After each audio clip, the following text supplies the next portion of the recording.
Hello everyone, welcome to DPA Open Mic episode 113, where I titled this Donald Trump shocking the world by actually doing what he campaigned to do. And someone said in the comment that, maybe this is a bit too early. I should put a question mark or behind an exclamation mark or something, but I said, no, he did do things, no? Yeah. Even a little bit is something. Because, if you go back to the history of US presidents, they usually don't really, follow through with their campaign promises, like, for real. it's all for show. So anyway, I go. Whoa. Okay, wait. Let me adjust my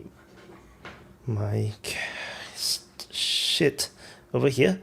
Okay. Go to drop the link to join, and this today is on Saturday, and it's also a bit closer to the American timing because this is, I believe, with Donald Trump. I think the topic is going to be very American centric, and yeah.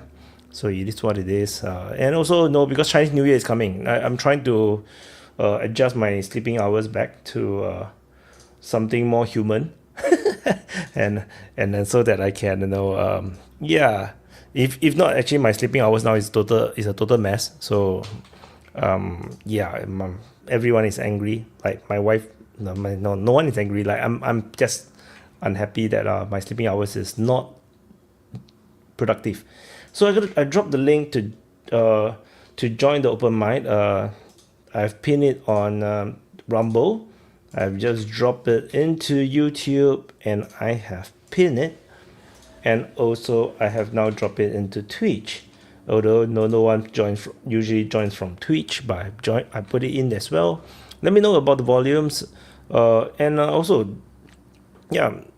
And Vaughn is here, and he's already ready to talk. Yeah, talk away. No, I want to wait a few minutes so more people can come in, because I specifically want to talk about the 90-day pause on Ukraine, and I have like a general picture I want to paint, and I don't want to be interrupted by other open mic speakers, but I do want to wait. But I mean, I'll be quick and to the point. But yeah, I think so far with Trump, I'm getting that feedback. Better? Is it better now? Yeah. Yeah. Hell yeah, it's the Mad Hatter from Canada. Canada. No, I'm kidding. Hey, no, but like from outward appearances, it would appear that Trump is his campaign promises. He's at least enacting them. You've got some raids starting and roundups starting of criminals, and some of the things that Tom Holman, the border czar, warned of, like, you know, when people said, "Oh, we're going to resist and not help," it's like, well, if you have a violent immigrant who's got a deport order in custody, and you let him go back into the community, and we go find him, and he's with other illegal aliens that we're not even looking for, even if they're not violent, they're going to get deported too. So you have collaterals, is what they call it. So there's already been incidents of that. Yep. Supposedly there was a plane full of migrants that flew down to Mexico, and they refused to allow it to land. I don't know for sure if that's true, but then there's other ones I think that went down to El Salvador, and they landed and unloaded. And those people were taken into some kind of processing center. I don't know what happened to them. I don't know what their status was when they left, if they're just regular El Salvadorans. And then Trump declared the border, immigration problem at the border as a national security threat. So he's already deployed like 1,500 troops, active duty. That's not National Guard. These are active duty troops that could be coming from Fort Hood. And that can, whatever units they deem. I heard mostly it's aviation and drones right now. There's another 8,000 plus on the way down and already starting to come down. So you're basically going to have about a division's worth of manpower added to whatever's down there already, plus whatever's fallen on. And I'm sure there's stuff they're not even talking about, especially if they're going to try and, start surveilling the cartels and stuff. They're planning to send armor, right? I saw the rumors that they are discussing about sending some armor down. I think I haven't heard that.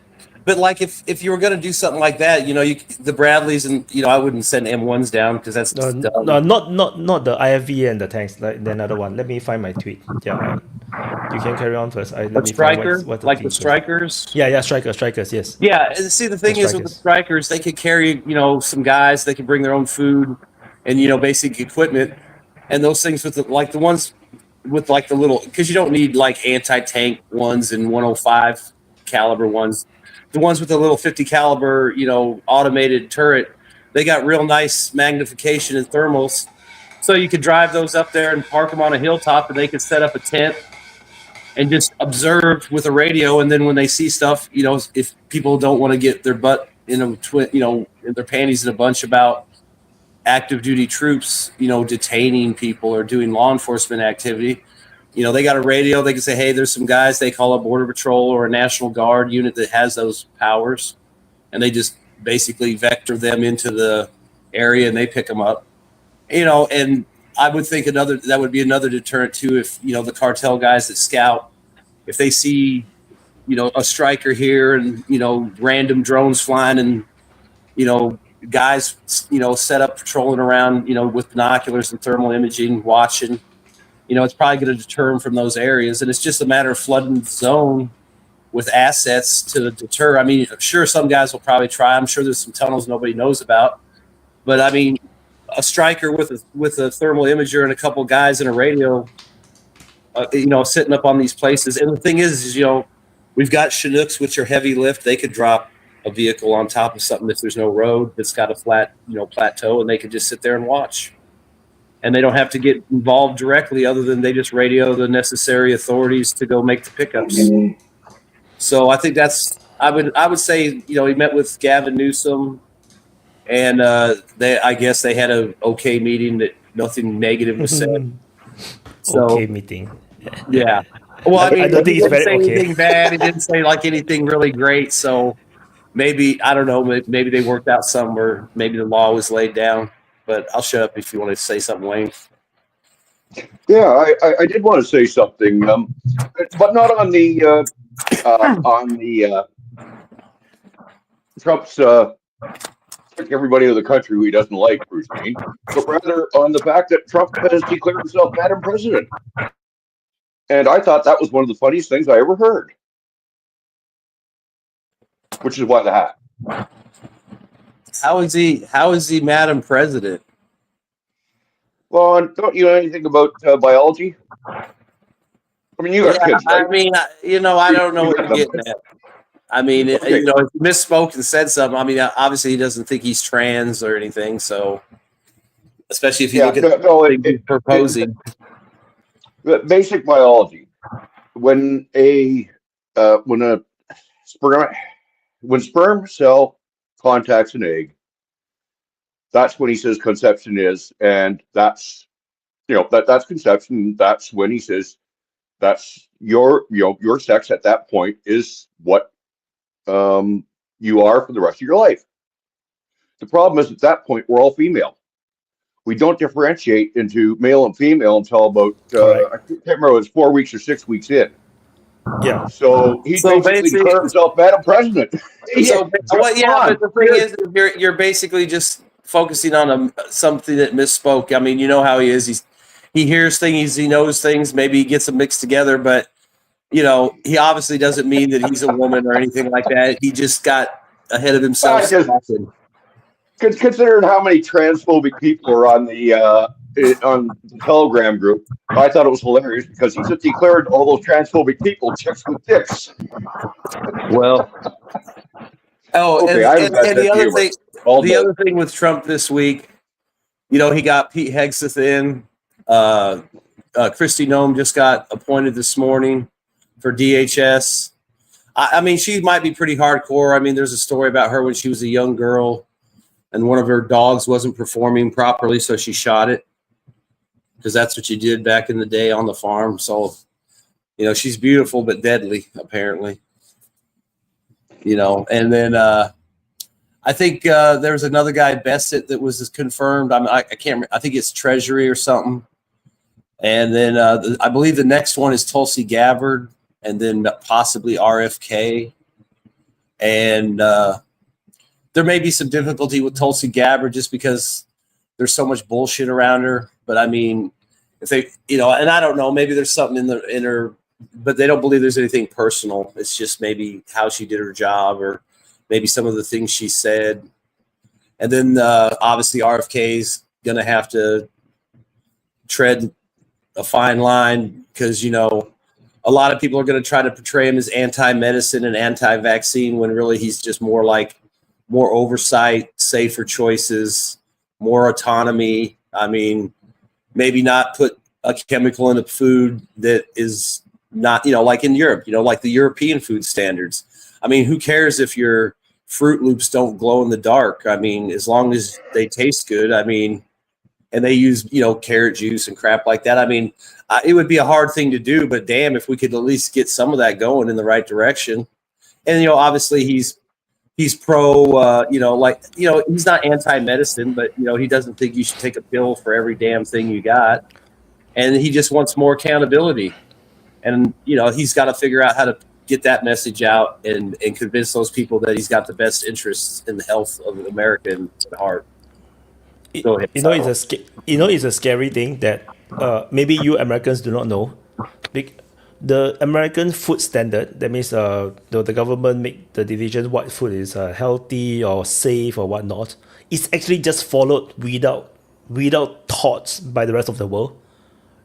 Because that's how high the rest of the world regards the standards by the United States. So when United States actually approve crazy shit, like things that is unhealthy or not safe, it's rather dangerous, because some countries, they will still do due diligence, from time to time, but some may just accept it. It's like even for the vaccine things, people, the countries are just reading off whatever the Americans send them, and they just read the report and okay, we feel like it's safe. They didn't do their own testing. That's a scary thing, like a lot of the food stuff, everything, like the food permit. Food permit is a good example. The whole food permit thing, nobody questioned it all around the world. Everybody just accepted it because the Americans say that is true. And that is shocking. Like when I realized that was the origin story of the food permit, and I studied food permit when I was in school, I was like, what the fuck? And I wonder what some of these world leaders, or at least their health counterparts in these big countries like in the EU and stuff, I wonder how they're feeling now when they see a guy like Fauci get a pardon for and they look at everything that he pushed.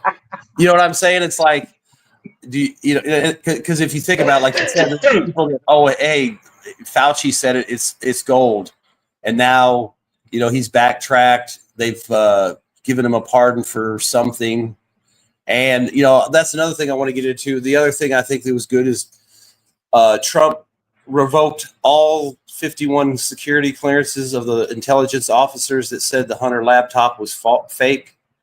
So, and that included Brennan and Clapper, which are two of the most evil pieces of shit in the deep state. So that's going to take away their ability to earn income, and it's going to cut them out of the loop of any kind of access or maybe any ways in to interfere with underlings that might still be in there that are sources they use. So that's a good sign. The fact that he took security details away from Pompeo, Bolton, Fauci, and probably some other people, that's good, because like Trump said, they've made millions and millions of dollars. They're very wealthy men. If they truly believe that there's a threat, they can. And he said he has the numbers of some very good security companies. He'd be happy to share them with them. And if that's how they really feel, that they should go out and pay for their own security. There's no law that says you get lifetime security just because you work for the government. True. And he said because they're rich and they can afford it, he would not feel responsible if they didn't get security and something was to happen to them. So, and the thing is, I like about that, it's a way to get back at the deep state people that fucked with him financially, because you're gonna go the lawfare route. So you want to make them spend money on lawyers to hire to get their jobs back or get their pension. And this is another way to hit guys like Bolton and Clapper and all these other guys in the pocket, because that kind of security is going to cost tens of thousands of dollars a month. And you never know. Guys like Bolton, they've lost their security clearance, so they don't really have anything to sell and go make speeches about. And if they don't want to spend money on security, a lot of these guys might just disappear off the face of the earth because it's not safe to go out and they don't want to spend money on it. So maybe you just don't really see them anymore, and they won't get to play, and their opinions and agendas will slowly die out with them. So it's definitely a plus, because these guys are being put in their place, and maybe they're going to start to feel like a lot of normal people felt for the last few years under these guys' leadership and control. Okay. Well, one minor issue there, Bod. I know a private detective down in L.A., and we've been talking about security a lot recently. I say talking security. It's not just me. Half a dozen other people have been talking to him. And one of the things that he's reporting, and he's very closely tied into a lot of California investigative agencies, is that it's almost impossible to hire security right now because it's been this huge rush on private security since Mangione took out the United Healthcare CEO. I would also imagine that, given it's California, that a lot of the private security is being tied up to protect neighborhoods that have been damaged or burned or evacuated. Especially the rich people, they're going to want their mansions protected. And obviously, like any other major city, especially a blue city, they're going to be probably shorthanded. And let's be honest, the 400-pound black lesbian cops not probably going to stop a lot of looting. So they do need guys. They need guys that like served in Iraq and Afghanistan, and they know how to hold a gun and they can run upstairs and not die from a heart attack and chase looters. When they say we shoot looters, they actually can hit a target. So, yeah, I mean, I would imagine that's the main reason why security's getting sucked up, is because you've got sites and businesses and homes that have to be protected, and the cops are obviously overwhelmed. There's more fires breaking out. They're getting bigger. So, I mean, it makes sense that private contractors would fill the gap that the police can't. But tiny Timmy Tallman's going to be out there running around in circles, huh? Of course, you don't know who Timmy Tallman is. He's an LAPD cop who got himself in some deep shit a while back. He's managed to crawl out from under it now for a while, but it's still haunting him. False arrest. Okay. I don't know who's next, Bagari. I want to ask you about your boy, Mitch McConnell, man. How do you feel about him voting against Hexit and then shaking hands with Democrats after the voting? I saw that, and I really don't even know why he did it, unless there's some kind of personal animosity between them. And the only other thing I can think of is his wife's Chinese. Maybe even though they knew it wasn't going to stop Hexit, he has been pretty vocal about shipbuilding and containing China. And, shifting away from Ukraine and everything else and focusing on China. Maybe that vote was the last thing he had to do to get his last check from the CCP. But, I mean, he's gone. Like I said, we got Supreme Court justices, and I know Toby hates that. But, over the years, he's given me a scrap and a crumb here and there. So, and he's finally gone. Like I said, the only thing that sucks is I don't know who's going to replace him. And it's a seat that the Democrats would spend any amount of money to get. So that's the only thing that sucks, because the Democrat replacement for that seat is literally a fucking Hillary clone, just younger and able to stay there longer and do more damage. So, I mean, he's a piece of shit.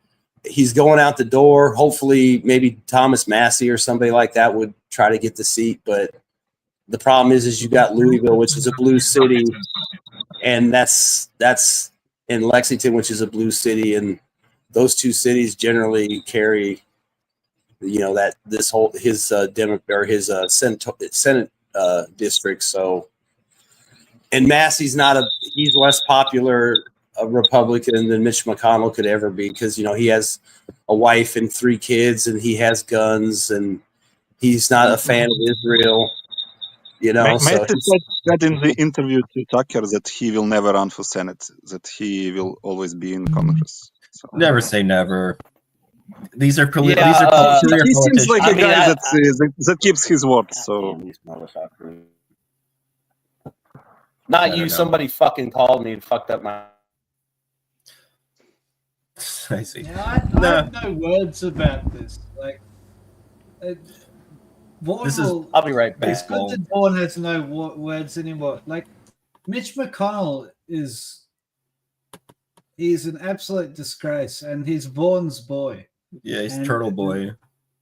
Yeah, and it's everything that's wrong with America right there in Mitch McConnell, and Vaughan votes for him. And I'm just going to put that there and leave it there sitting. You're the one who believes in the Senate. You believe in the American Senate. You're like, this is. I believe it's powerful. I understand that the Senate is powerful, It's not like I believe it and I wave their flag. I just understand the political economy of America to some extent. And the Senate committees are the ones that have the purse strings. They control the spending. But look, Vaughan's a free man. God bless him. He can vote for whoever he wants.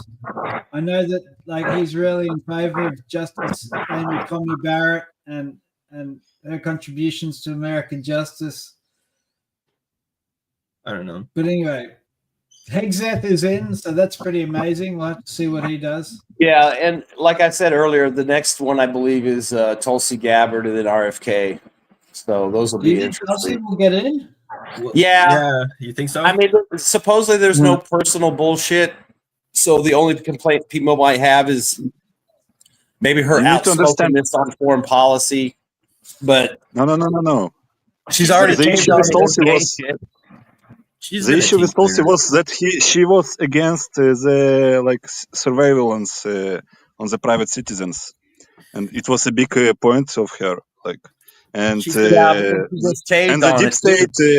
deep state banned her over, and now she's for that, so she will get the vote. So yeah, she's been a team player. She's shown to be a team player many times. So she's actually a shrewd politician. She's not like AOC. She's not like a bimbo that doesn't know. Yeah, she just sold her views to get the job. So that's how you do it. Okay. This past week is crazy, right? So much things happened just because Trump got elected. It's a crazy lot of things. Yeah, nothing happened really. Crazy. Nothing. Wait, Juan's trying to say something. I want to know what he's. Yeah, did you see that? Apparently, the Prime Minister of Denmark and Trump had a phone call, and it was a very bad phone call. And Trump I just about to say that. Trump demanded that he just give away Greenland, not even sell it to him. But Dude, I mean, really want to know what the hell was actually said. Yeah, I mean, apparently it was. I'd say the odds are in our favor of getting that, but I don't know how it's going to play out. But it's they were shocked that Trump is actually serious, and then it's like they cannot believe it. That is the most funny Do you part. remember in 2018 that Trump sent 5,000 troops to Mexican border and did it fix anything? And now he sent 500 Marines. And they will cover the 2,000 miles border. It's just the beginning. Now it will fix everything. He's doing something, man. He's doing something. They created a good video. He also deported 3 guys. So stuff is happening. Wow, something is happening. He's deported a lot more. There's been multiple planes that landed in El Salvador. One plane was turned back from Mexico. They've had people taken back already. Quick trial about it. He's, it's getting good. done. They already like, sent 1,500 active duty troops to the border. There's 500 Marines that just showed up. 2,000 miles There's 8,000 more active duty troops coming down. Most of the 1,500 are providing helicopter and drone support and aviation. So that's going to allow them to cover more. Who knows what these other troops are made of? It's only the initial deployment. I mean, we're not even a week into his presidency, and he's got 10,000 active duty troops headed to the border. And you're going to sit here and say it's not enough. I mean, what's he going to do next week? What if it's another 10,000, another 10,000? Are you going to complain when he has 100,000 troops on the border or 50,000, plus all the border patrol guys, plus the National Guard, plus whatever else he can scrounge up? I mean, let's wait a couple of months and see how it goes. Yeah, we'll see how it goes. Go in with our pussy's wet that Trump is doing something in first 3 days, man. It's so fucking annoying, man. Hey, well, he's starting to do what he said, so let's see how it develops. I mean, it's only 3 days in. There's in 2020, he signed the order to cut the foreign aid deal, foreign aid. How did it go? Not really. That we'll see how it goes this time, because in the first term, it seems like everyone is forgot about This is what I wanted to talk about: the 90-day pause. And I'm going to say my piece, and then if you want to add to it, disagree, follow up, that's fine. But I would appreciate if everybody shut the fuck up for about 5 minutes. Now, the 90-day pause. All the equipment that was going to Europe that was going to be distributed to Ukraine is paused. That means it's sitting in depots in Germany, Poland, wherever. It's not going anywhere. They said they are going to do an inventory and an audit, and they're going to find out things, which means that's just more delaying. It plays into what Toby's talked about repeatedly about the whole corruption angle to disconnect from Ukraine. Anyway, so all this shit has been stopped. There's no money coming. There's no guns, no ammo, no warm clothes, nothing. That means everybody on the front line from the Kursk salient all the way down to Kherson gets to fight with what they got left until further notice, which is the next 3 months or 100 days. That means what's going to happen, because I'm sure they're going to try to keep it quiet, but there's no way it's going to be quiet, as that information starts to trickle down through the troops, that for the next 90 days, what you got with you or what's close and nearby that you can access is all you have to stop the Russian juggernaut that's coming. And then on top of that, and I'm only giving my opinion based on my time in the military, what I'm seeing. I'm not saying it's the fucking gospel or anything else, but you can imagine as the rumors of the cutoff and the supplies start stopping, other people in between the frontline troops and the rear are probably going to start hoarding shit because they probably don't want to be in a bad position when the fucking music stops. And everybody's going to start to realize that the fucking shit's drying up. And they've got to try and hold out for 3 months. Maybe some of the Nazi guys and the national guys that don't give a fuck might actually think they can do it. But what's going to happen when those guys in the front lines around Pokrovsk and down around the southern Donetsk area, who've already been complaining for months about not getting the resources they need, find out that they just got cut stone cold dry for 90 days? That's going to destroy the morale and probably start accelerating the collapse in certain areas. Now, maybe up north where there's more nationalists, more troops, it's shorter supply lines. It's a lot harder to hit targets because of the woods and the cities and the congestion. That might not matter. But down south, I think it's going to get really bad. I think you're going to start seeing people just flat out give up, walk away, because there's no incentive to fight. And there's also a chance that with this 100-day time limit that they've basically told Russia whatever you can get in 100 days is what you get. Then we have to sit down and talk. And the cutting off of the money and the ammunition is just an acceleration, basically an accelerationist type policy to ensure that Ukraine folds as quickly as possible and the war ends as quickly as possible, which Trump might want to be within the 100 days. So what better way to do it than completely gut the Ukrainians and cut them off at the knees? And what I'm saying is I think the downstream effect is going to be when the frontline troops find out that they ain't going to get shit for the next 3 months. That's going to become a real problem, and the dedication and the willingness to stand there and fight and not move back and try to keep what you got is not going to take over. That's all I got to say about it. Vaughn, you misunderstood everything there, because what Trump did was he cut off foreign aid, which is specifically non-military aid. He did not cut off military aid. I specifically stated that the military aid was stopped and it's all paused. It's sitting in areas. Nope. They have it in the story. Rubio. It's been sitting there. It's not going forward. They are going to conduct audits, and then if Trump decides, they can release it. But it's being held. There's nothing. If you've got a link showing that, toss it in private chat, because all the stuff reporting that I'm getting is that the military aid continues. Super chat. Zelensky said it's not true. Weapons still flowing from United States of America. I cannot believe that I'm fucking agreeing with Wayne, because the reporting is that it's really controversial on the military aid, because it's not that clear if it stopped or not.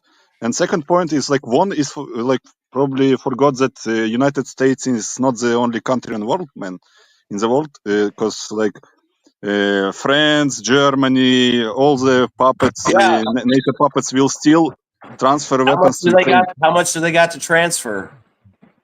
How much the United States outside of Bradley's? What are they transferring outside of Bradley's? I mean, if it's American stuff and it's been paused, they're not transferring anything, are they? So it's going to be what? Was it paused, please? Somebody clear that up and show the article that it was paused, because one source say it's post, one is not. It's not post. So let's I'm not clear that going to up. die on the hill. I just said it was paused. Is based the on what I pause saw. in the If it's room paused, with it's us paused. now, If it's Vol? not, it's not. If I'm wrong, I'm wrong. If I'm not, I'm not. What My is clear understanding was is it that was paused. So if it's paused, and that, let's go with my point of view. If it's paused, that's bad, and what I said will happen will probably happen. If it's not paused, then that probably won't happen because they still get shit. Okay, fine. Let's move on. clear. What is clear that all USAID, the most scammy name in the history, because you see it like USAID. It's like Yeah. no, it's the dirtiest organization in the world, globalist fucking scam. They are not getting the money to propagate globalist shit, your LGBT in schools and NGOs and all the Soros shit. That was stopped. Foreign shit is controversial and no one can confirm, and they don't say it clearly. What's clear is that he is going after globalist right now and cutting off that way of funding forever, like regime change shit. That is clear. Military is not clear. Okay, Bradley was next. Okay, so this one, I don't know. I mean, maybe Bigari, you could tell me whether or not this is the case. But what I heard is that the Rasputica is about to hit. So this whole thing about, well, you got 3 months to make up territory during the time when there's like literally a sea of mud is going to be you're going to see a slowdown regardless. And that I heard that probably Trump's advisors know that. And so this is a way of setting them up to say like, well, we gave you 100 days and we pushed on the Ukrainians, we pushed on the Russians, and now it's time for you guys to make a deal. What do you think? Like Trump advisors, Kellogg said that Ukraine lost 800, 80 to 90,000 soldiers. Trump says Russia is 700,000. Yeah, Trump says one day they lost 700,000. Next day 600,000. They are talking about more sanctions. Like what are you gonna more sanction? Like you are gonna sanction India or some shit. I don't think the Trump advisors have any clue what they're doing right now. And real quick, in terms of weather, right now it's like we didn't have like any winter. I don't know. Maybe in like the south, maybe not. Like we had like couple of days with like minus degrees, but mostly it's just the same as autumn. So it didn't like quote unquote stop Rasputica. So it's just continuing. Like. Just real quick too, Bradley, on your point. What if in 100 days the deal's inadequate and they just wait till the ground dries out in summertime and keep going? Because Trump already said he's not going to start another war, so we're not. What's he going to do? I mean, like Bigari said, what's the sanctions going to do? I mean, like I said before, I kind of feel like you either give them what they want or they'll just keep going and take it. There's really no incentive for them to stop. They either get what they want.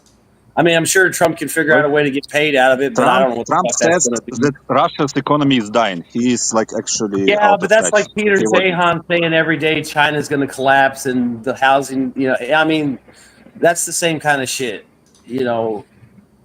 Obviously he doesn't know what he's talking about, or he's just talking out his ass, or he's just posturing and trying to make people think Russia's going to collapse, and it's not. I mean, not as anywhere I can tell. Why? And then Voyan. So I just want to clarify what Trump, what Vaughn said and everything. So I did a quick research. So I can tell you why Vaughn said what he said. So Marco Rubio, after taking office, immediately freeze all foreign aid, including military, to all countries except Egypt and Israel. So only Egypt and Israel will continue to get whatever they are promised, and then everything else stopped. And they didn't talk about Ukraine, but they did say specifically all countries except Israel and Egypt. This is probably why Vaughn said what he said. The contradiction comes when Zelensky, a few hours ago, said that the military aid continues. So he thanked God. But the problem is we have to also put into context. What if he was lying? Because he need to keep the spirits up. Yeah, I Because mean, he cannot just say that. Marco Rubio versus a cokehead. Come on. I mean, that's like me talking to the cops or butt crack shank in bumland. So the thing is, I'm not saying that Zelensky's words cannot be trusted, but I'm just saying that if, let's say, the aids are really cut off, Zelensky cannot just come out and say, oh, it's cut off. He have to lie and say that, no, the thing is still ongoing, so that the soldiers will fight. Imagine he really said that it's cut off and for 100 days. Not 100 days in the war. How bad would that be? And US aid is already confirmed cut off. That means financial aid through US aid is already gone under Trump's order. So now Marco Rubio's order might be worse because according to the report, they said that it's more extensive than what Trump ordered.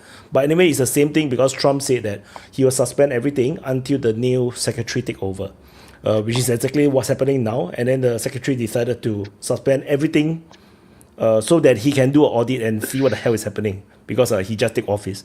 Virgin. Hey guys, can you hear me? Yep. I have a new headset, so I don't know how it sounds. Sounds great. Good. It seems to me that there is a bit of also a resistance to the decrees of President Trump. I've read that some of the pardoned people have not been released immediately. There might be some resistance there. Also, regarding the cut of the aid, even if it's cut, what does it mean? It is cut. Does it mean that nothing goes out of the USA anymore? That there's nothing in the pipeline? Yeah. Or does it mean that nothing goes into Ukraine anymore? Because it might take a month until stuff that has been sent gets to Ukraine. You know, so there might still be some weapons getting into Ukraine. This is the one point, and also the other point is regarding the resistance to Trump's orders. There is a history to that. You know, for instance, in Syria, he wanted the army out, the U.S. army, and basically he was denied to do that. Go on. I think Toby was next. Sorry, Toby, I didn't see your Just real quick. You know, in the first Trump administration, he had people put in and trusted the Republican establishment. This administration, he's putting his own people in.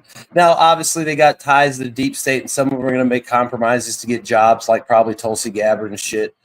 But let's look at General Milley. On day one, his portrait was taken down, and they had some guys fixing the holes in the wall. And the reporter asked him, "Who told you to take it down?" And they said, "That's above our pay grade." But they told us to make sure it looked like it was never there. Damn. I mean, that's the kind of attitude of the people coming in, and they're going to make sure that their asses are covered. I mean, they're going to find shit because think about it. They want to score slam dunks on the Biden administration. So every dollar they can show got stolen, every tank that got sold on the black market, they're going to pull that shit out and blast it all over Tim Pool and Fox News or whoever will run the story so they can slam dunk and show everybody as they build up to disengaging from Ukraine and, you know, somehow spinning taking the L, that they're going to, you know, find everything they can. They're going to find the corruption. I mean, they're going to find the misappropriated money. They're going to find the misallocated weapons and stuff. I mean, it's going to be a free-for-all. They're going to do everything they can to score political points off this ending of this war, these audits, the suspension of the aid. It doesn't matter if some shit trickles through. I mean, that's like no shit. I mean, it's like water. Water always goes somewhere. I mean, there's always going to be some guns and money going somewhere.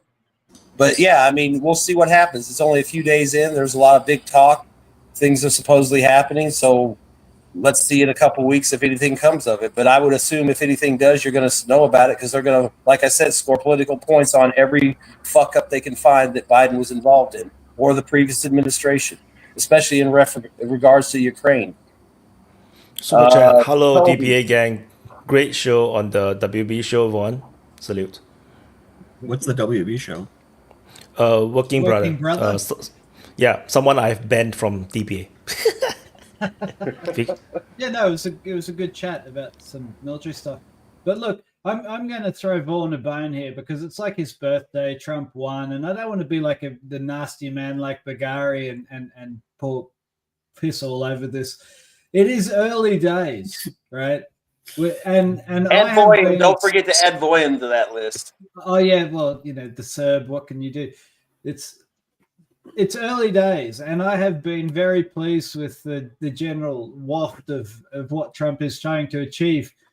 I also heard that like the Pentagon pushed back on the 10,000 troops to the border and said, "Oh, we can't do it." So I'm interested to see how that goes down, because generally speaking, you don't tell the higher up in command that you can't do stuff in the army. It's frowned upon. So we'll have to see what the response is there. I'm surprised they can't find 10,000 troops. I suspect that they will.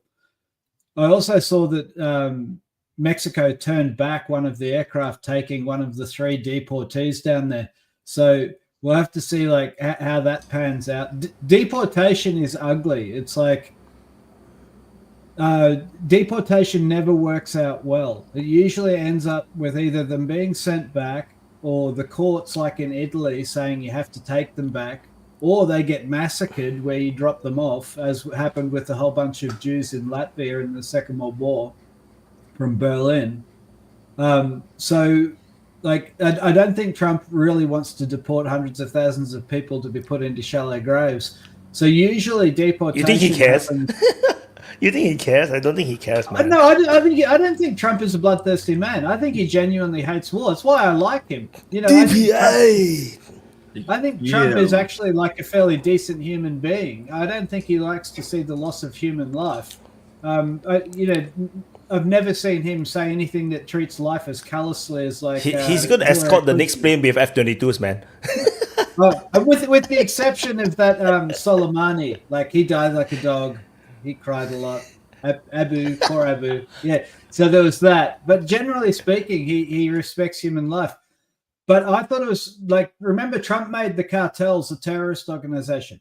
So he can now use tier 1 assets against them, which basically creates a de facto war situation with Mexico.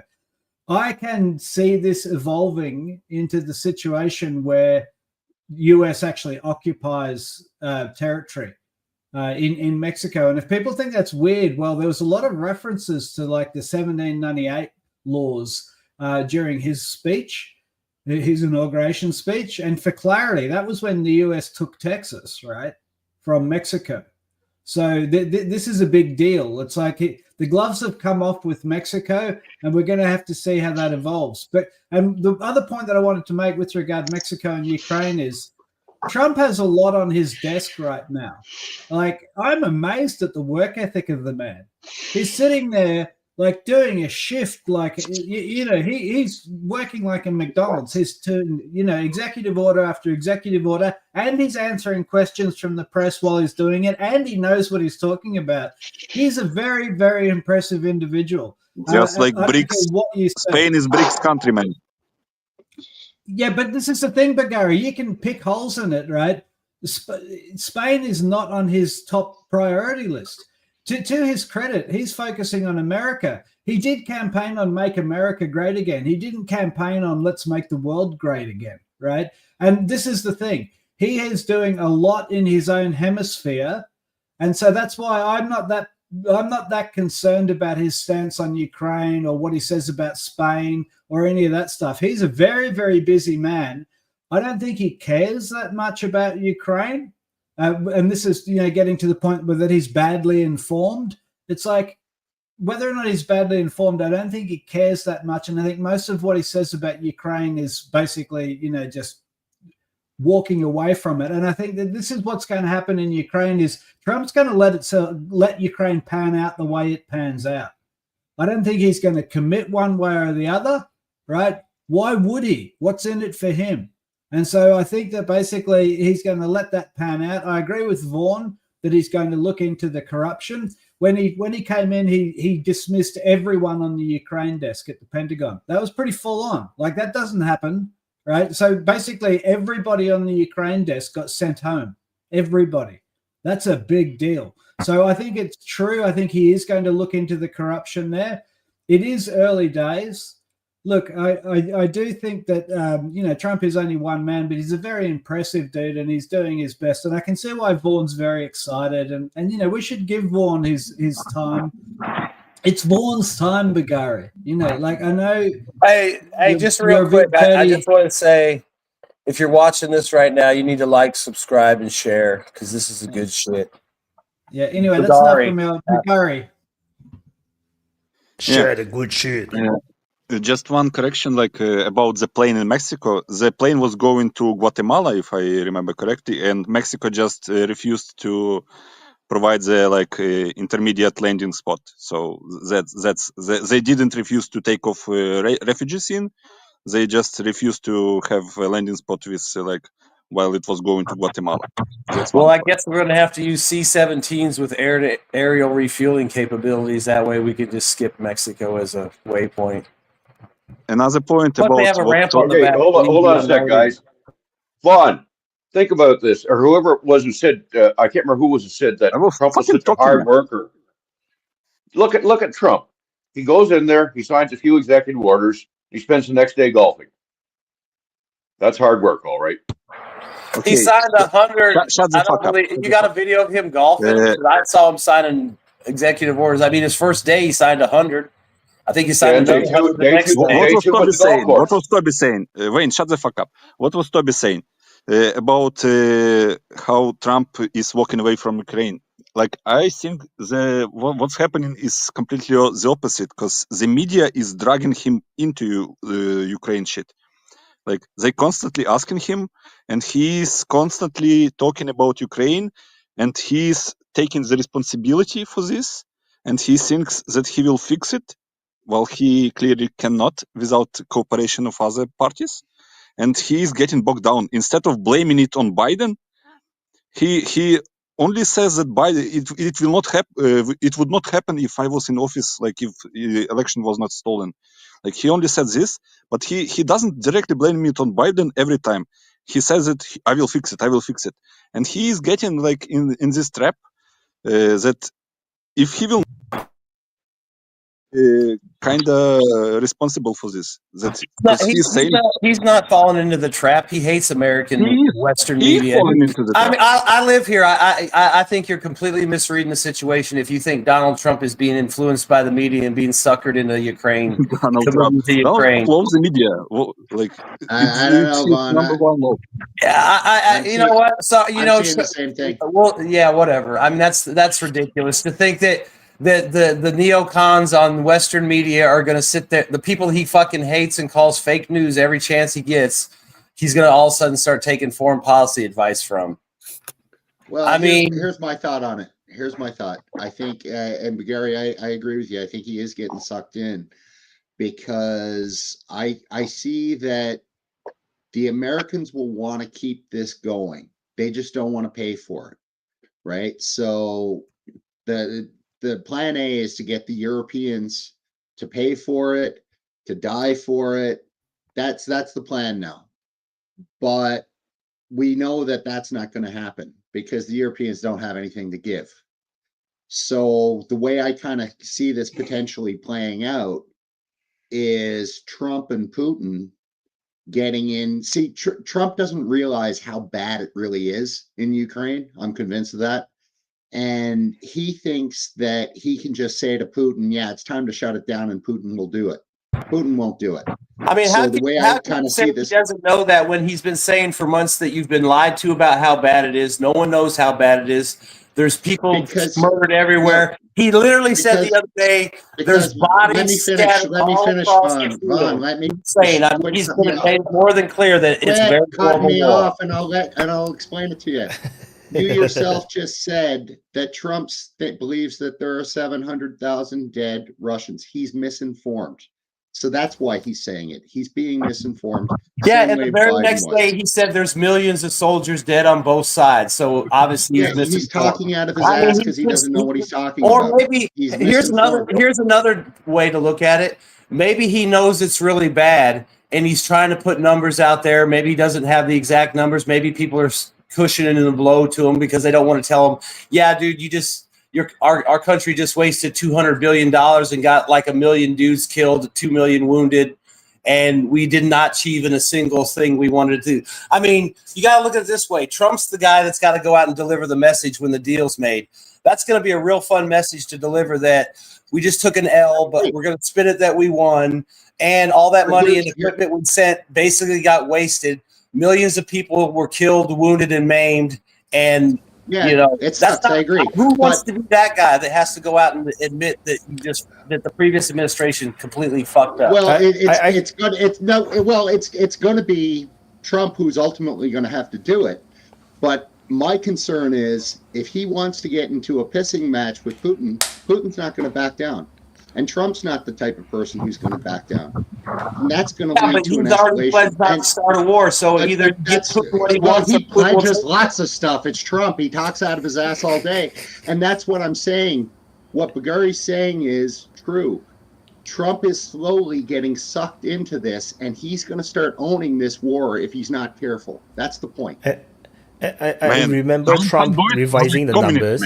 He said, like, the revised number was like, 800,000 Russian troops died, and something like 700 or 650 or 700,000 Ukrainian died. But he did add on, if I didn't remember wrongly, that he suspect that the number is actually fake, because he said that this is the number from the Ukrainian side by Zelensky, but he said that most likely it's more, this unreported. But this is what I vaguely remember. I think his next is coping, I think. Yeah, hi guys. How are you guys doing?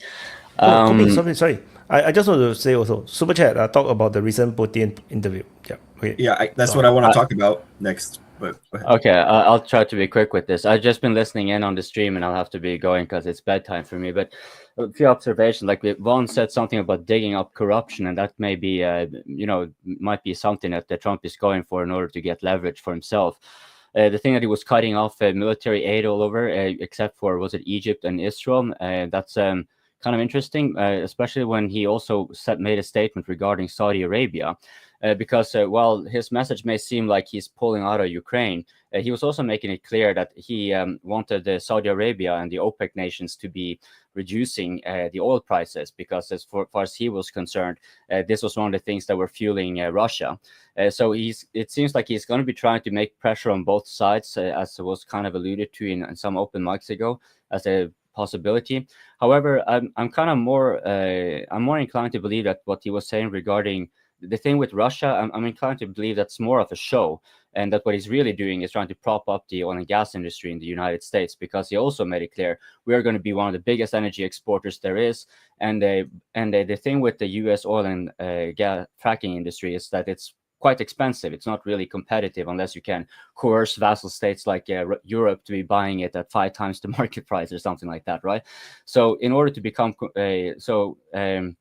by lowering the prices, it's kind of counterproductive, wouldn't it? Like if their expenses are already their oil and gas is already so high, then by having the OPEC nations bring down the prices, that's actually counterproductive. So I'm not so sure that Trump is actually so kind of into actually pressing down the Saudis.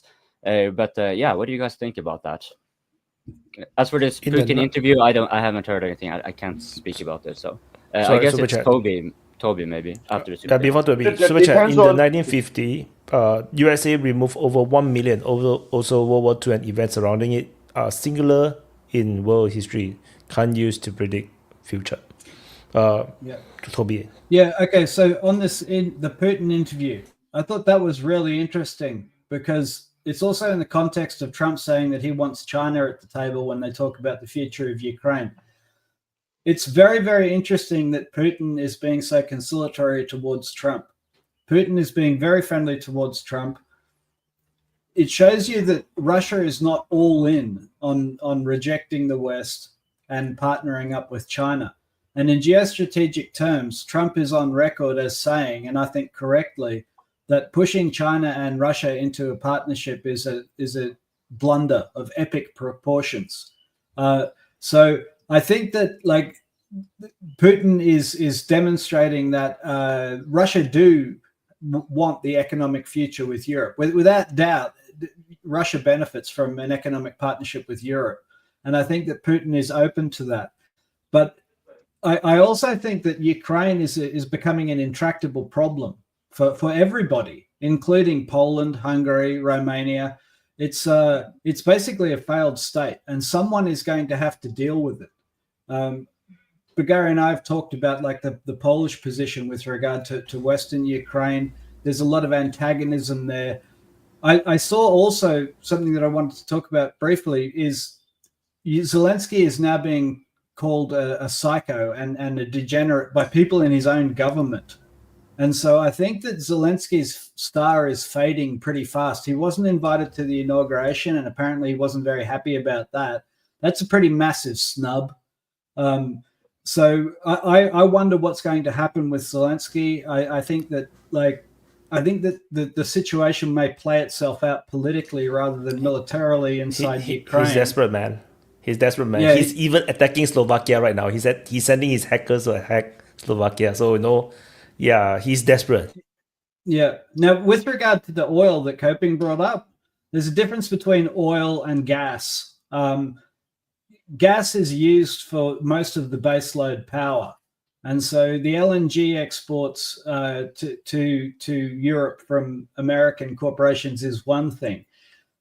Dropping the price of oil is, I kind of agree with Coping. I think that that's counterproductive for America for a bunch of reasons. One is the cost of fracking in America, but the other thing is it's U.S. corporations that are selling that oil, right?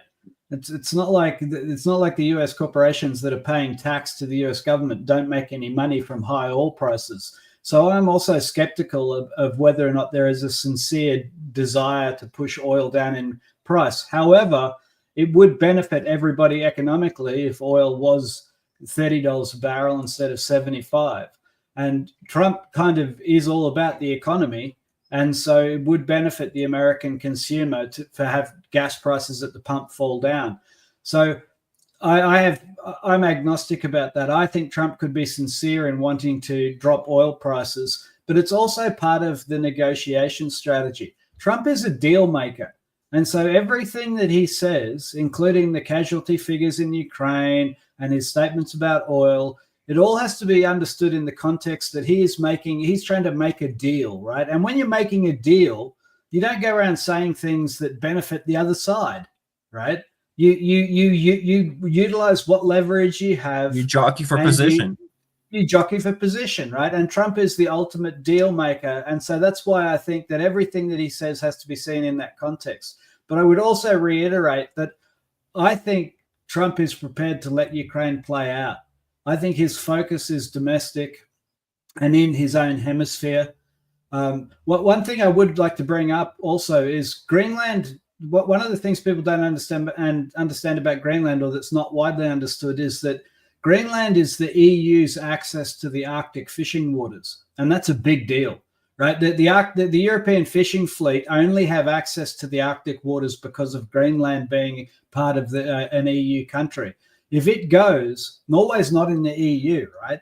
And so basically the entire European fishing fleet lose access to the Arctic waters. And if America get it, their fishing fleet get that. So that's some context in the background there. And that's a major point of leverage against the EU as well.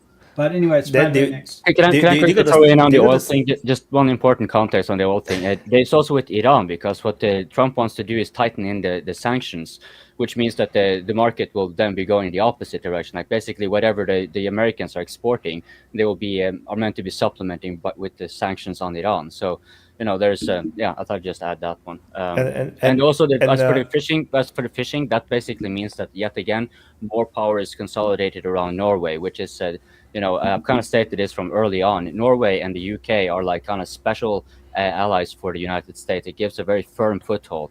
And Norway is easier to control than the UK, and with all of its natural resources, it can much more easily make the surrounding nations more dependent. So there's a lot to be said on that one.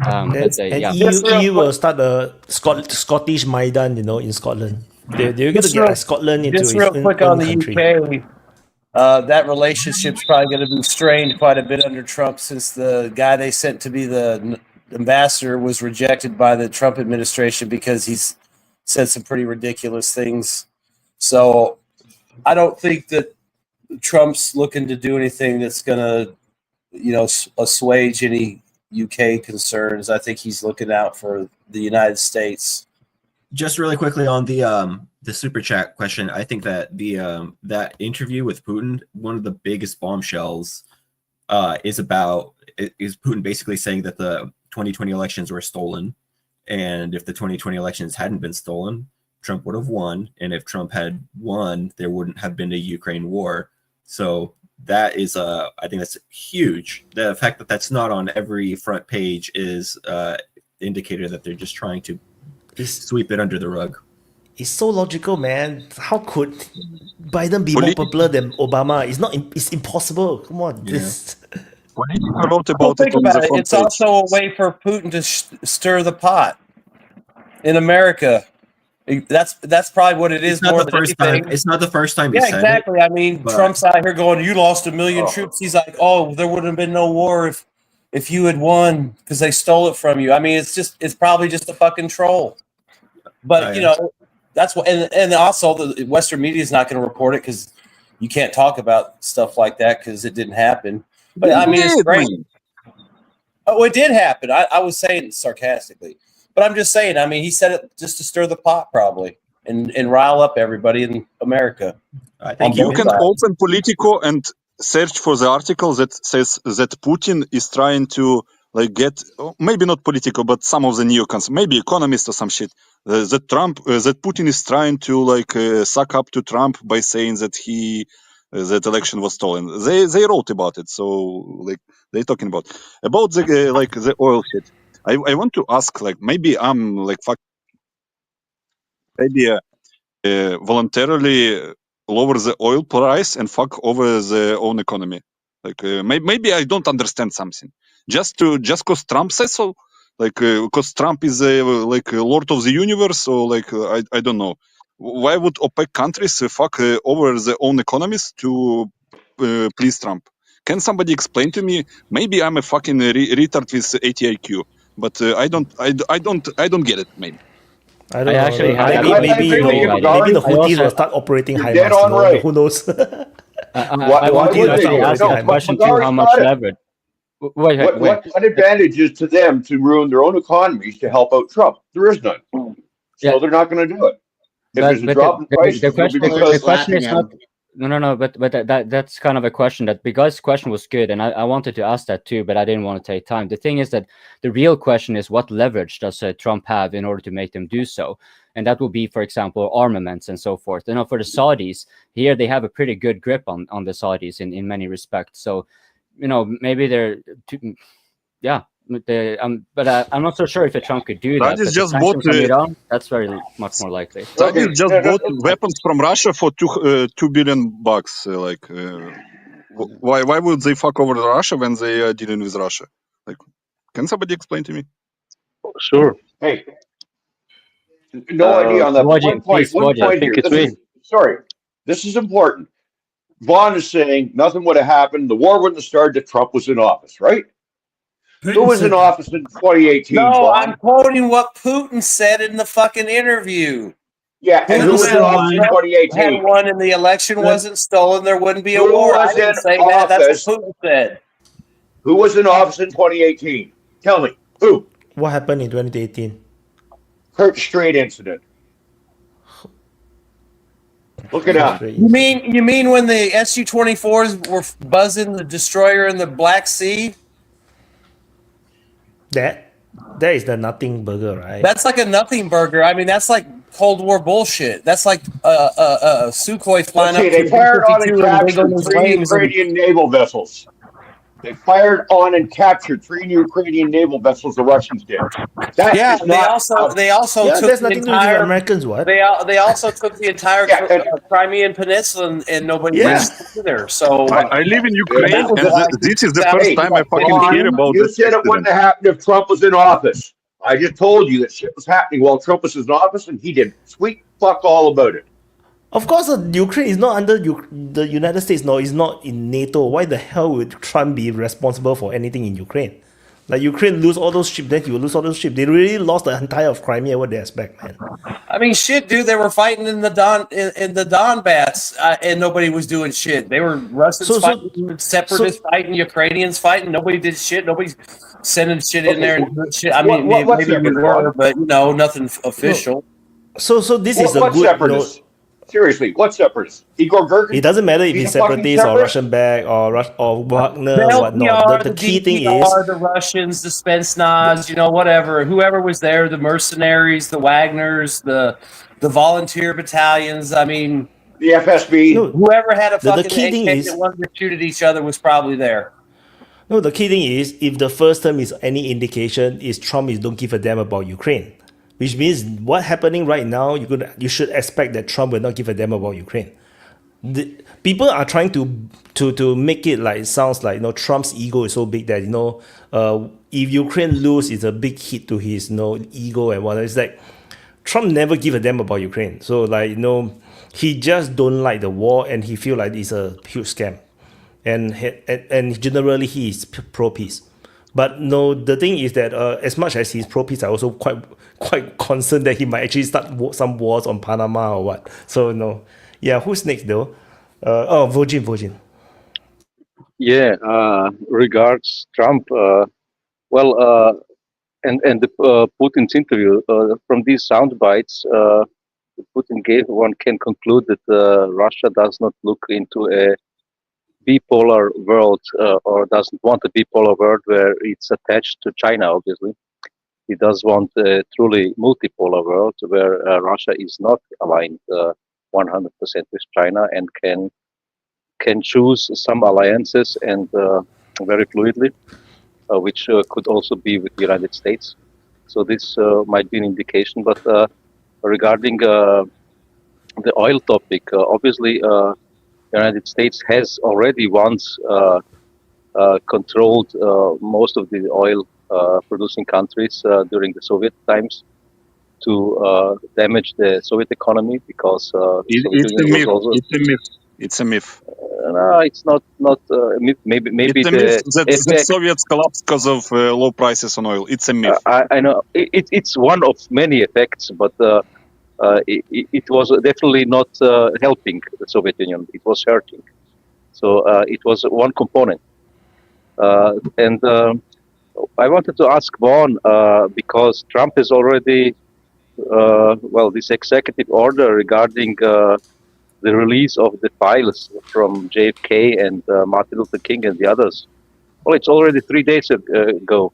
Where are these files, and why didn't he also dictate to release? Why didn't he say to release the Epstein lists? These were maybe he hasn't got to that yet. I mean, I don't know. I'm not there. Why don't you call him and ask him? The phone number is easy to look up. I mean, when you sign the release, they have to be processed and they have to be reviewed because they're going to redact shit. Redacted, yeah. I mean, think about it. More than likely when they come out, they're going to be like pages of just black lines with a few words and maybe a date or something like that. And that's probably all. I mean, I seriously doubt you're going to get a page that says Benny Schneckelstein from the Mossad was in the fucking grassy knoll with a, surplus 98K and shot Kennedy in the fucking head. There's not going to be anything like that. I mean, and the other stuff, I would assume it's going to come out. I mean, Kash Patel hasn't been sworn in yet or got cabinet, and I think he's the guy that would have to have some say in Epstein being released. And there's a process. I mean, I don't know how long it'll take, but like I said, it's probably going to take a few weeks to use a Sharpie on all those pages because you're not going to know shit. I mean, so that's all I got on that. Dodger 12 said, at least we are back to 2 genders. That's a win. Yeah, it's quite funny that he go to the Davos. He was interviewed on the Davos forum, and then he said that he recognizes gender, like as if this is something like a big thing that you have to announce to the whole world like multiple times. It's so weird. It's like bizarre. Well, why I think the Kennedy files and not like the Epstein files, I think that is something that Trump was promised in his first term. that didn't happen. And then there was a lot of rumors surrounding what happened, because apparently the rumors were that he wanted to release them. And then Judge Andrew Napolitano, who has his own YouTube channel now, who was like an ex-Fox News host, he said that he actually had this conversation with Trump personally on the phone. And he said, what about these JFK files that you promised to release? And allegedly Trump said that if only you saw what I saw, you would also wait to release these too. Like, there's redactions that need to happen. So he said it on Rogan himself. So he even said it on Rogan. Well, the other thing is too, with the release, just real quick, the public will probably get the redacted version, but maybe RFK will get to see the actual. Right? Yeah, RFK will get to see the actual file, but probably be told not to disclose it. So, but then it's not a release. And then he gave the family pen will get closure, but no one will ever know. He took the then pen. It's not a release. What is the point? Hand the pen to RFK Jr. Like, I heard the executive order is unredacted, right? The thing is fully unredacted. Well, he because said if it's redacted, then the whole paper will just be in black. There's no point. He said all will be revealed, but that doesn't mean that. Let me find the executive order. Doesn't mean that the CIA is just going to not go through and make emergency redactions. This is what they're doing right now. I mean, when I heard that, I just assumed that we would get a redacted copy, and out of courtesy, RFK might get to see the unredacted version, so they would know what happened, and that would, no one would ever know what happened. I mean, it would still just keep going with aliens and. So I have more. So for those people who are so impatient, asking why is it still not out yet? Okay, let me read the order. The order is present a plan within 15 days for the full complete release of all JFK assassination records, and then immediately review the records regarding RFK and MLK, and present their plan full and complete release within 45 days. There's a day. The people need to dig the archive. No, it's not going to be so quick. No, relax. If you ask me to dig anything out, I also need to spend time to dig it out. So, I will continue to read. You all can continue. I want to see whether is it totally unredacted, because I believe it's unredacted. Can I quickly chime in on the super chat regarding the two genders? Because what you asked, Wyatt, why did he need to actually say that out in the open? You guys might have forgotten that there were many pushes around the world for trying to have them adopt these woke things and LGBTQ stuff. And like an example of Ghana was, and Uganda in particular, was that they were to be accepting these, decriminalize homosexuality and whatever have you. And if they did not, then it would be withheld a certain aid money from be it humanitarian aid or environmental aid. So by actually stating this out in the open, this may very well be a way for Trump to kind of make himself more popular.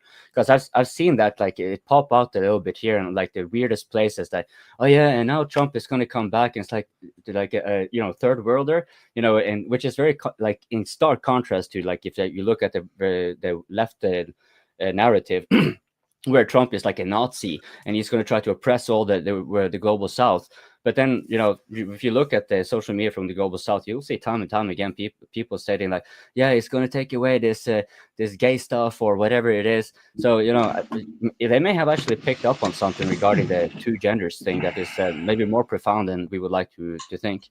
So sorry about the interrupting on that one. Yeah, I think it's Nunya actually. Yeah, of course you don't. So before that, I want to just show want is just to show us how amazing.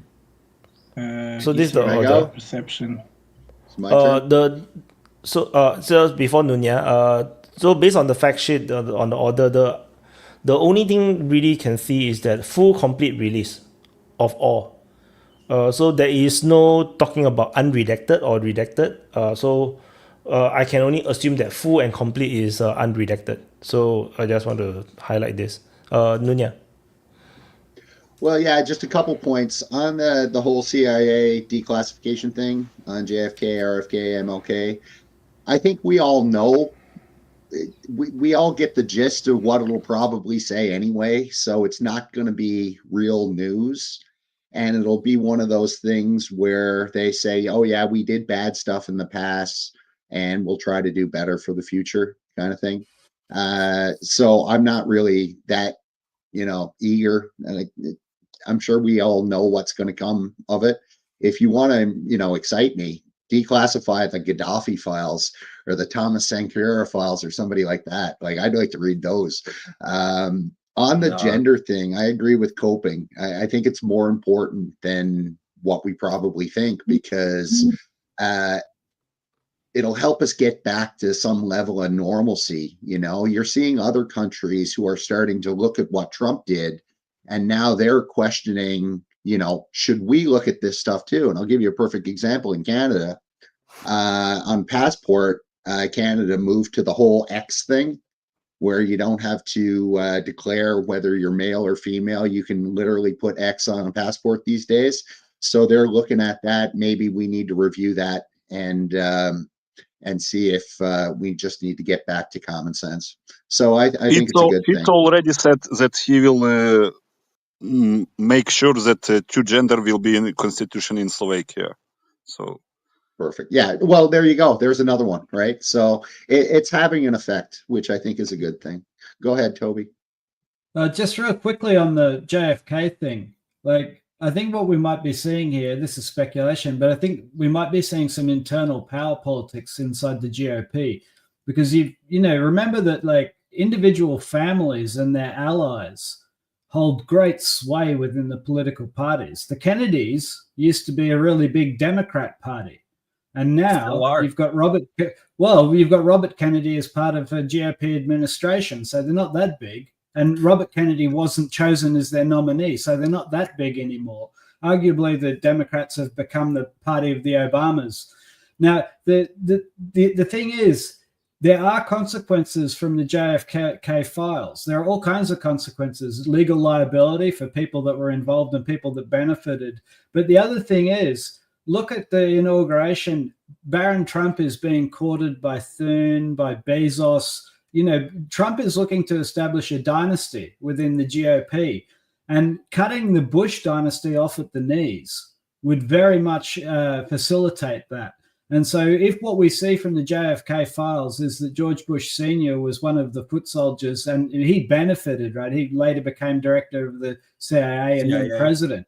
If the release of the JFK files destroys the Bush faction within the GOP, it could solidify the Trump faction. And so Trump could be playing the long game here and establishing his family as one of the new major, I don't want to use the word aristocratic, dynasty. One of the major, a dynasty within the GOP. So they'd be like one of the power players, like the Koch brothers were.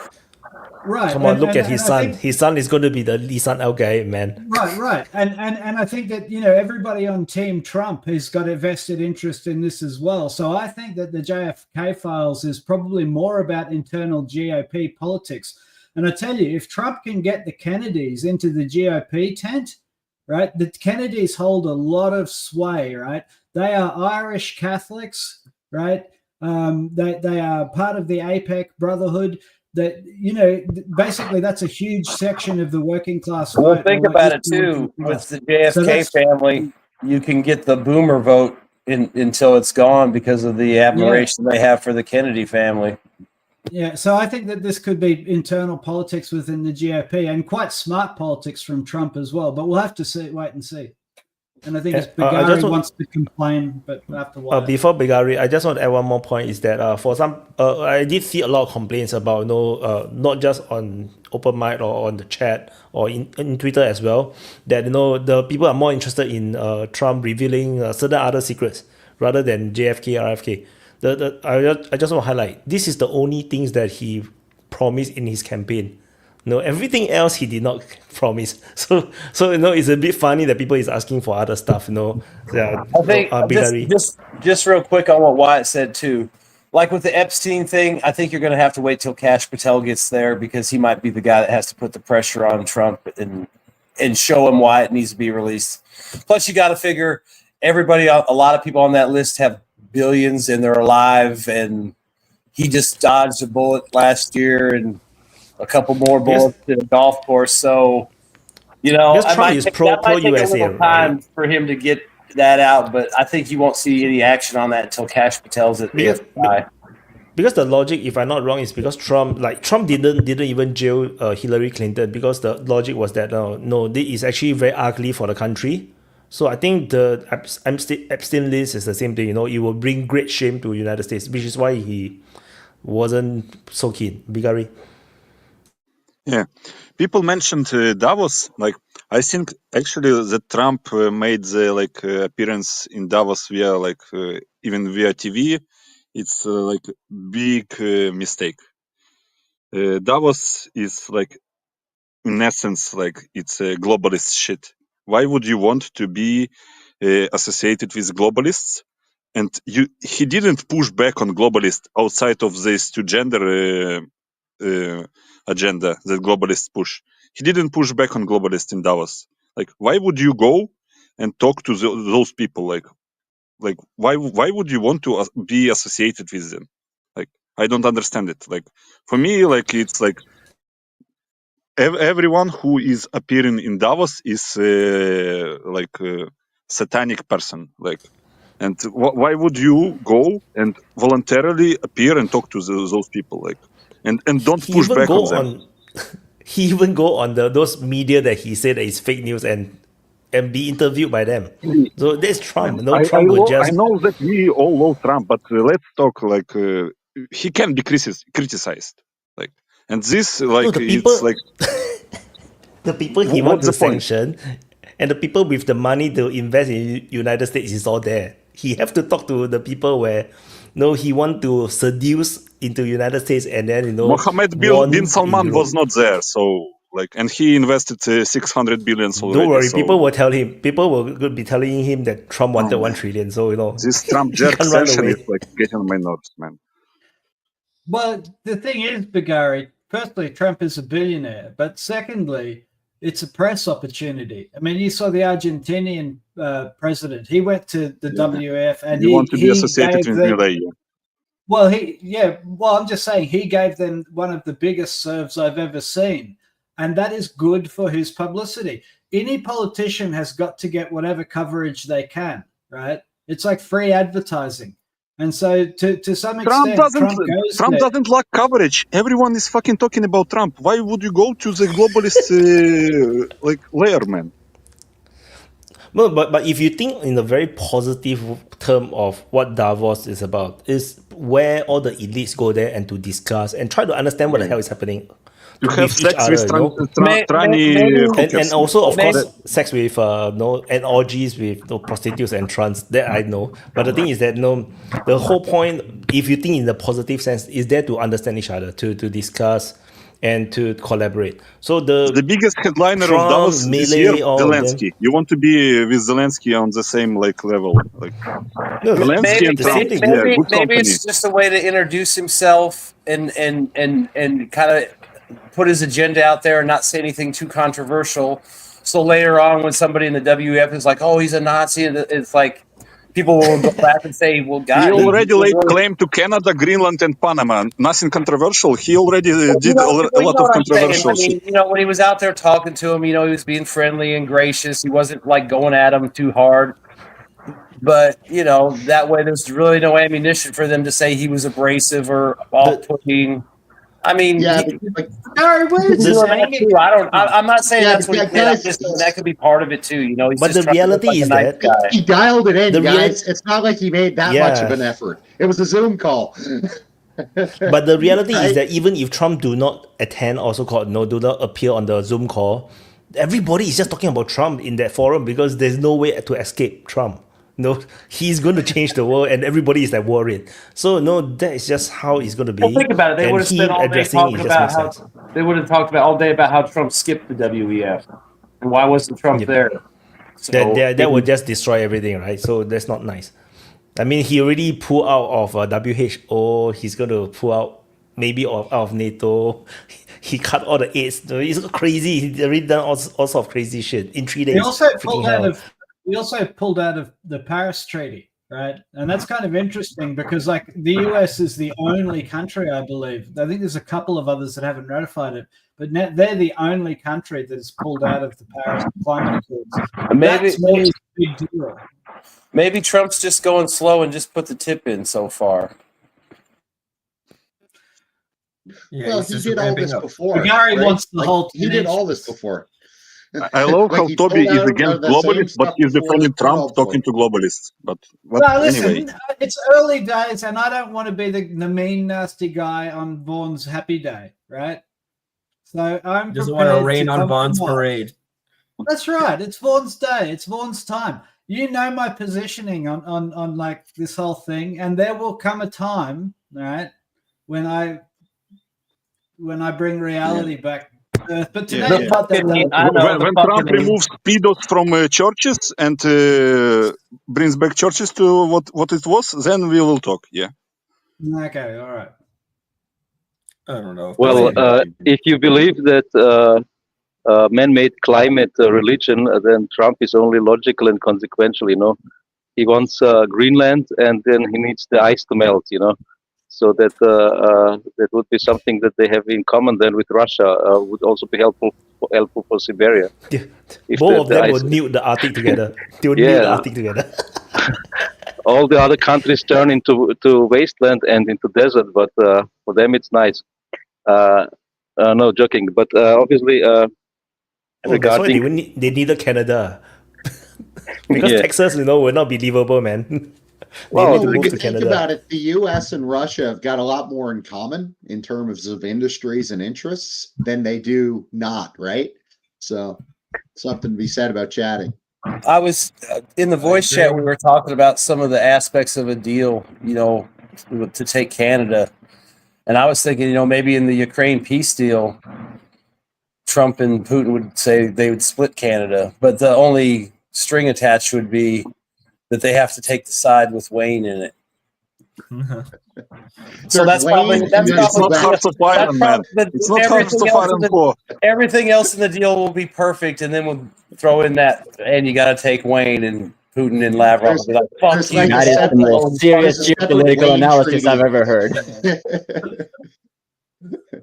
A Wayne treaty and a Quebec treaty. Those are the only two issues to need to be sorted. Yeah.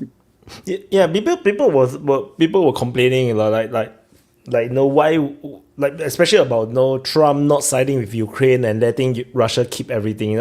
Then people is saying why would Trump give it? But to me, it's like, why would not? There's a very good deal if Putin acknowledge and acknowledge all the annexation that the United States is going to do, and Russia and United States accept all of the annexation that Russia is going to do, then they'll be best friends forever. You imagine that United States say that now Canada is part of the United States. Then Russia is the first one to say we recognize Canada as not a country anymore. It's part of the United States. Immediately, they will be best friends forever, man.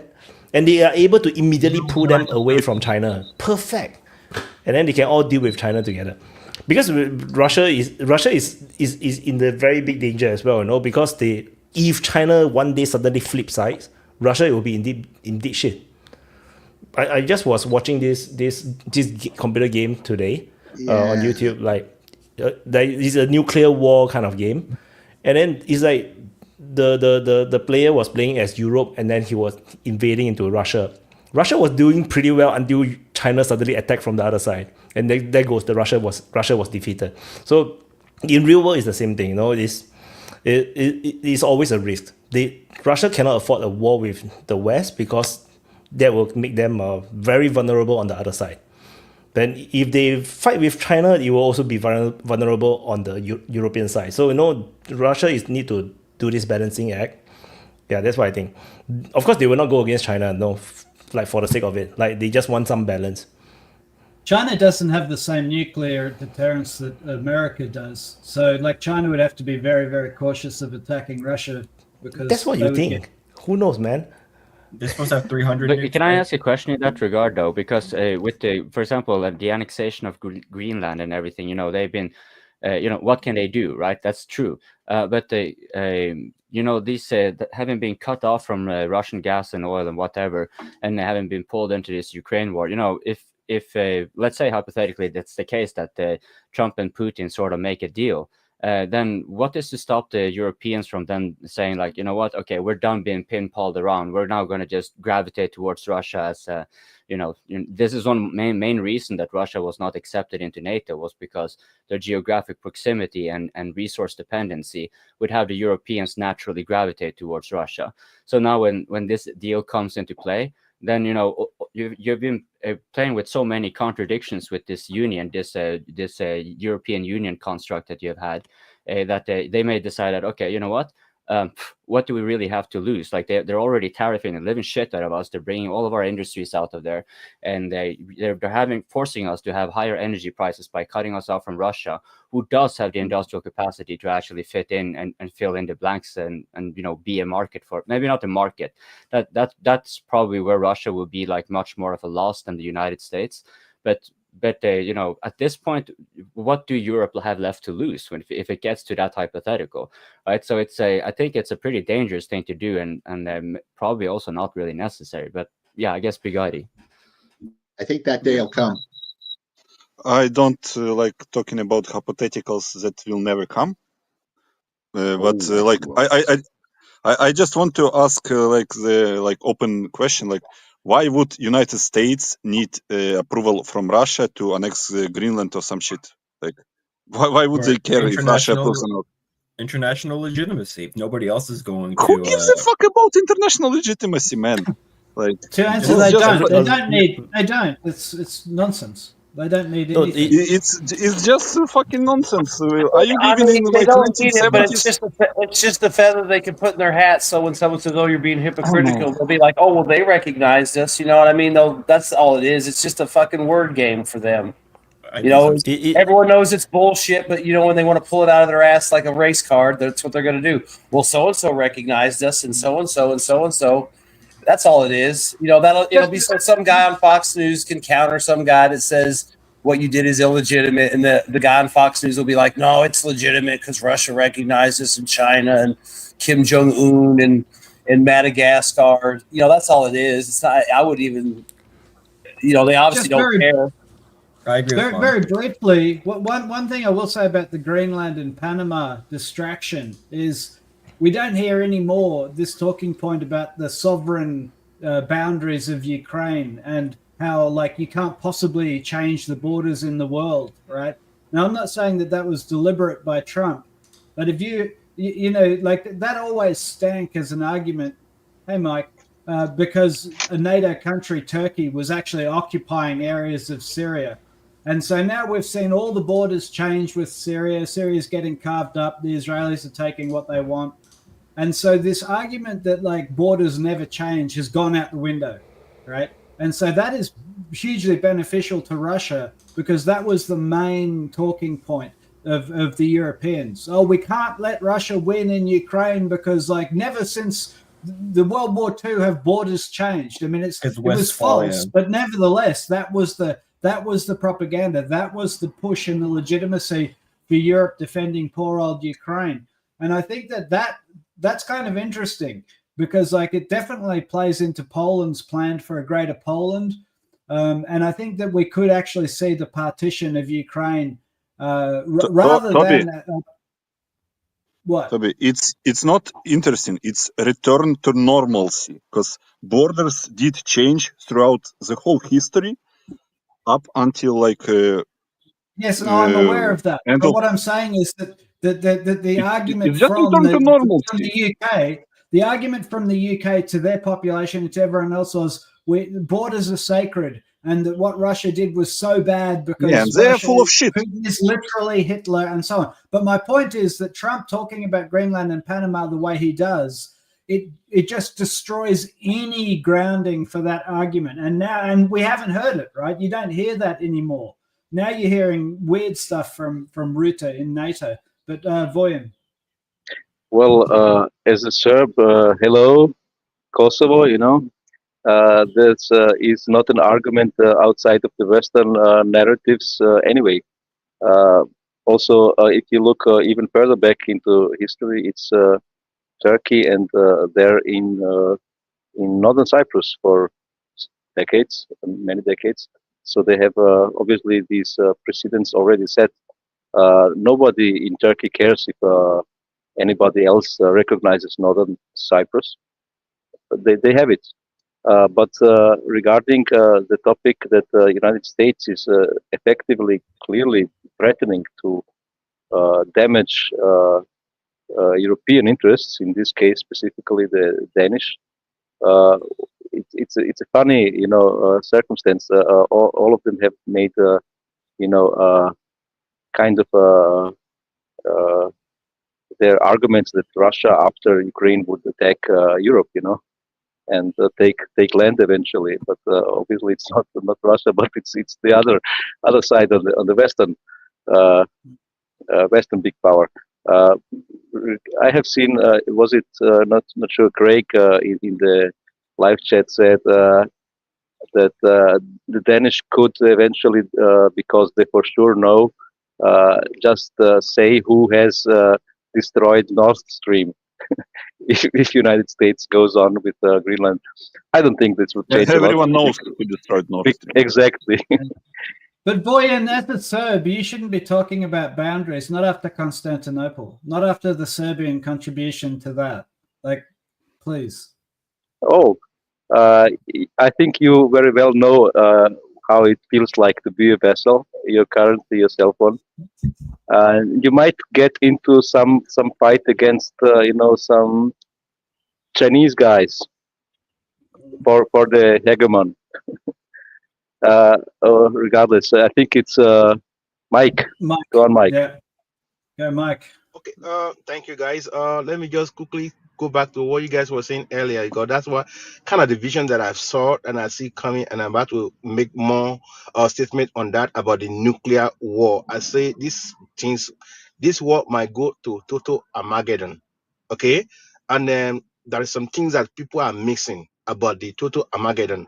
They thought they always think about Hollywood is gonna, when the nuclear war starts, it's just gonna be like let's just flat West gonna flat Russia, or Russia gonna flat Ukraine one day, and that's it, everything is over. It's not gonna be that way. Okay, the way it's gonna happen, at least if this nuke just start, whenever they open the Pandora box, when the nuke start flying for at least good 2 years, minimum of 2 years, a nuke is going to be arrive on all direction, every side. The nuke is going to be arrive at least for good 2 years, not just 1 day, 3 days event. It's going to be for good 2 years. Nuke is going to be arrive on every side. Okay, forget about how people keep saying, oh, nuke is going to be like 1 day. They flat the Moscow, they flat the St. Petersburg, and it's over. That is a bullshit. The nuke is going to be arrive weekly, monthly basis. Do you understand fucking nuke work? Just real quick, if what Mike's saying is true, just remember that you can go to DPA War, and there's a live nuclear war Armageddon end of the world live stream. So it'll be up if the nukes start flying. So we'll all meet up there. If you're a viewer or subscriber, come on. Say our goodbyes. Yeah, we'll say our goodbyes. We'll watch what I'm saying that what people need to be drop off one by one and be replaced by somebody who is more fortunate. Sorry, what I'm trying to say that people think they're gonna survive it. Like I say, it's not gonna be 1 day event, 1 month event. Okay, it's gonna be at least good 2 years minimum. Arrive on every side. That will side. be a very long stream. Okay, that will be like a super long stream. That's cool, man. That's like another 100 or like 240 open mics for some people, up potentially. Some of us probably not so much. What I'm saying that many of us will not lucky to survive it. Man. Okay, it's not about reality. People don't like to hear the reality, but when it's coming, because on many people's mind, they think it's gonna be like, it's gonna be like, it's over. Mike, it's not gonna be. Who will fire first, and who will be the first victims? I already say who's gonna fire first before. I say that before. I said United States is gonna be the first to launch nuke. And then against who? I say that before. Okay, the first to launch nuke is gonna be United States. When time comes, who's gonna get hit? Who's gonna get hit? It's gonna be all direction, every side. It's gonna be because this is what's going to end up happening. But you say Mike, over 10 years, right? Mike, will Australia? I'm losing IQ points with every fucking second, man. Mike, will Australia be hit? Every side is gonna get hit. Every side, because this is. But we're not on a side. Happening. We're not on a Every side. side. This is what's gonna happen. Hold on. Let me make my explanation clear. Let me make my explanation clear so you guys will understand how things is gonna get ugly. Okay. At the beginning, it's gonna be like GPS. They're gonna knock all the GPS out. Global Link, Starlink, everything knock out in space. Now they are going to go on a who has a better will they nuke Moon and Mars? I'm talking about what the way things is about to be happening. When they knock all the satellite out for the to direct to the nuke where it's going, now it's gonna go to who has the best how would I put it? Who has a big dick? Who has the best system that they let me, how would I put it? Oh shit, I forgot. I've just laid this thing out.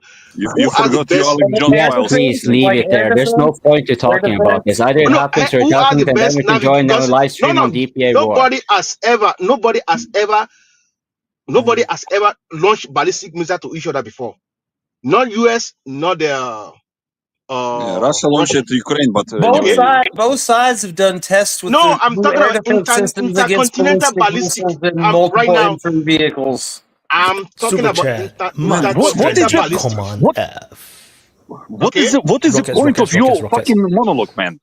Can you get the point clear? Like what is the point? You are rambling about nuclear war. What is the point? Like what is the point? What is your point? The point is this, that when time comes, everybody they don't know what they're asking for. That is the point. What is your point? Ukrainians are pushing this thing, and the West, mostly UK and everybody, are pushing this to the nuclear war. This war is not gonna end. Man, when somebody has to step in. Who let you out of your room in the mental hospital? Do you have like a walk at night? What about you? See, let me tell you, I'll tell you something about this. Is the thing, right? You guys, like somebody like you that maybe was one of the Ukrainian what do they call them? What do they call those snatcher guy? Maybe that's one of you do, because so for you to be able to go on the internet, you must be one of the Ukrainian official. I could guarantee that one for sure. You're saying Bagari is the Fed? Bagari is one of it's one of the Ukrainian official. Period. If it wasn't, he would not be able to. I'll tell you what it is. He will not be able to get online like that. Not everybody have the opportunity like he does have in Ukraine right now. I think he doesn't live in Ukraine. Except he doesn't live in Ukraine. That's two things. It doesn't really matter how Bagari gets on the internet or why he provides I'm just saying it, but it's not, when we talk about what's going to hurt everybody else, we don't want Ukraine. They're not going to kill themselves. That's on them. They bring it to themselves. They don't want to negotiate with Russia. That's on them, not on everybody else. They don't want to bring their problem to everybody else. They're going to be like Zelensky dictating to everybody. Zelensky is not. That's why Trump is different. Zelensky is the one that dictate. You the one that is fighting the war. You dictate everything to everybody. Dictate to all the West. On open mic, I will say drugs are bad for you. Drugs are bad for you. Okay. Drugs are bad for you. Don't do drugs, or you will be like Mike. Super chat, Mike, please expand on that. On what? What do you want me to explain on? Everyone, what I'm explaining is that Zelensky is the one that dictates to all the leaders of the world. Okay, he tell them what to do, what they have to do. You are the one that are fighting the war. You should be begging, but you are the one that dictate to them. You shouldn't be. Tell them this is what they have to do. No, you fighting the war. You should be begging, please. No, you have to do this. This is completely out of nonsense. In fact, all these liberal leaders are completely, I don't know, stupid or what. I don't understand. Mike, why somebody Super chat. Mike, take a chill pill by Toronto Brad. No, I got a conspiracy theory for why that happened. Every single leader that goes to Kiev, get some special happy ending, and then it was all filmed. Then after that, no, they're all doomed. They're all under Zelensky's thumb. Maybe, I'm just saying. No, see, when people are detecting, I don't get it how those leaders allow that to happen to them. Bring themselves to we have to agree with what Zelensky say. The guy that's supposed to be begging is the one that dictating for them that this is what I want all the country on the world to do. Even Africa has to do what they want to do. Go to England, you want them to do what they want to do. Yes, Mr. Zelensky. They're consistent. It's a Ukrainian thing, Bigari also wants you to even stop go talking. to China. It's consistent. Why don't you call Bigari out for a date, Mike? Why don't you call him out for a date and find out, and then we can move on. Mike, I would like to ask you regarding some details of your theory. Who is in the United States trying to start the nuclear war? Is it the government? Is it the deep state? Is it Davos, or who is doing it? And if they had this plan, why haven't they done it yet? I don't understand what they're waiting for. UK has the best air defense, so I'm safe from nukes. Say Voz. For how long is the air defense gonna last before they take it out? He was joking. He's joking. He's being sarcastic. I do understand.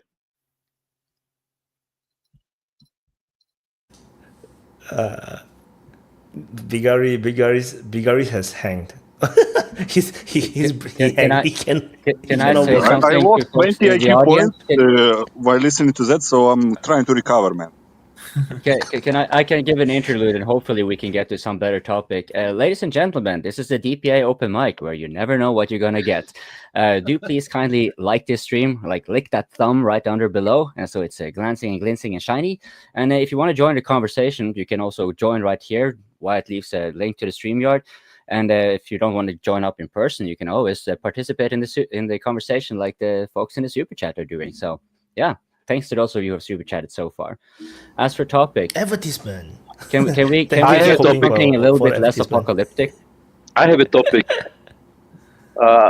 regarding the topic that also Trump has made an announcement. This 500 billion for some new AI data center and some reduction in regulations for power stations that would power these data centers. AI is a very interesting topic and very hot topic. If you don't the most mind, boring topic in the world, man. Yeah, it's terrible. Yeah, it's terrible. Mike, does the watermelon taste better in UK?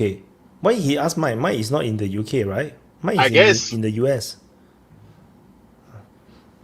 The thing about this AI, Voyan, if we can get to AI, listen, the AI is very, very expensive. It's like the large language models, they're trying to increase the complexity, and they've hit a bit of a wall.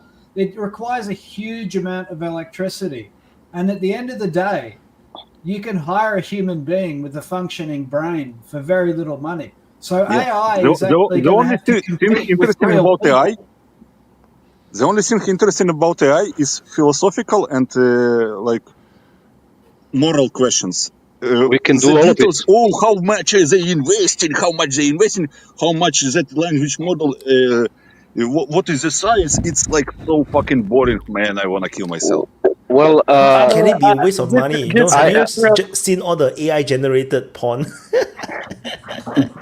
Just real quick, totally not a waste of money. It's not expensive to get real porn. I mean, you can hire real porn actors in Kentucky. That's like $2, and Vaughn will make you all the interaction. Hell yeah, with possums and shit and a banjo.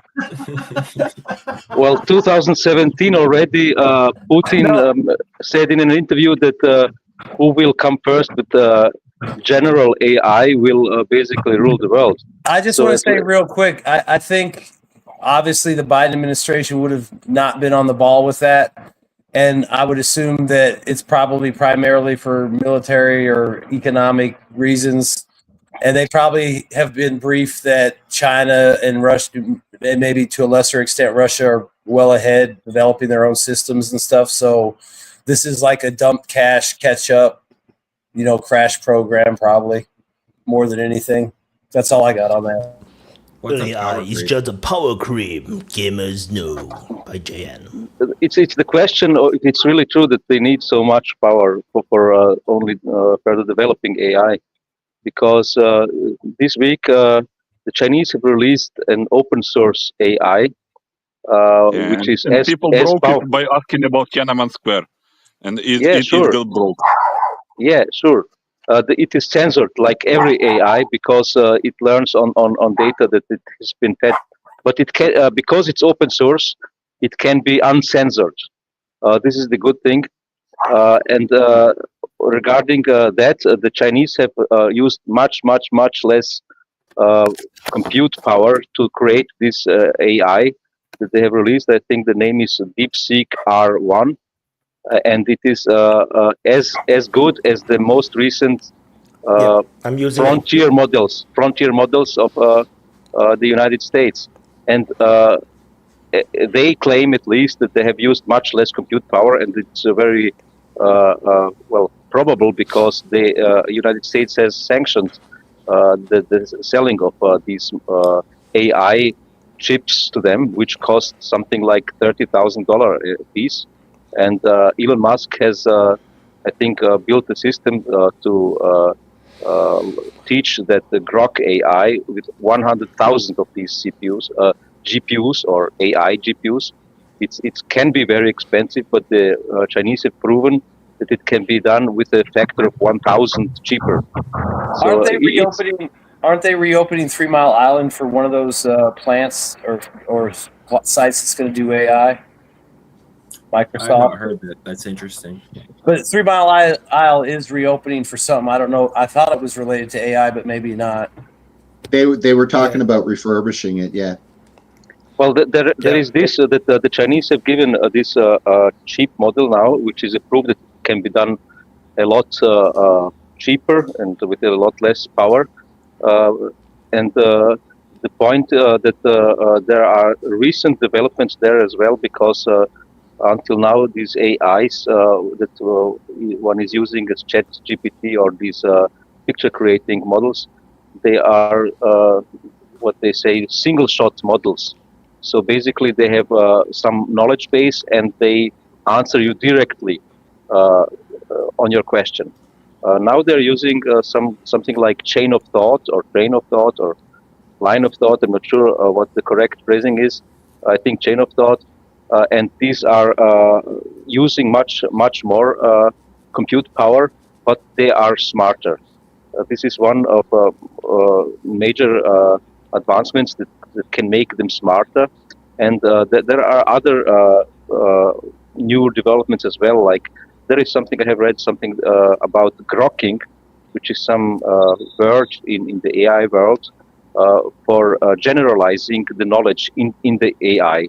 So when the AI is being taught with the data that they use, they can, for instance, use 100 pictures or 1 million pictures of a cat, and the AI then in the end understands what the cat is, but it can be overfitted if they use too much of this data in the way that they have used until now. It can recognize all of the 1 million that it has learned very perfectly, but it loses in efficiency to recognize similar ones. This is then named overfitting on the existing data. They have now found some algorithms which avoid overfitting, and if you avoid overfitting, then you can generalize the knowledge. It's not just that it learns the training data, but it can really generalize on several topics. And but this that's will be also what happens when they give you wrong answers, because they generalize wrongly.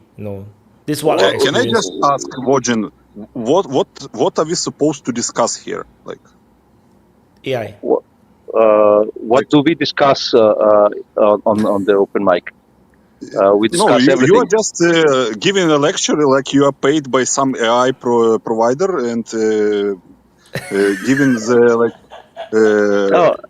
what's it called, benefits AI, like history on the AI, like what is the point of this discussion? Like I want to honest question.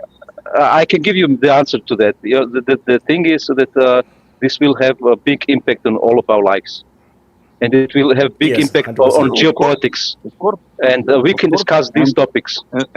And who cares how many cat images? What is the point of that information? I care because he's talking about processing power. Because on not just that. On generalization, the AI can learn more generally, not just on the data that it's trained. It can really grasp the algorithm it's behind, because the AI that they use until now, it's not really smart. It's not reasoning, but it's going into the direction that it can reason. I built AI bots, man. I worked with AI, so I know the topic. But it's so fucking boring. So. Okay, so Super Chat, King Charles won't let anything happen to Australia and Canada. So Toby and Nunya is safe too. And Virgin is the DPA Minister of Science, according to JN. I think both Toby and I are Scottish, actually, so he's not our king. but they sold the gold to China anyway, so they're just like a placeholder. So I actually used DeepSeek as well. I actually have it as my bookmark. I actually searched the same thing with ChatGPT, DeepSeek, and Grok, and I actually have some experience. DeepSeek is actually pretty good. Like it's actually simpler in a way than ChatGPT, but I haven't exactly like used it to replace ChatGPT per se. Grok, in my opinion, Grok 2 is super good. Like it's so much better than Grok 1. Like I'm using it very heavily, especially for news. Because Grok is excel with news, with latest news, because they draw information from Twitter. So, it's superb for researching on the latest situations. The DeepSeek is not bad, in terms of research, and it can also research on news because it searches well on a search engine and provides a bit more detail than ChatGPT.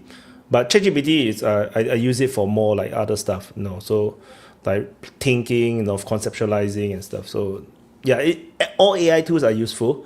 It depends on how you use it. I think that Grok is not for everything as well. The question that I'd like to discuss. AI, you're describing advanced search tools right now. Yes. Well, okay. Voyan, please. Wait a minute. I want to say something about this, right? Okay. Intelligence is always downstream from sentiment, right? So when we talk about our own intelligence, it serves our desires, right? We want something, and so we use intelligence to work out how to get it, right? But what our desires are is the initial thing, right? And this is why artificial intelligence will always be the servant of human desire. Now, let's talk about the two extremes of desire, love and hate, right? And this is what is so diabolical about AI. AI is going to serve hatred brilliantly well. If you want to kill people, AI will go about it in a ferociously efficient manner. And that's the military industrial complex is very interested in AI so that they can guide missiles onto their targets using sensor data that is local on the missile, right? Predominantly thermal cameras. That way they can get around E-war. But if you talk about AI serving love, right, then you're talking about complete dishonesty. You're talking about a sex robot that is lying to you. Because when Grok tells you that it loves you, that's not real. And so AI is a supreme servant of hate, but it is a false servant of love, right? And one of the consequences of this is getting hate mechanized is nothing new. And what we're going to see is if AI is used as an instrument of social control to police people, right, there's still always going to have to be human beings managing it so that it doesn't turn against them, right? And we see this already. You can tell there are all these people employed by all these AI companies making sure that Grok doesn't say the wrong thing, making sure that the open ChatGPT, you know, they have to make sure that it doesn't turn against the LGBT community, that it doesn't turn against the globalists. So there's always going to be, you know, who guards the guards. There's always going to have to be human beings managing the AI so that their instrument of efficient hatred doesn't turn against themselves. And AI so this is why I have a AI is question. a little bit of a myth. AI is going to be a tool of oppression because it's no good as a tool of love. And that's why I think that AI is pretty much diabolical in essence. I just have a real question to follow up on Toby before Bagari goes. Bagari said he made AI bots. I just want to know, were they love bots or hate bots? Or sex bots. Yeah, chatbots. Anyway, like sex chat. AI is the biggest the greatest marketing campaign, the word AI, that human ever produced. Because it's not intelligence. Right now, what we have is it's not intelligence. Like you need to, there is no intelligence there. It's just a large language model that accumulates the words and works based on the pattern. It's not intelligence. What people are saying, it's just a fucking scam, man. Oh, it's AI, it's AI. There is no intelligence there, man. Like when we get to intelligence, it will be really scary. What we have right now, it's fucking useless shit that will just replace. Maybe not useless shit. That's a strong word, but it's just replacing the basic human functions. It's just advanced search engine, basically. That can formulate the answer. Because what you're describing is artificial sentient. Because if for example, let's say, okay, I'm just using it as a layman term, because if a human being, you ask him 1 + 1 = what, he say 3, he's an idiot. He's not intelligent at all. So, but you ask the AI bot will say 1 + 1 = 2. He's intelligent. So it's artificial, but it's still intelligent in that sense. But if you talk about if you talk about like real intelligence, like the way he can conceptualize and make decisions, then that is more like sentient. It's a bit like creating life, but it's artificial life. So no, it's like I feel like if you don't use the word intelligence, that's what people get confused. mean by AI, that it can think on its own. That's what people are like have the meaning of AI. But people think that it can think. It cannot think on its own. It's just advanced fucking search model that can formulate answers very eloquently. That's all. AI is like the machines in the New Jerusalem poem by William Blake, but we have to adapt to its presence. Well, what happens when AI starts to analyze central banking and usury? And Toby, like, what happens if you have a central bank? What happens if you permit usury in a society? AI has not. There's always going to be gatekeepers on AI, right? Because AI is a weapon. The point is, Toby, AI has no desire to analyze that. It has no desires at all. It is just a mathematical equation, and it's just calculating a number. That's all what it does. I didn't say it did.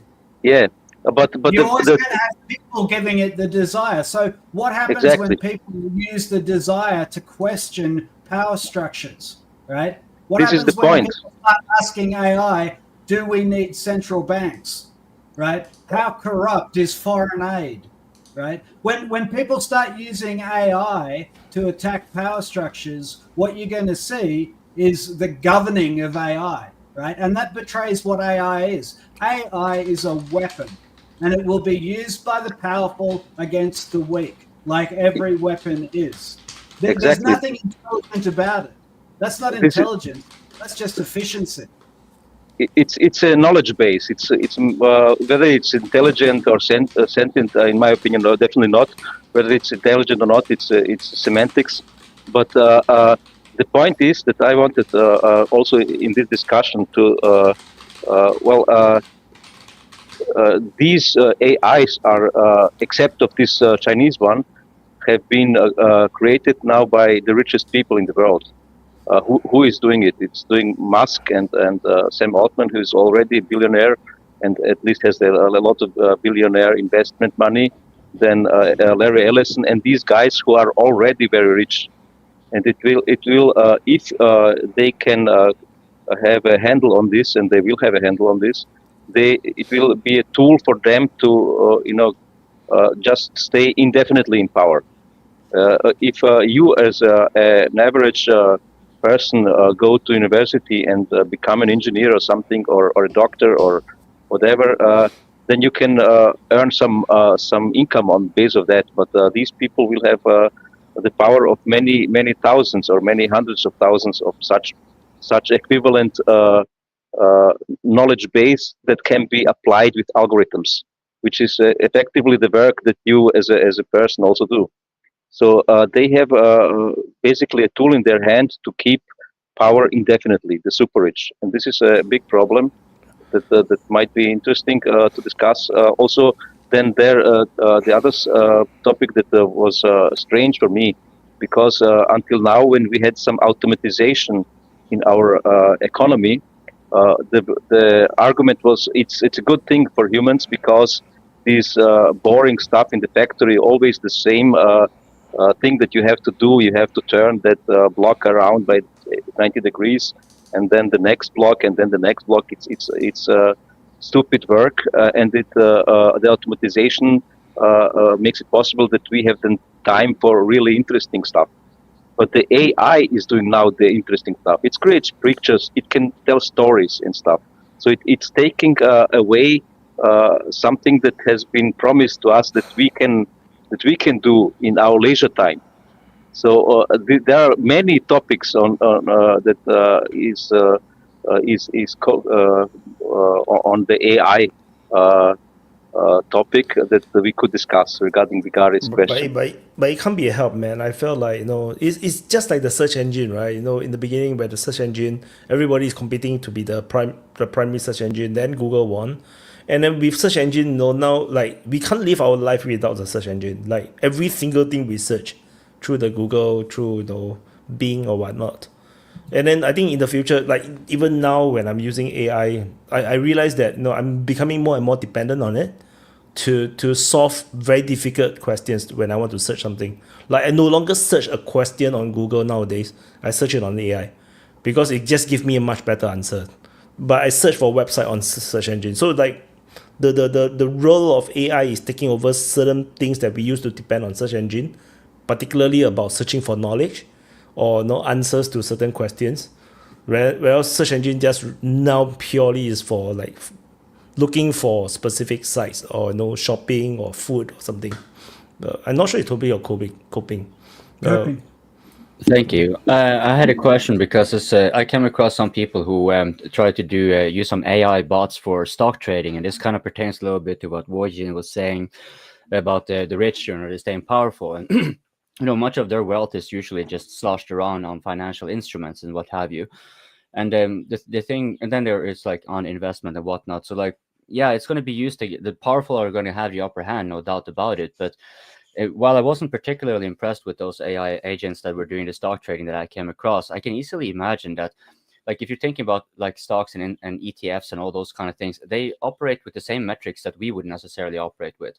So if it is actually searching up not merely a CPI analysis and several other indicators, but it also starts searching up because you can weight it in, where you change the weight on it to also be including geopolitical factors, such as what are the diplomatic relations, what are the public statements, where are the trade relations actually at where are the letters of intent, what motions are going. Like it can be summarizing that so incredibly quickly, where you otherwise would have to, even a well-versed stock trader will probably be struggling to keep suit. So what do we then see down the line? Because if everything a stock trader does, for example, is operating on metrics that an AI also can basically just do much, much faster, then could one possibly be seeing like the trading class, for lack of a better word, be rendered obsolete? Or because that seems actually to me quite just like with the animations and stuff like that, these things are have cut up away a lot of jobs. And while, yeah, sure, you're going to be still needing a person to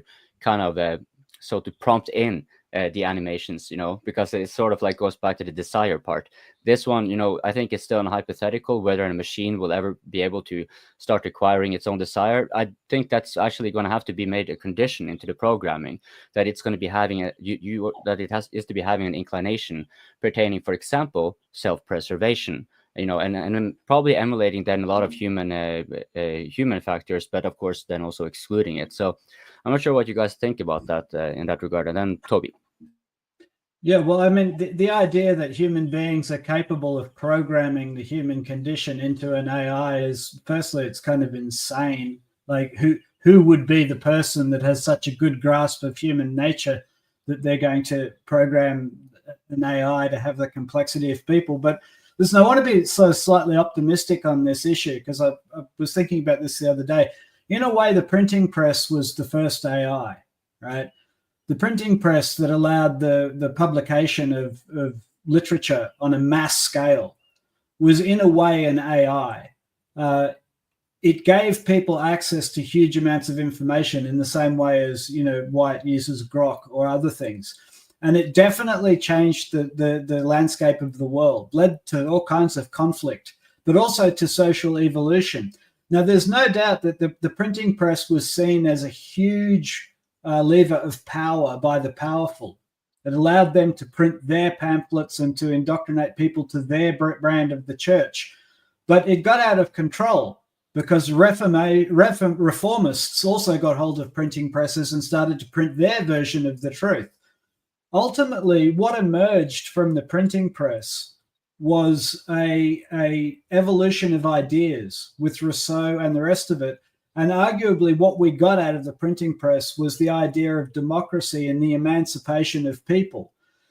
Personally, I think that this is what AI will bring. We have people like Sam Altman, and we have caricature villains like Bill Gates, Bezos and the rest of it. These billionaires, and arguably you could put Trump into this basket as well, but billionaires see AI without doubt as a jackboot that they can stamp down on the human face forever and retain power forever. But I don't think power systems inside humanity evolve like that.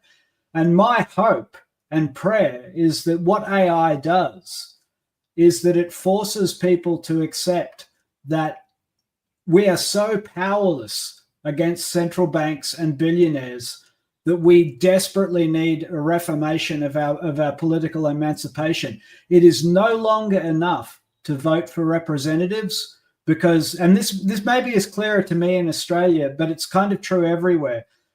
Our representatives are not ours. They belong to the globalists. They belong to the multinational corporations because they take money from the multinational corporations. It's not hard to understand and everybody can see it. I think that what AI will do is it will force people to understand that they desperately need direct democracy. People need an actual power of veto against the globalists. The ability to elect representatives is clearly not working. It's not enough. If you're in Australia right now, you get to vote for, they call it the Uniparty, because it doesn't matter who you vote for, you get the same globalist policies. It's not enough to vote for a representative who takes money from other people.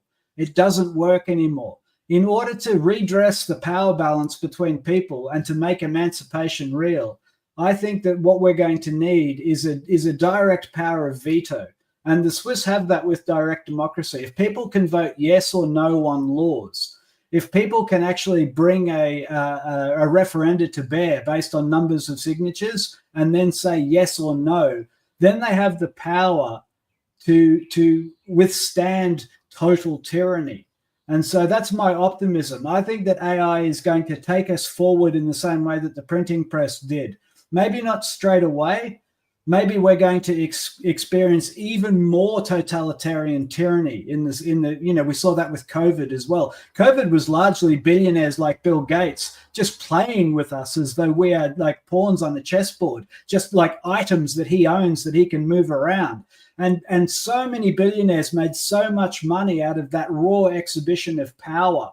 And they have that power because of technology, the internet, right? Allows billionaires to be masters of the universe. But I don't think that I don't share Orwell's view that like the future is a jackboot standing on the human face for eternity, because I think that in the scheme of things, there's redress and there's rebalance.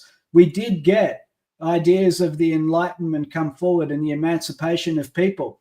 We did get Christ coming along with his conception of the human soul. And I think that what we're going to see as a response to AI is an understanding.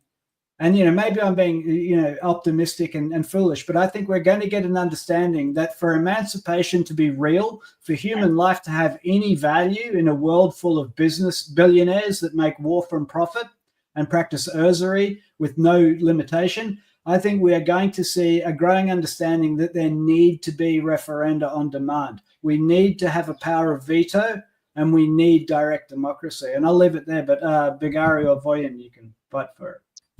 Bigarigon. Okay. Quick point on what Voyan was saying about taking jobs away. And Copin was right when he pointed out that people need to give a prompt to AI to create, because AI cannot think. AI cannot take away the job the job of creation, the job of idea. Those people that have the ideas and that need to create the ideas, they will have the job. But I will say to all people, adapt or die. It's with AI. If you need to adapt to the new realities. Second point, what was Toby was saying about direct democracies and blah blah blah.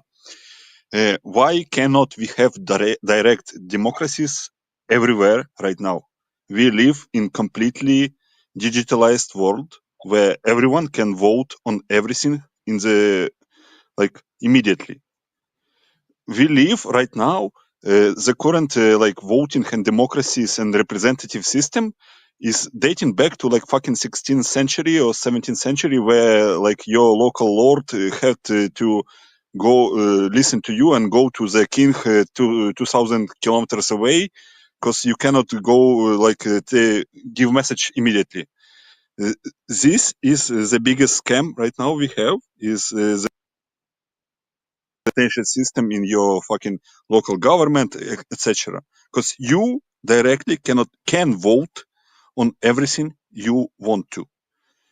If local fucking, I don't know what's it called, if local bee or honey law that concerns you, you can vote on it. If it doesn't concern you, you don't vote on it. It's the biggest fucking scam ever right now, because we can vote on everything that concerns us digitally at any point, but we select representatives that are taking money from lobbyists and etc., and they don't represent you. That's the point. And we are stuck in this system because it's really convenient for those in power. But anyway, and last point is there is a good article by Vladislav Surkov on future of AI and how AI will there will be countries ruled by AI in 200 years from now, and people will just live normally outside of the country, and they just will I will share it if you will remind me. But in that article he said one good thing, even with current AI we can replace 90% of politicians. And what's funny is that Ukraine already did that. Ukraine is a trailblazer. Do you remember the AI spokesperson? Why would you need fucking some Ursula von der Leyen or some shit? They talk the same message that can be just replaced by AI. You don't need to pay the fucking salary to those bureaucrats, because they relay the same boring message that can be just replaced by AI. I think it's a matter of time that we're going to see governments or countries run by AI. You just put in some inputs and then the AI will suggest what to do, know what to what to spend on and how to allocate stuff, and people just follow and just do. I think that we will see it in our lifetime. I think there will be at least one country will try to do it. So what if the countries decide to go to war because the AI decided to? I would like to answer to some of these points by copying Toby and Bigari. Bigari, you said adopt or die. Basically, that has been the same way all the time in history, industrial revolution and stuff. But just a reminder, very recently, the same idea was said with the phrase "learn coding." Now it doesn't make sense to learn coding because the AI can do that very well, or can do it quite good enough to reduce the number of coders. Then regarding coping, if the AI is smart enough, well, it's not intelligent, it's not sentient, at least in my opinion, but it's getting very smart very quickly. With the very recent models that do this chain of thought thinking, they have done benchmarks and tests with mathematic Olympics tests, which have not been solved with the current or recent models, but only in the very newest. These can solve some 70-80% of these, and the earlier ones could do only 10-15%, which is a big step up. So it's a very fast development there. So they can kind of reason, because to solve mathematical questions, you need to be able to reason theoretically. And with these new algorithms that they use, they emulate reasoning kind of. It's not real reasoning, but the result is still there. They can solve the questions. So they're getting very smart. Yeah, I see that we have, kicked out all of the people from the chat, and they're sick of AI. Can I ask a final question? Because what you're saying, like it needs some, sure, it cannot be finding its own desire to be searching for example, stocks or whatever, but it can be told, find the stocks that are most likely to be beneficial, for example, based on these whatever premises, right? And then they can also be playing and tweaking with that. So, I kind of imagine that, like, given the how quickly it's advancing, and also how fairly, like, relatively speaking, rudimentary the trading will be. It's Wyatt, can you please mute when typing? Oops, sorry. Because I'm wondering, what is the consequences of removing that entire segment of generally wealthy people, right? It's mostly people who have, you got to have money first if you're going to be a part of it, and those who make a lot of money are the ones who are usually most vested.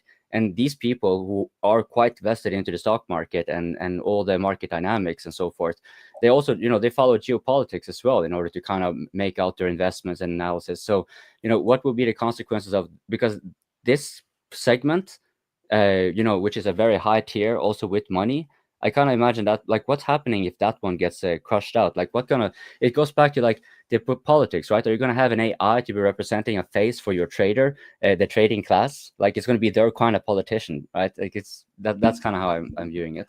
But yeah, if people are just going to die and drop off because of the AI talk, maybe we should change to something. Oh, Slovakia. Oh yeah, I think Macchiati, attacked. since you haven't been the fingers, and I guess we can change. Yeah, Macchiati, you go first. Oh, somebody was talking about democracy, and I was cracking up at that guy. His name is Mark Root, right? The NATO guy, and he was saying that the reason why 150 millimeter shells in Europe cost $8,000 per shell, and it cost like $500-600 per shell in Russia is because of democracy. Said that because Russia is not a democracy, they can manufacture things cheaper. And it just cracks me up as to how these guys, so they either think that, they must think that Western people are so stupid. Like, obviously such a difference in the cost of artillery has to be due to cost of production and mostly corruption. But I found that funny since somebody was talking about democracy. The other thing I wanted to mention was earlier, I was listening to you guys before I came in, and somebody was talking about the end of the war, the end of this conflict. And I wanted to say that one of the things to focus on is a possible meeting between Narishkin and the new guy, the new CIA guy. His name, I think, is Ratcliffe. When they meet, whatever happens next will give you signs as to what direction the conflict is going. Because I think this conflict, more or less, will be, any resolution will be highly influenced by those two people, since we have seen them do the same thing in the past. And I mean, personally, I hope eventually it ends. But to be quite honest, I think it's going to take just a little bit. And I actually did know, Narishkin said it, I think yesterday. That's the head of the SVR in Russia. He said that the CIA has an office in Moscow and SVR has an office in Washington. I didn't know that. I didn't know that they have representative offices like that, but that kind of surprised me. But yeah. So I want to welcome the new guy first. Hi, Crack Smoker 420. You want to introduce yourself? Hey, what's up? My name's Crack Smoker 420, and I like smoking crack. Where you from? I am currently based in Northern Virginia right now. In United States, right? Yes, sir. Yeah. So tell us more. I just mainly joined just to say I think it's dumb. I think that AI is not going to replace, like human civilization. I think that's delusional. I think that that's very wishful thinking, and it doesn't really hold up when you question the premise of like, we have a chat bot now, so it's going to become our leader. It's going to like propel us into a new age of like transcending your reality. I think that's just unrealistic, because fundamentally an LLM is just a search engine. It just takes like information, it spits it back.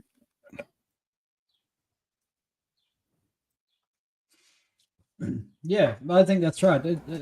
AI is not a very good philosopher, but like I wanted to touch on something that Coping mentioned, which is like, what is the role of markets, right, in the future? Because already, there's a strong case to be made that stock markets are completely artificial. Huge numbers of corporations rely on state welfare of varying different sizes, kinds, whether or not that's government contracts or whether or not it's direct subsidies. I saw a really good meme about like, how much money Shell, the oil company, gets in government subsidies in the US versus like Ted, who gets food stamps. And the meme is, stop talking about Ted, start talking about the corporate welfare. In a way, we are moving into a world where markets are artificial, because markets, the whole idea of like markets and speculation is that there is uncertainty out there. Like you gamble, right? You don't know what's going to happen next. You put your stocks into this company and not that company because you're gambling on an uncertain outcome. Well, if we end up with a world that is run by AI, by definition, uncertainty will be gone, because the only things that will be produced are produced from the data set.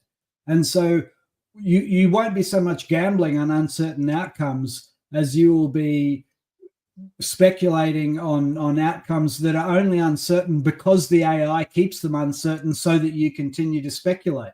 It's very, very odd. We're also seeing AI develop in the form of artificial driving algorithms.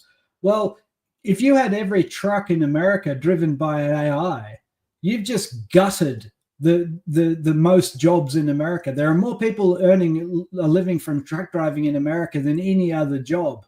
So what's the social consequence of that? So I think that with AI and the automation, we're increasingly seeing strains on traditional models of living, this idea that human beings are even required.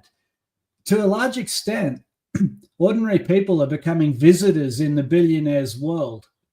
It's like we are mucking up their beautiful planet. We are useless eaters. You know, we are not required.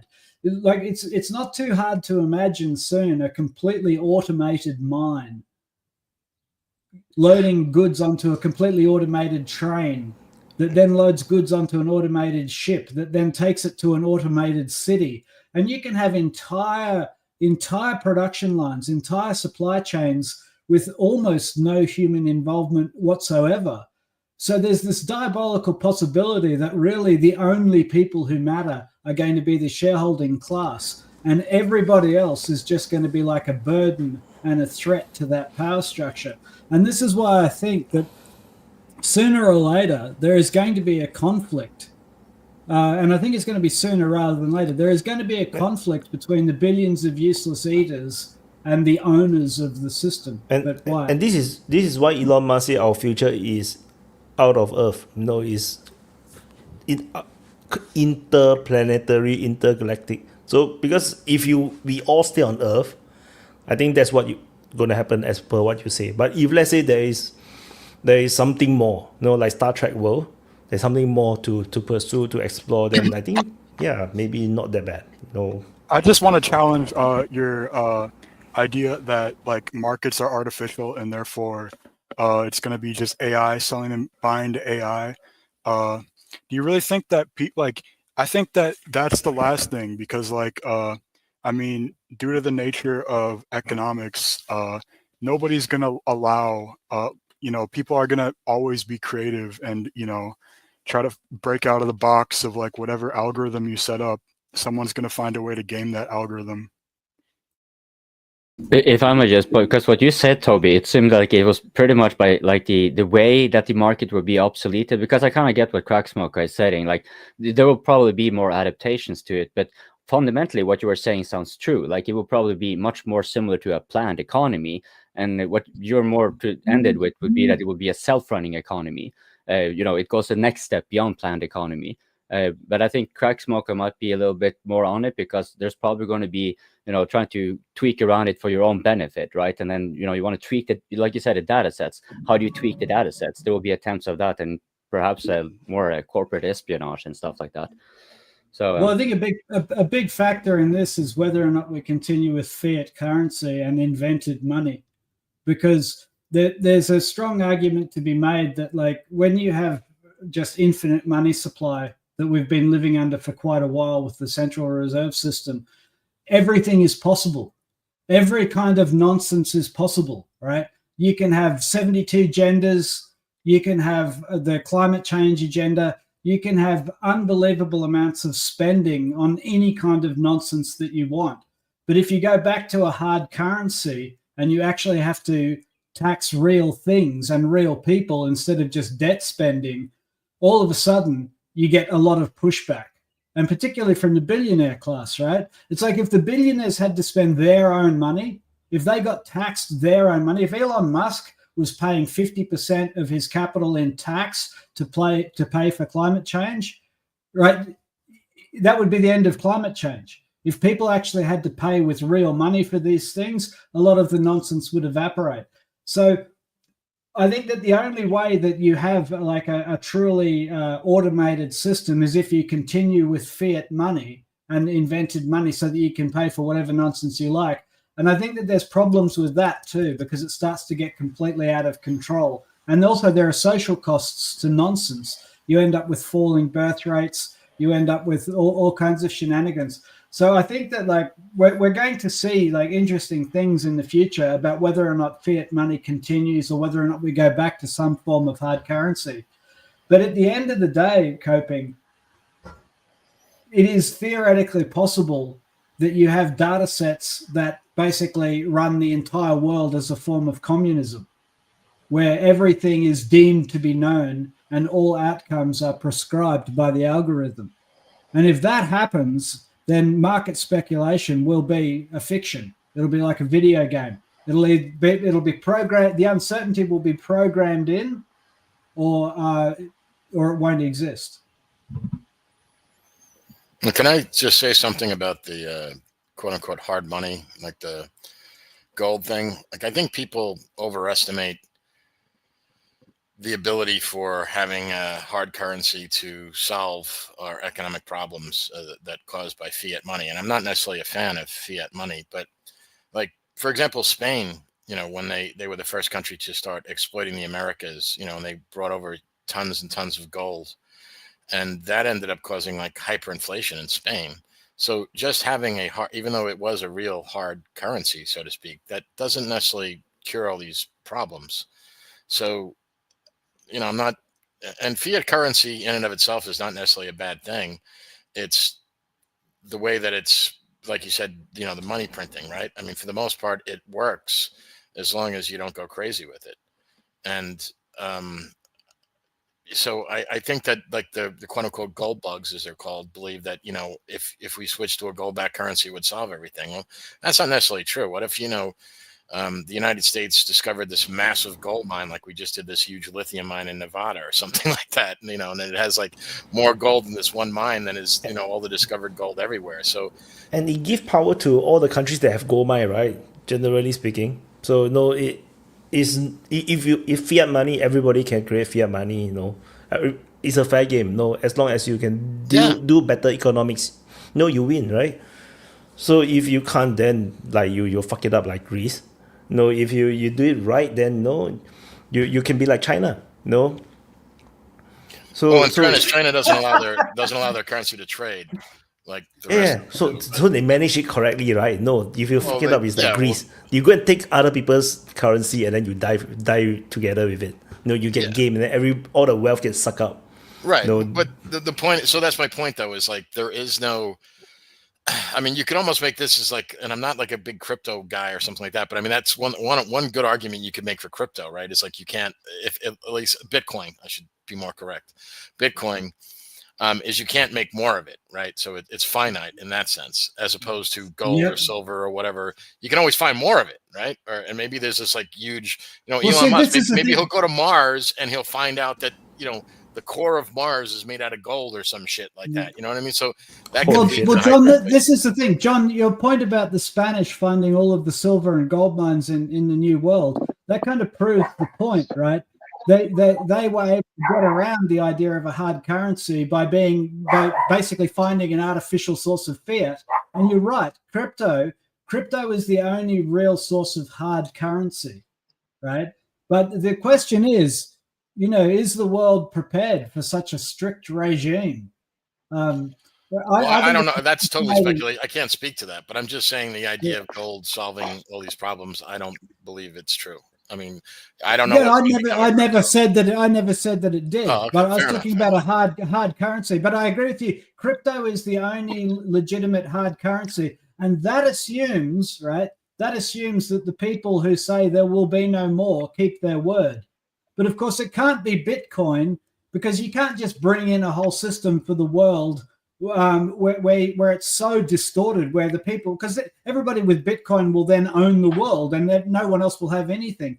So I think if there is going to be a digital hard currency, right, you'd almost need a one world government, right, to manage that and to manage the distribution of all of your initial coin holdings. So it's not going to be Bitcoin.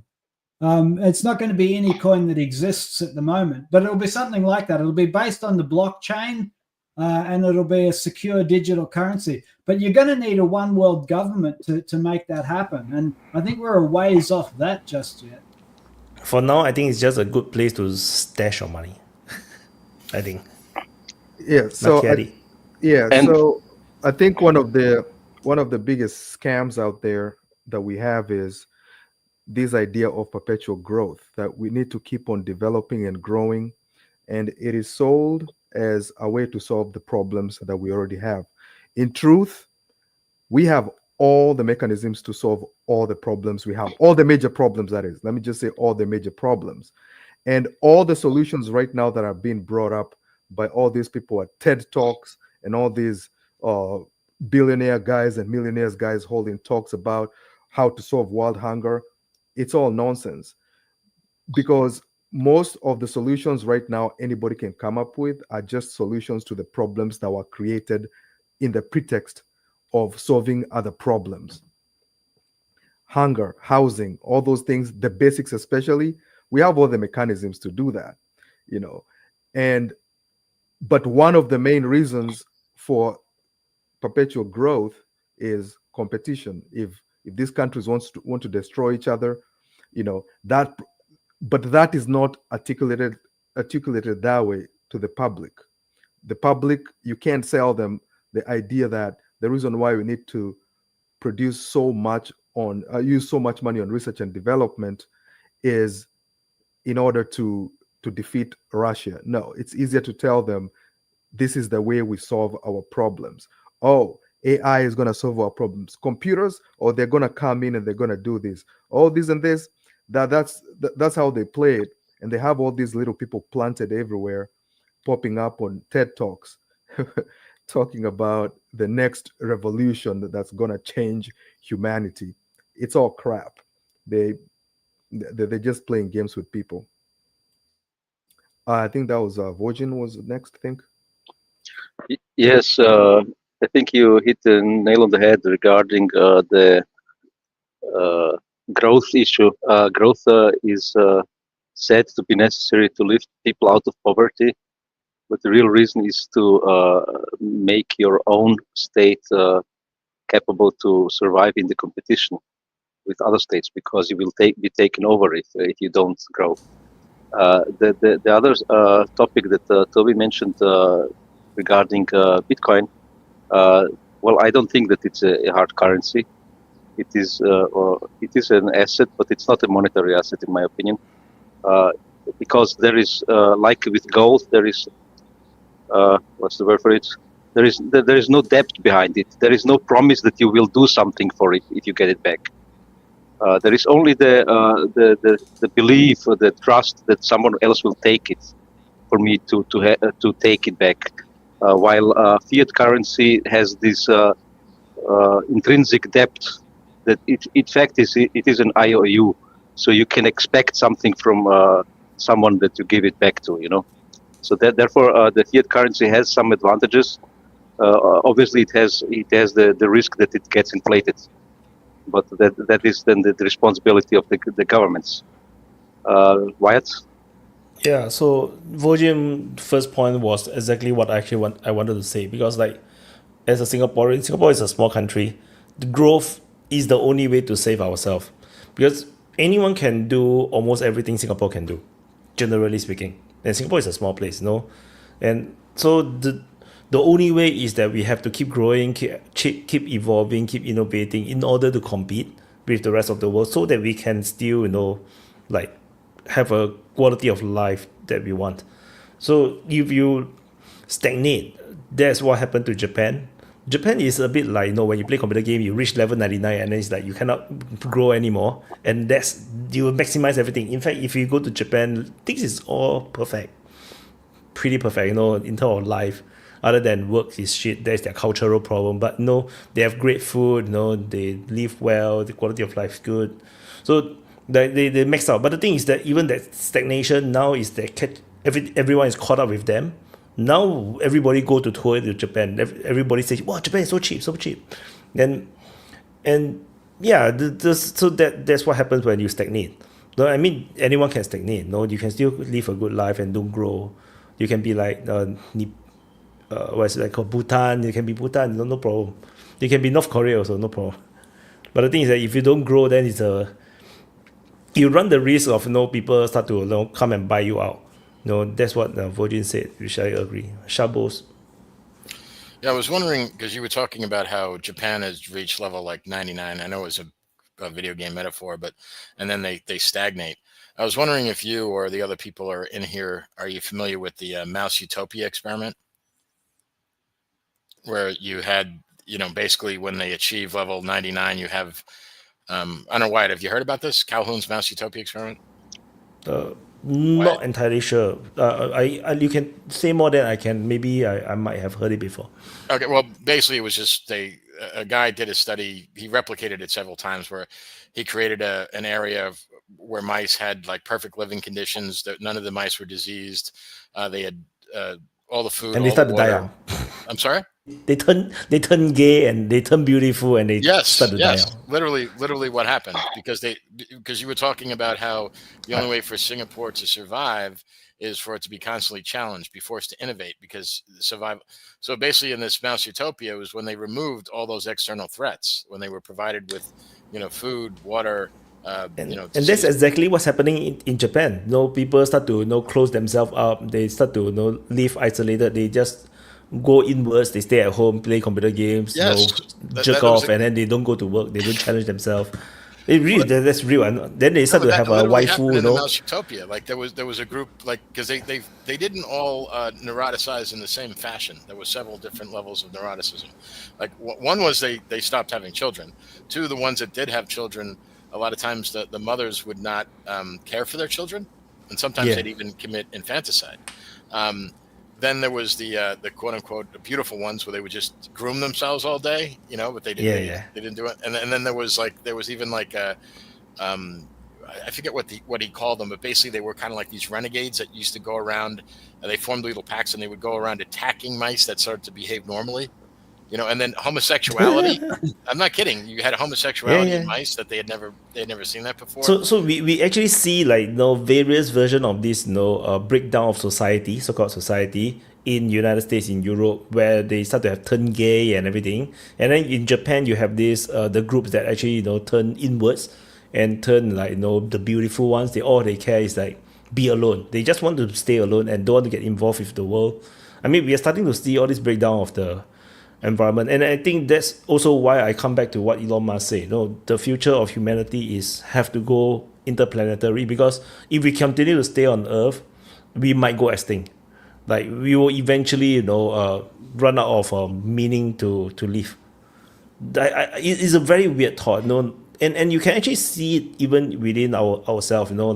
People in the first world, in the city dwellers, that we have lesser and lesser children, and it's like we are just very comfortable with having a good life, and then we just have one. One is enough. Just treat that boy, the son or the daughter, super well, and you think that that's enough. But then this son and daughter will grow up and to not get married usually. Then, but if you look, even if let's say Lee Kuan Yew, which is my the dead prime minister, he have 3 children. One never got married. The girl never got married. Then only the 2 sons actually got married and have children. But then, and then even then it didn't go well. It's like, even if you are very highly educated, your people are all powerful, but people still don't get married. And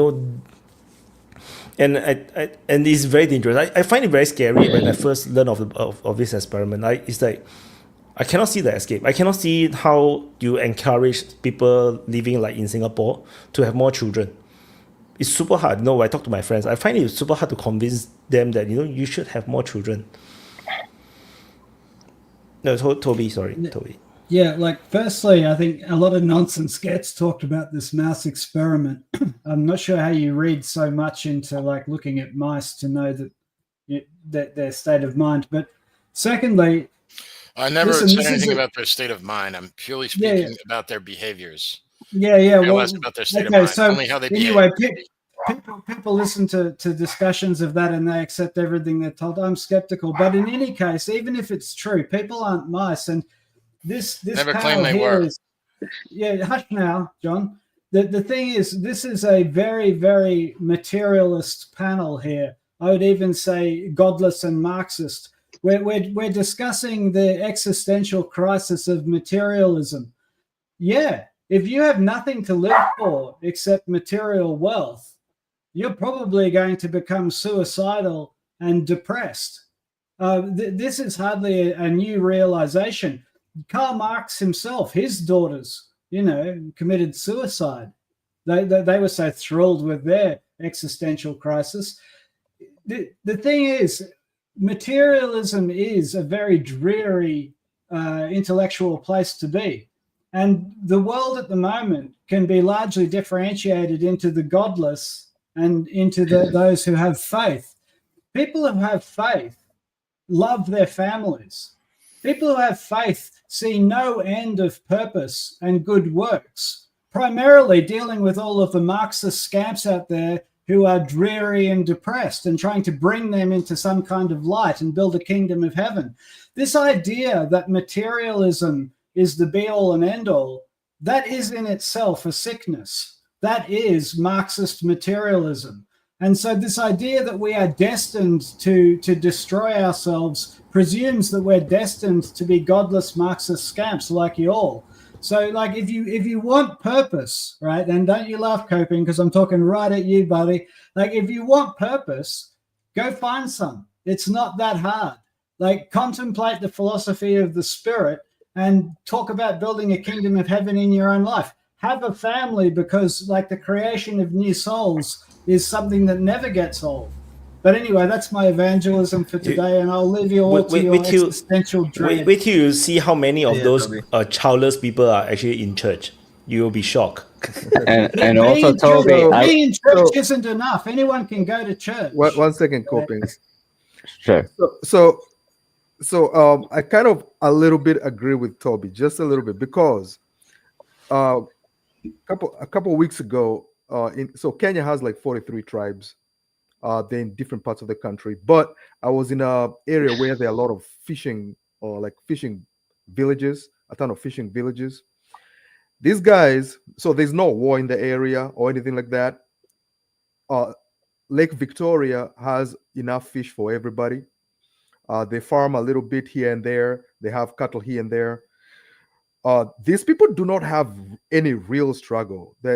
If there's any problems they have are like family issues and their cousins and what their cousins are up to, right? These people are like chilled out, but they don't turn gay. You know, those people don't even probably know what gay is. You know, so there may be a point. I think there's a point. Are they religious though? Because Toby's argument was it was about religion that prevents this kind of perversion. Is that the true? Is that a truism of these people? Some of them are. A lot of them have their own local beliefs, their own. They have their own thing going on, but obviously they're not. They don't think that we are all going to die and turn into dust. You know, they don't think that. They all of them have some idea of they're going to go somewhere else or whatever. But I think the world may have taken a certain turn. I can't tell when, where the kind of society that you guys may be describing, or somebody give the example of what Musk thinks the whole world is going to end up with if, you know, we don't go interplanetary or whatever. I think the world may have taken that turn at some point, but I don't think it's written in stone that that's the direction. So I don't think the planet has only one option and one possible direction. But I think if we continue with the trends we are seeing, like, you know, especially, you know, I listen to a lot of YouTubers from Western countries and whatnot. If we continue with the trends that most of these guys are advocating, where, you know, everything that makes people happy somehow is getting attacked. You know, they have this thing where they tell us in Africa that polygamy is bad, but being gay is good. You know, so if you take that direction, at the end of the day, you may end up in such a desperate situation as you guys are describing. But yeah. I gotta go. This is too late. No, let Wyatt go. It's his show, man. Wait. Just one liner. No, about the gayism and the polygamy. I used to tell people that if my government ever legitimize a gay marriage, I will champion for polygamy in my country. I will go into politics and say no. You must have polygamy. Or your wife would cut off your pecker. I don't care. I don't care. They allow gay marriage, so polygamy must go. No, but why that makes sense, because if you have a lot of gay folks, then you're going to have also a lot more. If you have more gay men, then you're going to have an excess of women. So then polygamy will make sense. But like to Toby's point, like I might not be sharing the same deist lens of everything on this world, but Toby's actually right. Like there's always something you can do. right? So like you have to find a meaning to it. And this is where kind of Toby is also correct. When it comes to materialism, it's quickly going to get into like a circular thing that like, where's it going to lead, right? You have to find meaning in your own life. And that's one of the things you can do is, for example, like and subscribe and all that good jazz. Keep the super chats rolling. And yeah, it's been nice, folks. Looking forward to see you next time. Take care. And I guess it's Bradley. I just want to point out that go ahead, what was Wyatt talking about like 5 minutes ago? He's talking about like how we're gonna go to fucking Mars and like you know, like this prophecy of like this, like it's that's really just a surrogate religion that you made up right there. You know, there's no way like we're going to, like, you in the absence of any kind of like religion, you've invented your own religion. I agree. So what I want to hop on is Toby's point about materialism and godless communists, because it seems to me, at least in my experience, and I mean all my experiences here in the States, that nowadays communists are almost always religious folks. Like they're either Muslim or Christian. The like the atheist communism of like the Soviet Union and stuff, that isn't kind of cool nowadays. I don't know if that's still the way that they do it out there, but nowadays it's like God would be a communist, kind of like the attitude that people have. And there's a lot of that going on. Like there's the new American Communist Party and all this stuff. So nowadays, at least here, communists are usually extremely religious. Which country do you live in? The United States. Correct smoker is based.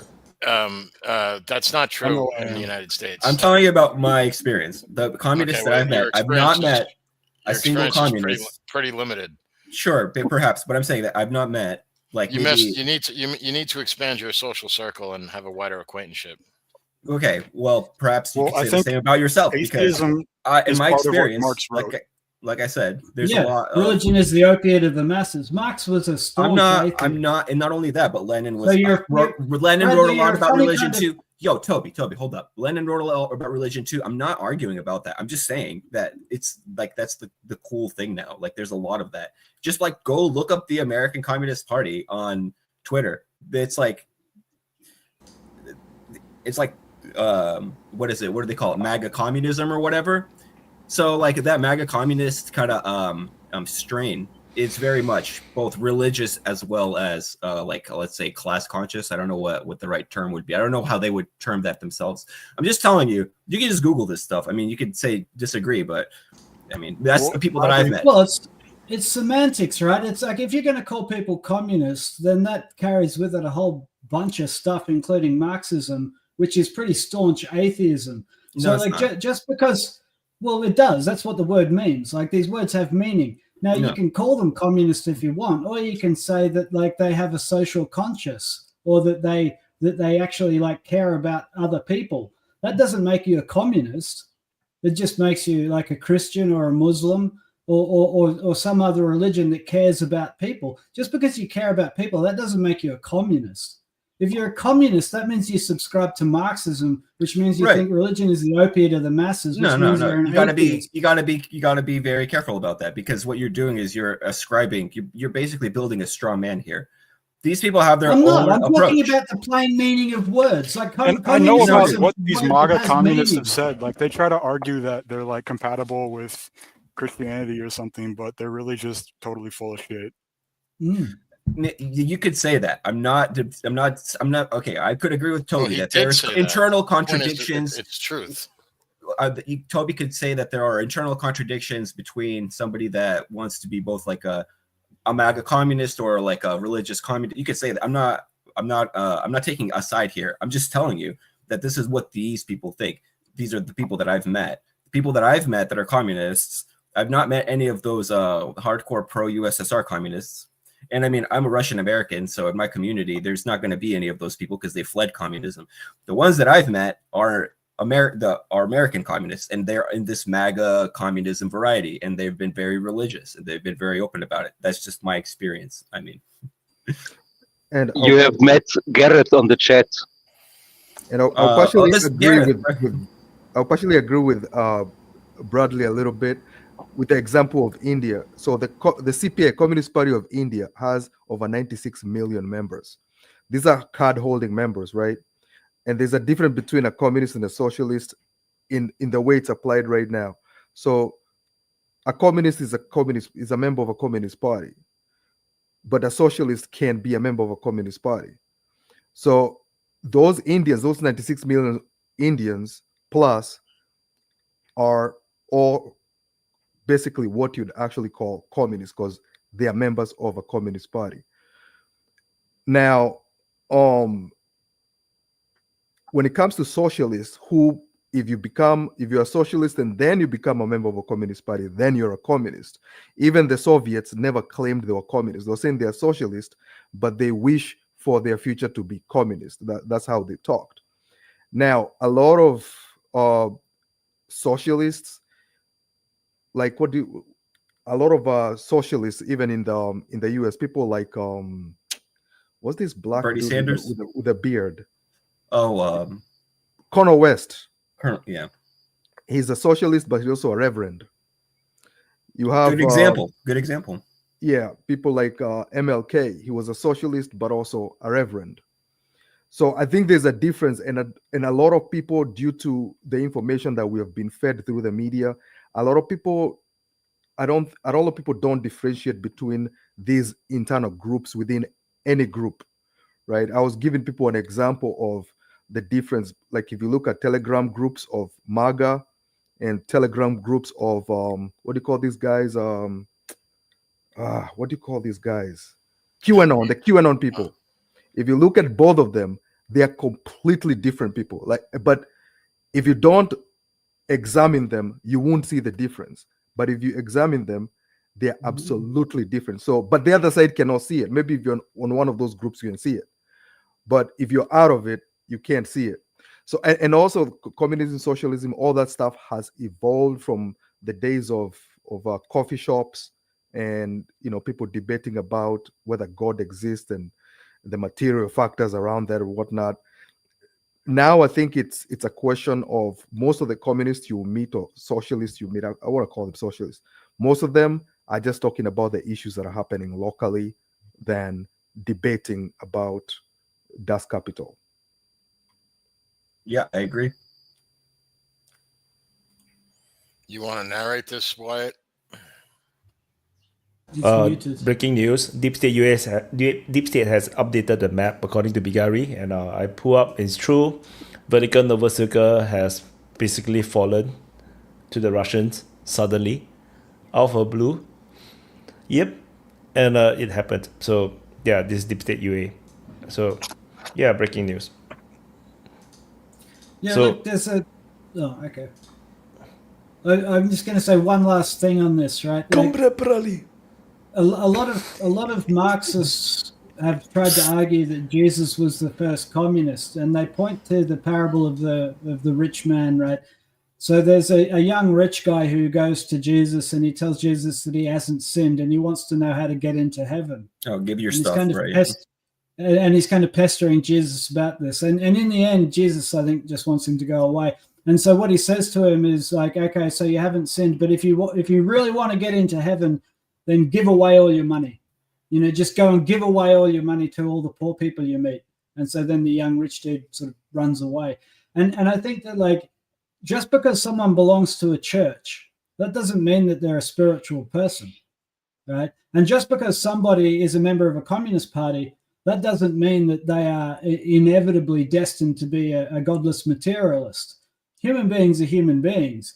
And whether or not you embrace the spiritual nature of yourself, this is a question of personal philosophy. And, we all face that challenge from day to day. And so I think that, increasingly in the world, you're seeing a division between people who embrace spiritual philosophy and look towards matters of the spirit in order to find joy and purpose in their life, and other people who are embracing materialism and the love of money and getting what they deserve as a consequence. But yeah, I'm going to pop off for a minute. Have fun, you all.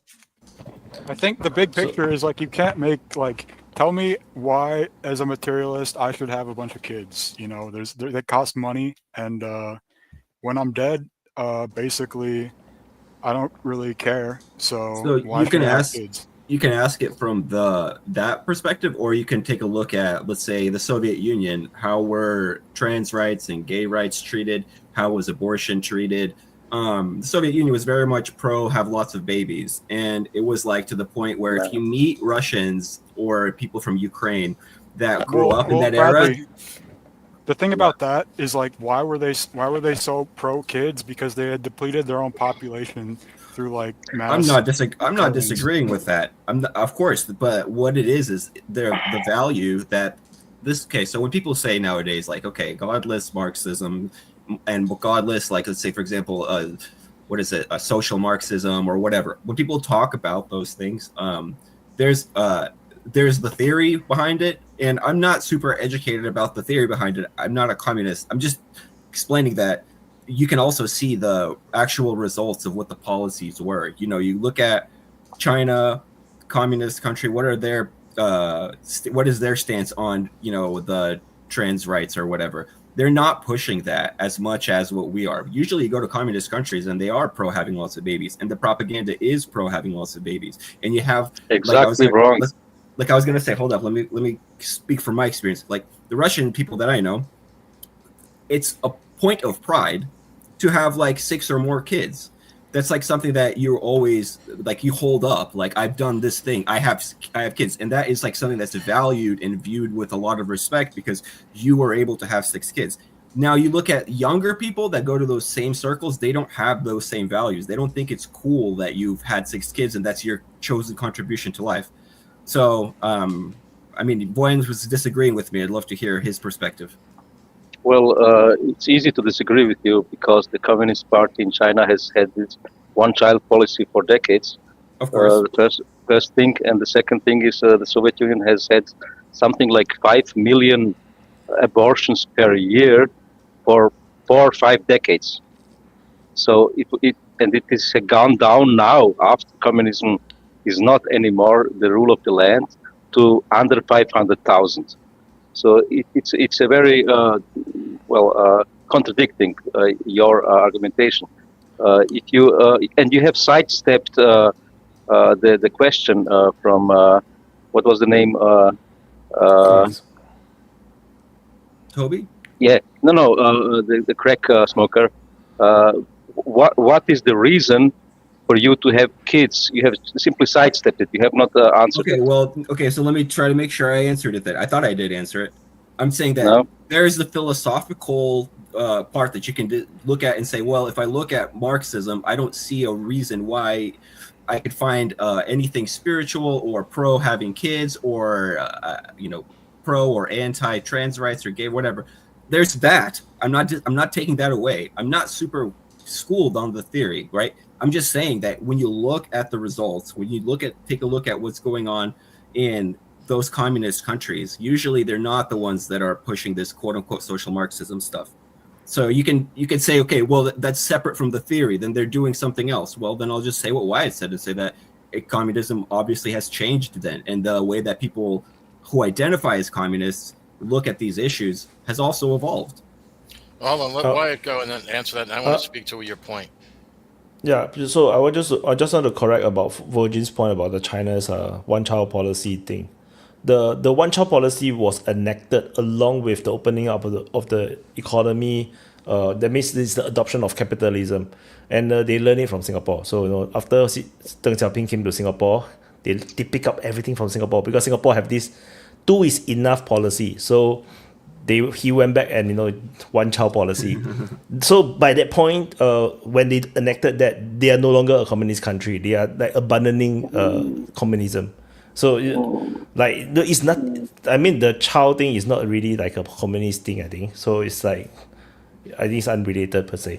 But yeah, I just want to say that that was part of the opening up, the capitalism part. Shabos?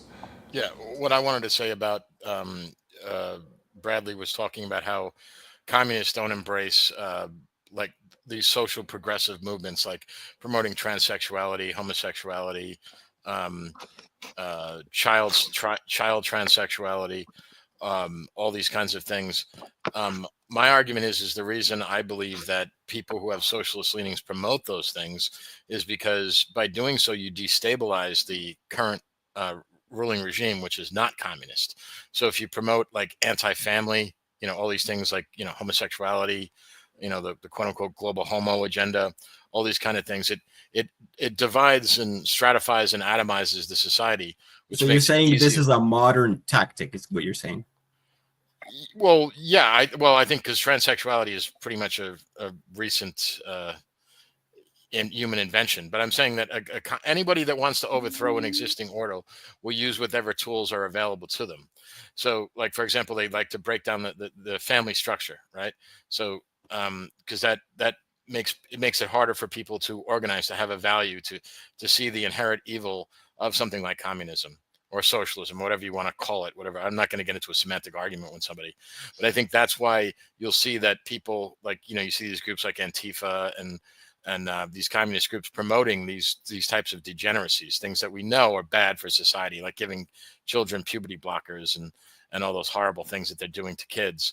The reason that they promote that is it because it helps their cause. It's not because that in of itself is their end. They just see that as a means to an end. Okay. I mean, I can't really argue against that. I don't know enough. It seems like if it's a tactic, then it's possible, I guess. I don't know. So there's one thing, I don't think a lot of people, so nowadays, for some reason, you have to be within a certain ideology. And for some reason, that ideology must overwhelm and basically captivate your brain. That's basically, and be pure and become like pure. Yeah, that's basically what is getting pushed. What people don't realize is that you can walk this planet without being a capitalist, a socialist, whatever, or pro this or pro that. Like you can just be at your home and chill with your family and go to work and come back. Like you don't have to be out there writing placards, I'm pro this or I'm against that. But the way I think the world is working like an algorithm. It's working like an internet algorithm where everybody is being pushed to take a side on these issues. And most of these issues, if you think about them, they're not that important. They really are not. Other than direct economic issues as to whether people have water or people have healthcare or whether there's a housing problem, everything else, more or less, is not that important. And then when these systems create the whole trans gay stuff in like the West, I don't really get its purpose. I've had people try and explain to me that it's some sort of population control or whatever. But the thing is, I think most people make the mistake of thinking that everything is done for one particular reason. I think it's done for multiple reasons, right? For example, you saw when the U.S. The U.S. does this thing where it finds a marginalized group, like in Afghanistan, it will find a tribe of pedophiles, and then it will just promote them, arm them, and because these people had been blocked from all around them, all over the country, this time they get an identity and they become some of the most violent defenders of whatever cause you give them. Or they go to China, find another tribe, but they're like, oh, those guys in Tibet, they used to have slaves and they used to be whatever, get that tribe, promote them, So I don't know whether that's the type of game that they're trying to play with that, because if you think about it, like trans people and whatever, they're not that many. I don't know how many of these people are, but they're not that many. It's a tiny minority. I don't see why it's such a big deal where everywhere you turn around on social media, it is trans this or trans that. So there's somebody playing a game, and those people who are very insanely against it, where it's in their brain and they think about it all day, I think it's part of the game for them to be like that. I think if you are insanely like, oh my God, the world is ending, blah, blah, blah, these people, or you are, oh my God, we need to protect these people, I think all that is part of the game. My point is, I don't know any one of them personally. I can't remember if I have ever met any one of them personally, even in the West. Maybe I saw them, but I don't know them. You know what I mean? But all of a sudden, everybody on Twitter, that's the biggest thing that people are fighting about. It doesn't make any sense. But my point was, you do not need an ideology. You do not necessarily even need to fight for something. You do not need to form a group and fight for this or that. You can just be, unless the external factors that force you to act differently. Yeah, I really agree a lot with what Macchiati said. And just to add on top of that, I'm less interested in trying to dissect what somebody tells me their beliefs are, and then me telling them, no, this is what your beliefs are, and here's why I think your beliefs are wrong. I'm more interested in understanding, being like, okay, if you are a MAGA communist, that seems like a contradiction to me. Can you explain to me what that means? And I'm not going to be the person that's going to say, well, I think you're an idiot because these things are incompatible. I'm just going to be like, okay, this is what this person thinks, and at the most I could do is try to understand. Maybe if it's the right moment or it's the right place or the right forum or the right person, maybe I could step into it with them. But this is not. Yeah, emphasis on try. I don't know. So that was just my point. I don't know who's next. Do you want to change topics? I'm down. Yeah. Anyone? Oh, well, I Thinking about kind of jumped in. I wanted to say my take on this transgender topic. Sure. I'll try to be brief. I think there's a movement in the world that's obviated the classical left-right economic distinction, where governments and corporations are basically in cahoots, right? And have been for a long time, where increased corporate power, increased government power, increased regulations, increased control of society by capital has been going on, without pause for quite a long time. And effectively, this is leading us to, the natural end state of all of this is going to be one gigantic, global corporation where all humans are simply interchangeable cogs. Where, no, not fascism at all, Bradley. Why do you say words and you don't know what they mean? Okay, you should stick to words that you do understand the meaning of. And so, if you did that, you would just be quiet. It's not fascism, right? It's kind of the opposite of fascism. It's a combination of socialism and capitalism, right? Now, how does this lead to, sort of the excesses of transgender ideology that we see in the West today? And we don't see it in all over the world. I mean, for example, Macchiati, you being in Kenya, you don't see it yet, but you probably will in about 10, 20 years, So in any case, I think the reason that this is happening is because effectively, if you think of the world as a spectrum of different institutions, right, of layers of institutional power, right? You have, if you look at medieval and early modern Europe, thanks, Jahan. I apologize for my outburst last time around, but anyway, you had guilds, right? You had people that worked in certain trades and they formed guilds. That was a sort of a power, a locus of power. You had the priesthood, the papacy, that was extra national, that was a locus of power. You had the old aristocrats, that was a locus of power, and then you had the monarchy, and then you had the merchants, right? So you had these different power structures that were competing with one another. And you see that all in societies around the world. Basically, what's happening is that these intermediary estates are being squeezed and turning into, are being squeezed out of the picture and having the blood drained out of them in favor of the global super corporation, right? Which has as its natural ally the individual. So our obligations to our family are being removed. Our obligations to our nation, to our gender, to our identification with our gender, our identification with our village, with our locality, to our nation, those are all being, to our religion, those are all being removed, so that all of us can effectively turn into pure individuals that are able to be moved around and optimized according to some gigantic, effectively some gigantic linear algebra that encompasses the entire world in order to optimize, the productive capacities of the world, right? And the capital accumulation, right? And so, why does that lead to homosexuality, transgenderism? Because when you have a family, when you have the basic obligation of man to woman to child, you are creating a sort of a bubble of power that cannot be reached by the government, by the corporation, where you have your own little power structure. inside of your own little family, right?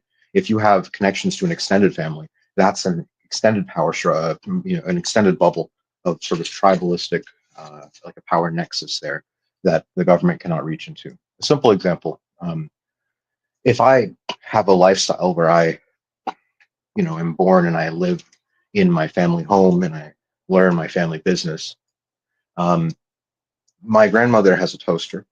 I'll use the toaster that she uses. Once she passes away, it becomes my toaster. And then I'll pass that toaster on to my child. For 100 years, 10 people are using one toaster. But let's say that instead I'm deracinated, and instead I go move around to different cities, chasing job opportunities. I live in this apartment or that apartment. I have to buy a toaster every 5 years. In my own life, I go through 20 toasters. You see what I mean? The consumption of toasters has gone up 100 times. Because instead of living in village communities where we're able to reuse and repair, instead we go and become consumers that have to constantly repurchase materials, right? And this is just one tiny example. The biggest thing is housing. Everybody's living in these individual apartments where we have to pay our, $1,000, $2,000 a month to whomever, instead of living in our family homes that we own, right? And this is the process that's happening. And effectively, nationalism is an opposition to that. Traditional sexuality is an opposition to that. And that's why they're pushing these non-traditional sexualities, because they want to make us individuals. They want to make us amenable and changeable. They want to remove our identities and make us just cogs in the machine that can be swapped around at will to wherever we are required by the overall global super corporation. And I think that's basically what we're heading towards if we keep going down this path of removing family values, removing religious values, removing national values, removing connection to the land, connection to our religion. And I think that's why we need to fight against it. And fascism actually is the exact opposite of this, Bradley, just so you know. So that's my position on this whole thing. Okay, so I just kind of want to push back a little bit on what Archimedes said. I just literally Googled it. Try. And Benito Mussolini. Yeah, and so basically Benito Mussolini, I didn't realize this, but Benito Mussolini actually is credited with creating. Of course, you didn't realize that. And, no shit. And of course, he defined. Did you have to Google that to figure that out?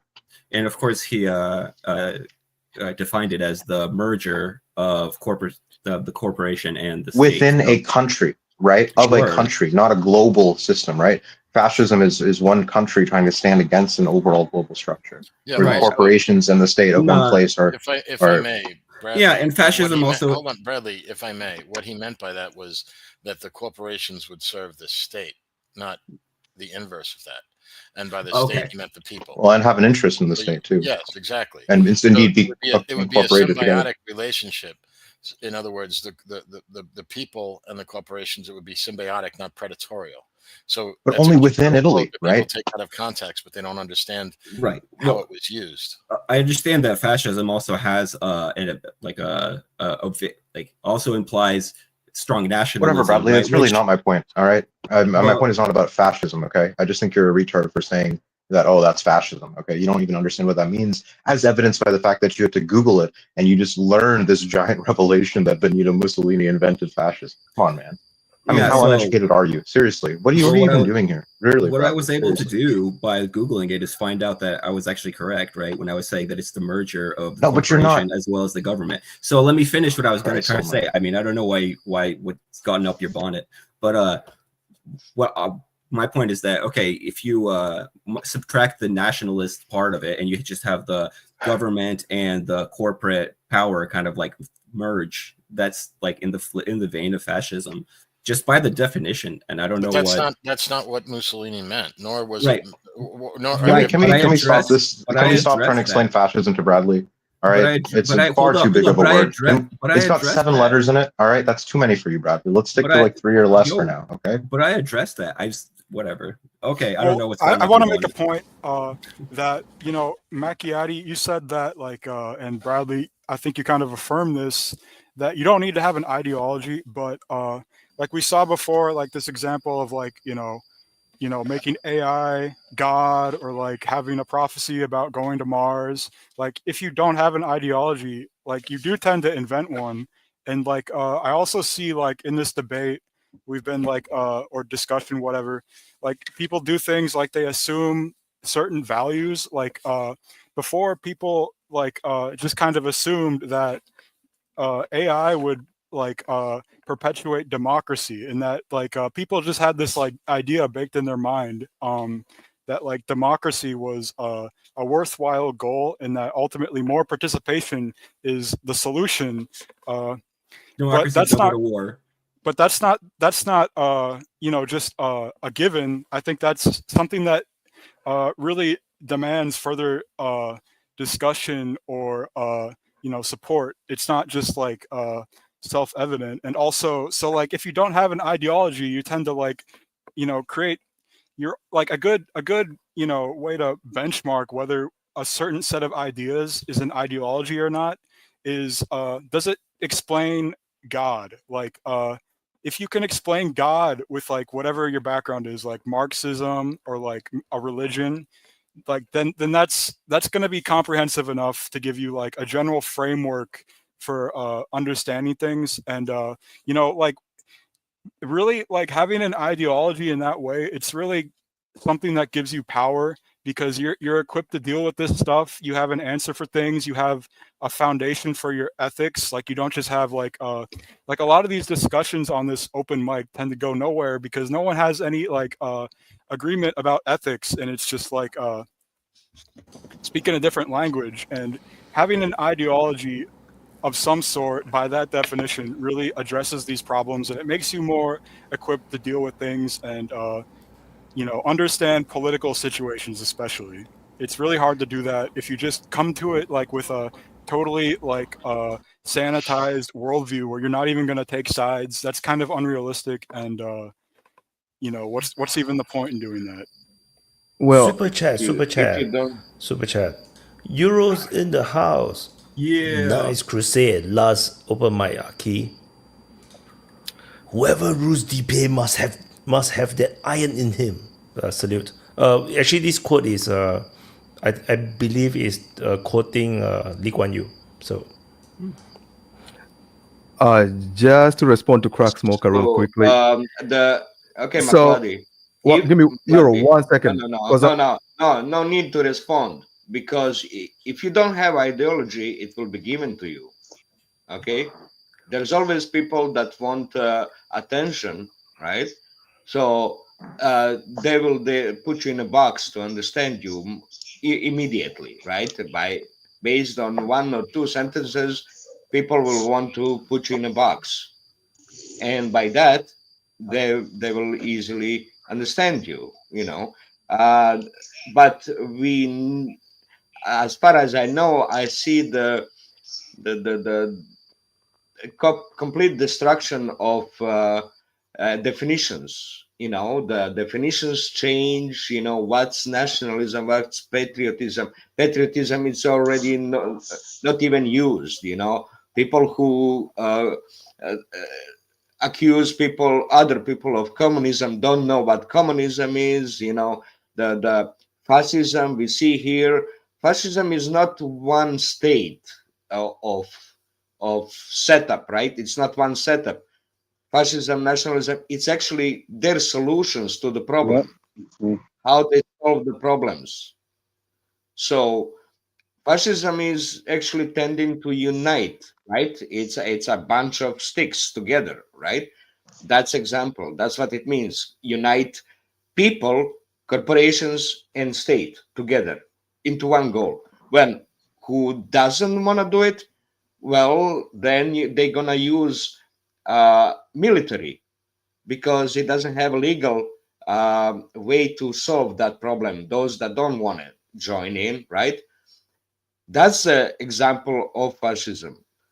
When the military is used, because there is no legal way to kick out or put in jail people that doesn't want to join. Extra legal ways to do it. Same thing with not enough demand in economy, they will do imperialism, right? They will promote imperialism. So this is about how they idea solve their problems. It's not just simple the definition, right? So that's where it goes. Communism, how the communism solves, or socialism, how socialism solves its problem. What's the general idea when those problems arrive, right? Like they have the base setup, and it's because of that base setup it inclined to solve the problems that works with that setup. Same with the communism, capitalism. Capitalism is dead, based on dead. So it has to be solved based on that, right? You cannot try to solve it because it's not gonna work. You can try, but it's gonna not gonna work. So you're basically forced to search and find the solution. But because the system is based on dead, everything is gonna go on that to work with the dead, right? And the communism is based on state printing money, nobody else. No private bank can print money like in capitalism. So it has to work like that. So major problem is inflation. So this is the solutions that are inclined to that philosophy. That's what that philosophy is. It's not just, a simple this and that. Because like when you consider every system can make a typical characteristic of fascism, unification of people, state, and corporations. Pretty much it's normal state, right? It's pretty much normal. But how you solve when the problem arrives, that's what delineate different systems, right? That's the key. But I wanted to say about this: if you don't have an ideology, it will be given to you. Why? Because now the trend, as I see it, major trend in the world is about get your attention. Everybody wants to grab your attention. So yeah, because people don't have kids, they want attention, right? They want to be, beautiful, extra catchy, right? Blue hair, gay. It's all that's grabbing your attention, something unusual, right? Like pulling a Trump, saying something outrageous that everybody's going to talk about it. That's a example when something is perfected and used to grab attention, right? So this is the trend. Like, I don't see the beauty anymore, like beautiful people, like they don't grab attention anymore. It's passé, right? There was a trend with the media, picture media, video media. It was one trend that lasted. The beauty was grabbing attention. Now that's not sufficient anymore.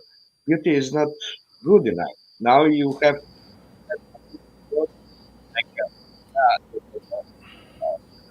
Okay. Euro, you're breaking up, and I need to answer some of the things you've said. But before that, I want to let the new guy introduce himself first, and I'm going to swap with Gabriel. Yeah. No. Pan-Africanism. Can you introduce yourself first? Yeah, hi. My name is Brandon. I'm just a person who agrees with the title. Trump is doing everything he said he would do. You're going to get a bunch of people saying a bunch of nonsense. Socialism is this, and fascism is this, and da-da-da. Listen, man, representative democracy is what created the greatest country on earth. Unless you got an example of something better, all your ideas mean nothing, because everyone living under the systems that you think are going to work or attempting to impose those systems, they're willing to give their left arm to be in America. That's just the way it is. I'm sitting in Africa right now. If I gave somebody a free ticket to America right now and said, bark like a dog and flip upside down, they'll break their damn neck trying to get that ticket. So we have a good system in our country. The problem is, I believe the biggest flaw in America is too many people who have nothing to lose have the right to vote. And I really believe the only way to fix this situation and keep America on course, we got to reinstitute some laws surrounding voting. Maybe you need to own land or have a job or raise the voting, something. Pay taxes. Pay taxes. Pay taxes. That's a good one, because unless you are impacted directly by the decisions you are making, you have no real dog in the fight. So you can jump on board with any nonsense, any blue-haired. I live in California, so I'm surrounded by rich yuppies who are trust fund kids. They will be in the hood, be around little like low-income areas, pretending to be a person who's living below the poverty line, but they're really there because the bar that they love to hang out at every day, every weekend is close by. So they move into lower income areas. But you just need more transparency. Get all this money out of politics. Should like the pay, I think is fine, but all these like interest groups and all these lobbyists, we just got to simplify things again. And I think the country will do well. But if you didn't support Donald Trump, your opinion really doesn't matter, because we know that you're not really thinking things through. You're just going off of emotions. That's it.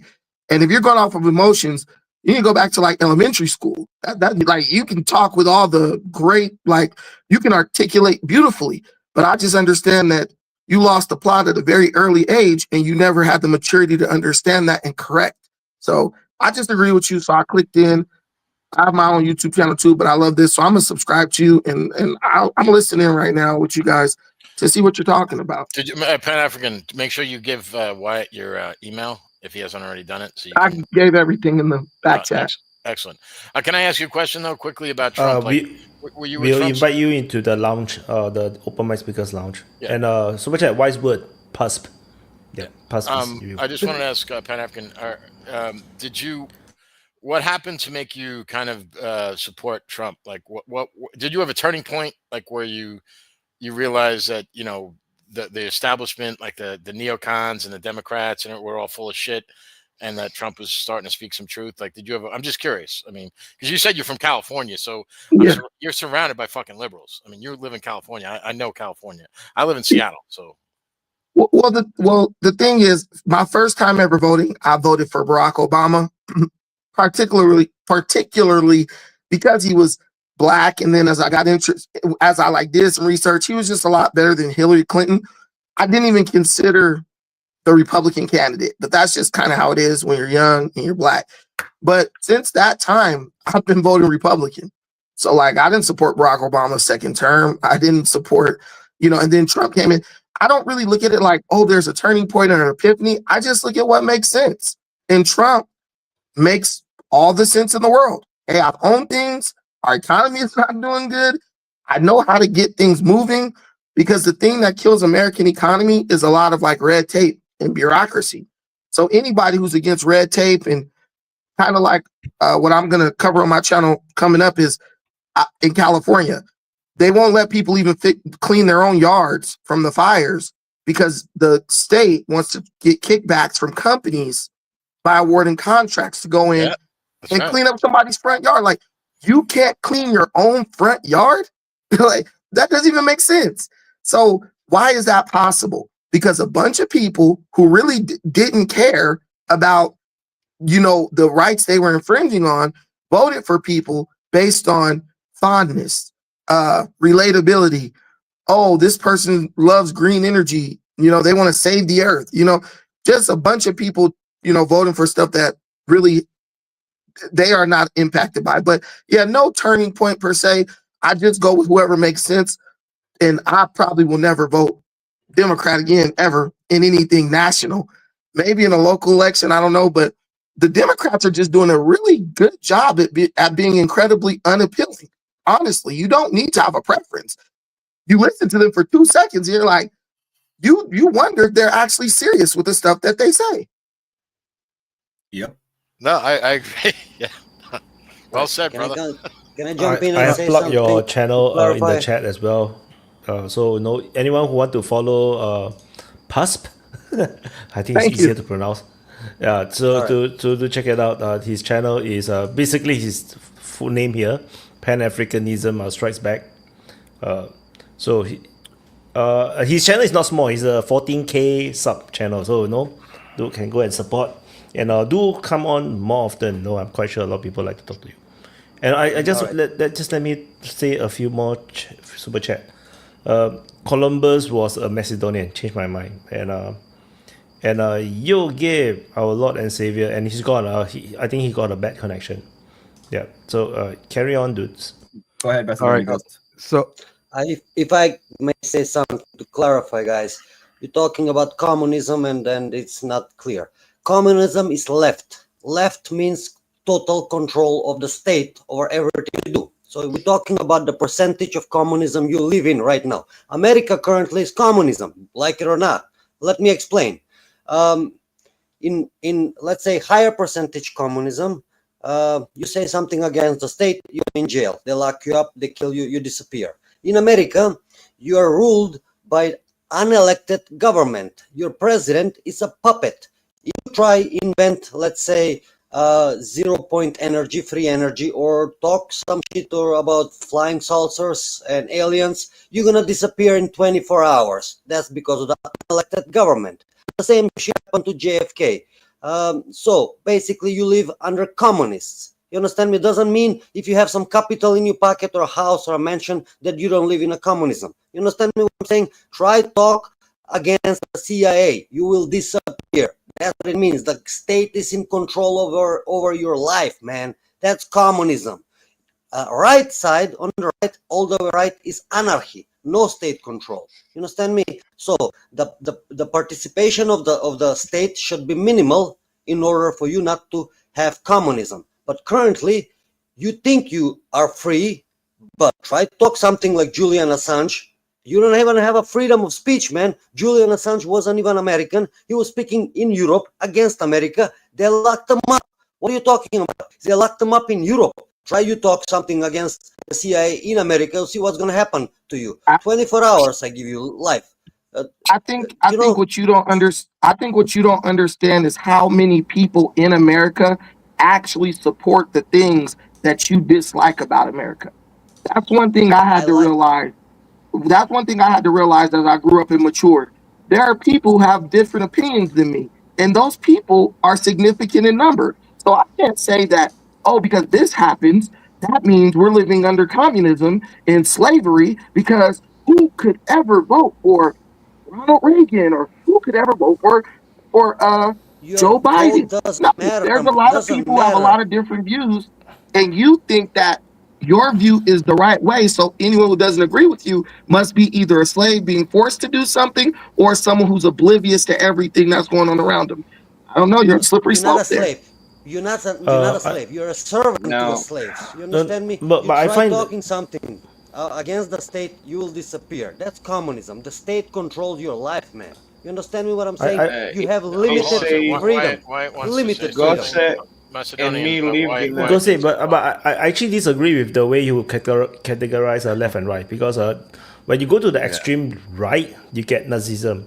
You go to extreme left, you get communism. Nazism is communism also. Neo-Nazism. No, then the understanding is different. It's wrong. Hitler was a socialist. Okay, I can explain why. I can explain why. Socialism is another name for communism. No. National So Socialist Party. That's it. Yeah, can we get off? Can we forget about these definitions? So I just want to have a quick explanation. Me and Gotze lived in the same country. Just a second, I'll crush him immediately. Me and Gotze lived in the same country, but I lived under communism. He lived under the end of it. The major topic of people, even while Tito was still alive, was criticizing the state and making fun of politicians and their way to talk. So when you say that, if you talk against the state, you're killed, and that's a Western bullshit about communism. Okay? I lived there. Major topic today, between people. Major topic between the people was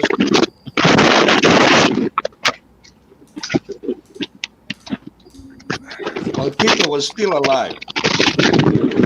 Where is the sound coming from?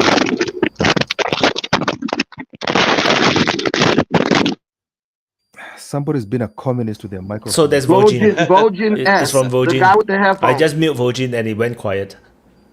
Yeah, there was a lot of noise. But hey, Euro, That, right? We have a nice Yeah, civil it's Euro, discussion it's between a Vojin. Croat and a Macedonian, and then the fucking Serb comes in and ruins everything.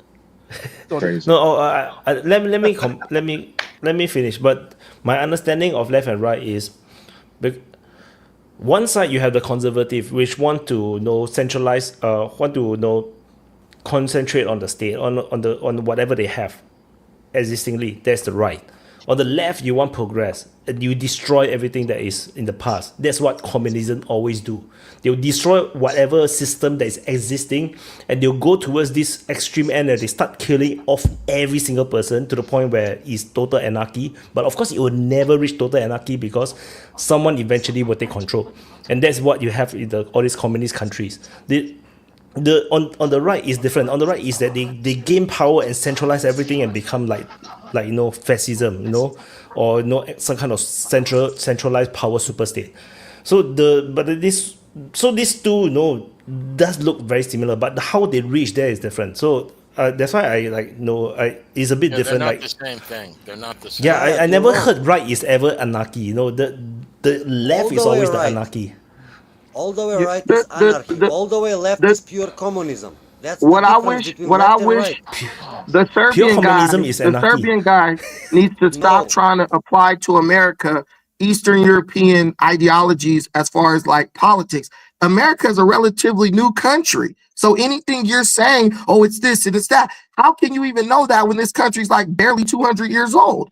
I believe the founding fathers had a great idea, and I believe a lot of people with a lot of different opinions try to corrupt it based on their own personal need, selfishness. The only thing that can destroy America is selfishness. Even when someone comes and tells you, oh, you're under slaves, you're this, that's because that person wants to find a flaw in a system that maybe they don't want to find in themselves. America works when America is the Constitution of America is exercised the proper way. And we've proven that by going to the forefront of the world as in every statistical category. And everyone in the world wants to be there. I don't understand why everyone in the world wants to run to be a slave in America or to be under slaves. People get elected.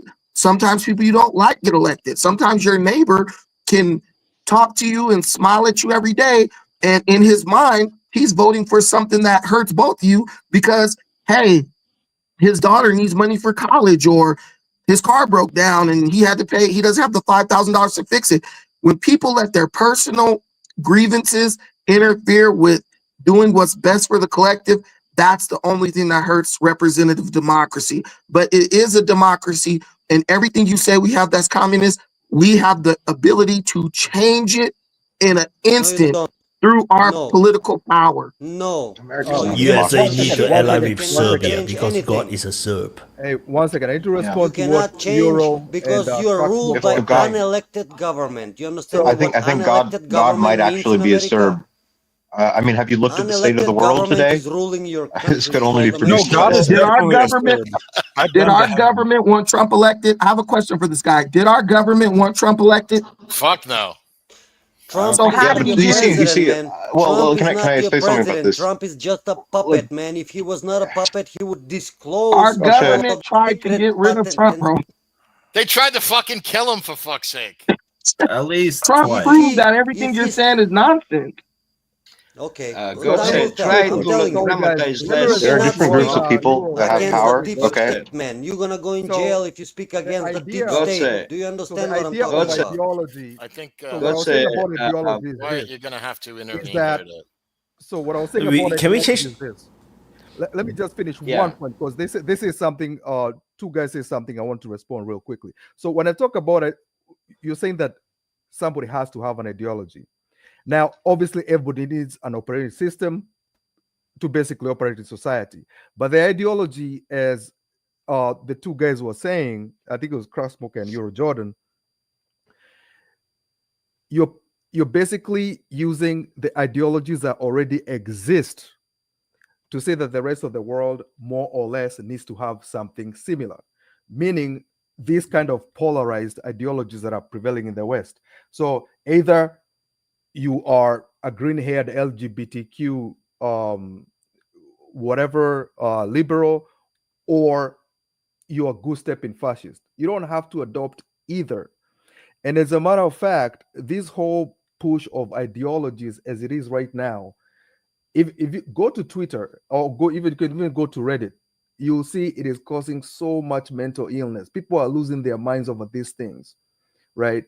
And if you go to various societies, you can see people do not have to be this rabid. They do not have to 24/7 consume and shout politics. They don't have to. You can have an idea of how you want your society to run without necessarily being that extreme. Everybody will need one. Even the example of a fishing village I was giving, they have an idea of, let's say they don't want to get attacked for no reason. Let's say they don't want somebody to come and take their fish, right? So that will exist. But ideology, as the way it's been spoken of, it is not necessary. And as a matter of fact, it's going to be a big cause of problems, because the human brain, your subconscious mind, absorbs everything. And the world right now, when it comes to information and algorithms, literally operates just like that, just like an algorithm. It'll keep feeding your point of view and your beliefs over and over, and it will not stop. And that's why I keep telling people, once in a while, you need to log off and interact with everyday human being and then come back. Otherwise, these people who stay together in one group in Twitter and whatever, they just drive themselves insane. When you're cut off from these people for like a month, and then you forget about all that stuff, and then you go back and listen to them, you won't believe. You'd be like, oh my God, these people are out of their minds. So that is what I'm saying, that not everybody needs these ideologies. Yes, if we're living in the Cold War, where for some reason two groups are fighting and you're in one of those countries, you kind of have no choice, you know. Well, but Macchiati, I would like to say to you, you're a Kenyan person. I believe Kenya is a unique example of what happens when a group of people lack a evolving ideology. I'm currently in Kenya as well. The ideology of places in Africa for many years was tribalism. This is my tribe. We're insulated group of individuals, and whatever's best for the tribe, that's what I'm going to promote. The problem with the African countries is their ideology never evolved. So it stayed stagnant. So now what you have is people like, say, William Ruto, who comes in with an ideology that doesn't even make any sense, and people gravitate towards it, not because it actually makes sense in their mind, but because they're starved for an evolving ideology. Everyone has an ideology, whether they admit it or not. It's only whether or not the ideology has evolved, whether the ideology has evolved. So I literally communism, man. It's communism. American communism, and those two Russian things, by the way, communism, Chinese those communism. You got Macedonian. Hold on, man. So those two different things. So those are two different things, by the way. The tribal I don't thing, think so. those were. I'll explain. So the tribal things, those were separate. Those were back in the day. They're still there, but these are like big families. That's basically how they operate. When it comes to the ideology of the state of Kenya itself, it has very little to do with the things people are talking about. Most of it, the average person wants social services delivered on time, and they want peace. It's that simple. Nobody there talks about communism or capitalism. They don't talk about that. No. They don't talk about They don't talk about capitalism. But what you're saying is not true. Kenyans love capitalism. Everywhere you go, they're selling things on the street. I can't even walk down the street without walking past 20 people selling something. If I'm in a car, they're walking up to the window selling something. That is capitalism, my brother. If you're born, they want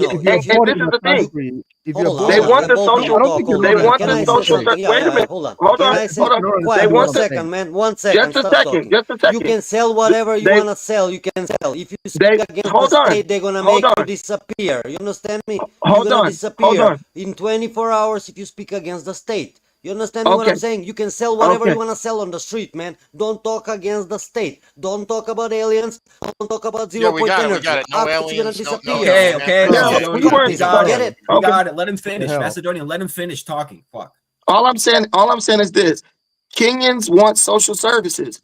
You say But if I go to 1 million Kenyans and say, hey, would you like to give 15% of your paycheck or of what you earn to the government so they could provide those services? 99% of Kenyans are going to say, hell no. And you know that, Makiti. No, absolutely not. The people who pay their taxes know that's where the social services come from. They know that's where the health comes from. I don't think anybody. How many people are paying taxes? They just had a registration because so many people weren't paying taxes. Yeah, so that is because there was a huge chunk of the country. One, there was corruption. Those are problems that are in every country. And there was a huge chunk of the country, especially in the north, that was not included in the monetary system. But exactly because those people in Kenya, people, they like to look at the West and say, we would love these type of services, roads, all this stuff. But in reality, they are not entirely comfortable with the idea of heavy taxation, which is something that is a characteristic of the West. There's nobody who's okay with heavy taxation. And the reason why those people are not included in America, we're okay with it to an extent. In the north is because those people are mainly traditional people who had chosen a traditional lifestyle. So the government had to basically push towards them to include them in the monetary world. But but nobody there is ideological where they're going back and forth about socialism and communism. They don't. Like, people really don't care about that stuff as much as people online do. They really do not. Yeah, Makaldi, every time you say social something, you mean communism. Every time the state gets involved, I mean something like is communism. So you're telling me is communism. You understand me? So McKady, Socialism is communism. So McKady, you're telling me involvement of the state, more involvement in the state in your life. That's socialism. That's so communism. McKady. Next step. Okay, everything Next is go. communism. Okay. Okay, McKady, listen. So you're telling me that if I go out to Kisumu and I talk to the Wazee and I'm like, hey guys, we're gonna put a 10% tax on everything you earn, they're gonna be like, yeah, so we can have social services. They're gonna say that. No, but if you tell them, but if you tell them they're gonna get their taxes are going to go up because of a new project, and you articulate that project and you say this is how much it's gonna cost, or you tell them we are going to go ahead and build this and whatever, they will understand. But you have to make them understand that everybody pays taxes, and the taxes are high in Kenya. That's what I'm trying to tell you. You're saying you have to make it. They're not happy about it, but they know where the they're not happy. So what I'm telling you is what you're saying about this idea that people just want social services. Listen, I've talked to more old men, young men, all this stuff. I've been in Kisumu, I've been in Marafa, I've been all over the place, Nakuru, all this stuff. The sentiment is this: I want to make my money and I want minimal government intervention or involvement in me making my money. Kenyans are highly conservative, damn near more conservative than the people who founded America by far.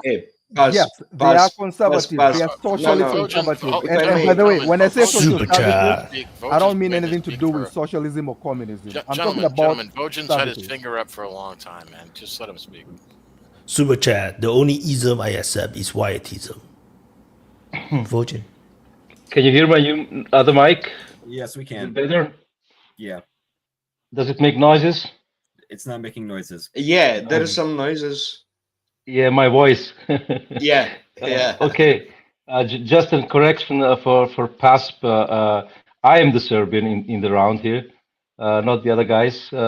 So that's one point. Then the other point is you said something about people want to come to the United States, and that means that USA is doing something right, what others not do. But it's not so simple, because the United States. I came back from the United States. I'm not there anymore. Well, you see, this is one point. You can have preferences regarding culture and perceived freedoms or not, but the point is that the United States is not creating the wealth that it consumes.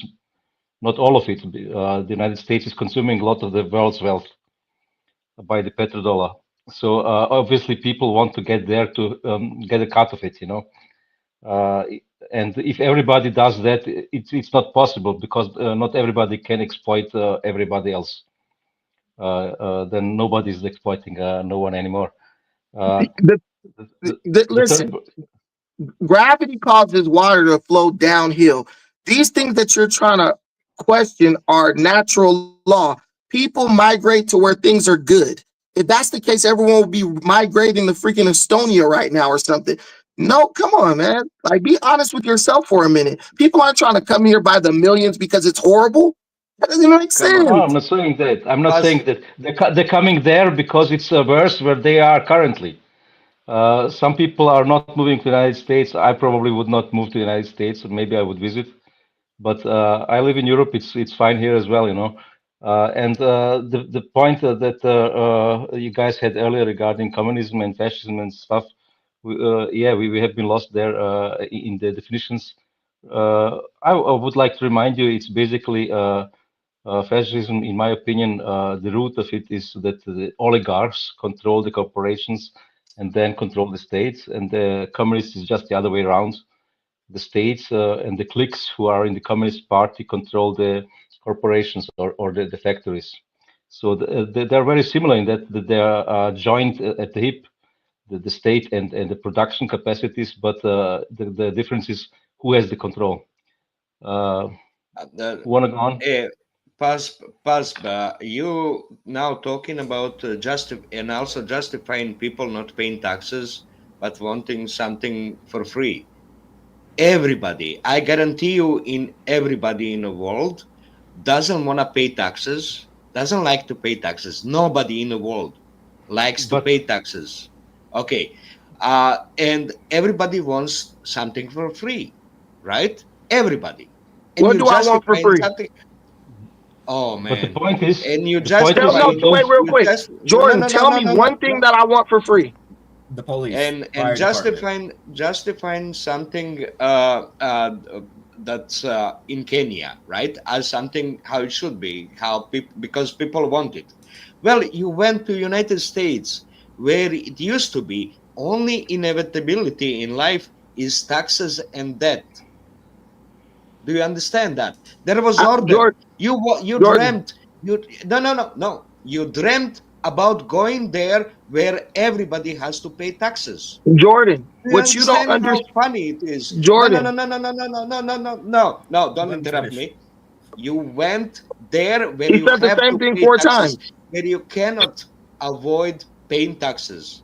I understand what you're saying. So everybody glorified America because everybody was equally treated by paying taxes. That's how it used to be. And that's why it's the order. It was orderly, and everybody was glorifying that country because they treated them equally. You're now glorifying someone who is not paying taxes. You're glorifying them, but you want some order. So you went there where is the order, right? You understand the conundrum that you're talking about. I understand what you're saying. Strong state. You said the same thing 4 times in a row. Come on. Let me just respond to you. Your premise is faulty. You can. Let me explain. If you interrupt him, he'll repeat himself, dude. Let him finish. Yeah. He was repeating himself long before I interrupted him. But okay. Yes, exactly. Because you need to understand that how stupid you are. Because you glorifying not paying taxes, and then you go there where you have to pay taxes, right? Right? Please. If I say I understand that I'm stupid, will I be able to respond? What's the reason? Is because nobody likes to pay taxes, and the good state is the strong state that makes everyone pays taxes, and that's what you want. You want order, right? Okay, George. You want order because that's a form of justice. But what you're saying is that everybody wants something free. Nothing's free. Like everybody, when I said name something I want for free, a bunch of people said fire department, police. I mean, y'all thought y'all ate with that. We pay for that. Your money pays for that. How is that free? So that's why you miss. That's why you miss what Euro is trying to say, because you interviewed people on the ground. They say they don't want to pay taxes. But if you ask them, do you want a new road? 100% they will say they want it. That's the point of what Euro is saying. They want free things, but they don't want to pay the tax. And this is equally applied across the entire world. The whole world is the same. Everybody don't want to pay tax. They want amenities. They want services. And if you ask them if you want to pay tax, nobody will want to pay tax. So that's why ultimately when you go to elections, nobody campaign on I go to raise tax. They go to campaign on I go to build roads. And then once you vote for them, they'll say that to build the roads, we're going to raise tax. That's how it works. Wait, you're wrong. The Democrats will tell you straight to your face that they're going to raise your taxes. That's why they lost the election. Exactly. That's why they lost the election. But you see, Trump never say that. Trump say that we're going to make America great again. 100% he's going to find money somewhere. But no, at least he say he got to cut tax. He got to tax the foreigners. So no, he got to tariff everyone else. And I think I think people are all okay for the reallocation of the taxes that they're already paying, but no one wants new taxes, because one thing we know across the world, there's incredible waste. There's incredible waste all over the world. Like, for example, look at like North Korea. North Korean people are starving, they say. So, or I see from videos that I watch. How is their government having money to send troops to Ukraine? That's government waste. So if someone says you want to pay more taxes so you got a new road, hell no. I want you to take the money I'm already giving you and make a new road with it. That's what people do. So no one wants to pay taxes, even if there's services that are offered. No one's going to say, yeah, I want this service. People want you to be more responsible with their money. So that's what Euro was trying to say to you as well. You are not happy paying your taxes because your taxes was going to the Green New Deal. So, it's something to the kind of extent. So, and I just want to read this super chat first before I forget. Is Trump really going to try another Iran deal? And Virgin? Well, I think there is a misconception that many people have. You don't pay taxes that the government gives something to you, or that the government employees are working then for you. You pay taxes so you don't go to jail. That's the reason why you pay taxes. And if the government expends money, they could simply print the money. They don't need your money. The reason that you have to pay taxes is to give that money that the government owns value. Because if you don't pay taxes, then you don't have to give the state some money. Well, then why doesn't the state print their own money and give it to themselves? They do. Well, the reason is no, they don't. It wouldn't have any value your if they money. did that. They could just print their own and give it to themselves, right? It would have yeah, no but value. the reason is I can say it. The reason is you must be in the situation that you need the money, and this is only possible if you have to pay taxes. And if you need the money, then you will do stuff for money. You will work for money. And if you don't need the money to pay taxes, then you don't need to work Well, then for it. how would I like buy food? You could give some item. You could barter, but you need could money become for a the communist. taxes. That's what he's leading to. Guys, money is nothing more than a representation of value. You guys give way too much power to something that is just we could use spoons, we could use seashells. It just represents the work or the services that you provided. Guys, this is like this is on the verge of like conspiracy stuff. Take a basic economics course. You'll understand why the state can't just print up money and give it back to themselves. Biden tried that, printing up money and giving it to Ukraine. And guess what happened? It caused hyperinflation. No one said that. I just argued that the government doesn't do it. I'm speaking to people in the comments and people up here who are saying the similar things, just to let you know. No, I didn't say that. I said the money government could print money and pay for stuff, not give it You to just itself. said we need to impose a barter system. No, I didn't say that. He said you can barter. He said you could trade something. He said I didn't say that. He named just an example. alternative. Is because we go to jail. Possibilities. Put it a possibility. He named off the first. Yes, he said possibilities, McKeedy. I guess that's not saying it. If they implied it as a possibility, that's not saying it. Come on, guys. Yeah. No, what Virgin is saying theoretically is actually true. That you can print money, and one of the main reasons why they collect taxes is very simple. Let's say if I brought you into a room and I told you I'm gonna give you Chuck E. Cheese money, and you say no, I don't want Chuck E. Cheese money, I don't need it, and then I tell you, okay, the only way you leave my room is if you give me 2 Chuck E. Cheese. So then you sweep my room so that I can give you Chuck E. Cheese money, so that I can let you leave. So that is one of That the was best. a horrible analogy, by the way, but I get you. No, that's I'm the not. I'm not reality. saying. That's I'm not reality. saying. I'm not saying it's the main That's the reason reality. You're gonna have to why. come a little stronger, my brother. That's the reality. I'm not saying it's Let the me main ex- reason why, but I'm saying one of the reasons why people pay taxes is because of the fear of what happens if they don't. Well, Example from yeah, One of the Africa. reasons. but you That's said what I'm that's, saying. but he said that's the only reason Example people from pay Africa. taxes. People understand this like a social construct. Excuse me, a social contract. Excuse me, and that we all have to pay into it if we're going to live as a collective in a society. And paying taxes is one of the costs of that contract. So to be involved in it, then you have to pay taxes. Yeah. That's what I'm saying. We agree. These people act like people don't agree on things. Like, oh no, you're a slave. Oh, the government's forcing you. There are very few people in America who feel like the government is forcing them to do anything. They agree on it so they could be better than Estonia or wherever the heck Biogen is living at. We agree because we look at where you're at and we look at where we're at and say we want to be here and not in wherever that is. Don't When pay do your you taxes agree? and you will see Yeah, what happens. when do you agree? Dude, I have You to were pay taxes for born. 8 years, bro. I get a return every year. That's America. You can write things off, start a business, write it off for a loss. You won't pay a penny in taxes. Our system works well. You don't understand our system, so you think it's bad. We're getting money over here. We're getting money. Well, I'm in This Kenya. second, I'm getting money over here too, but I'm getting money in America as well, bro. Like I could go buy whatever I want at the store.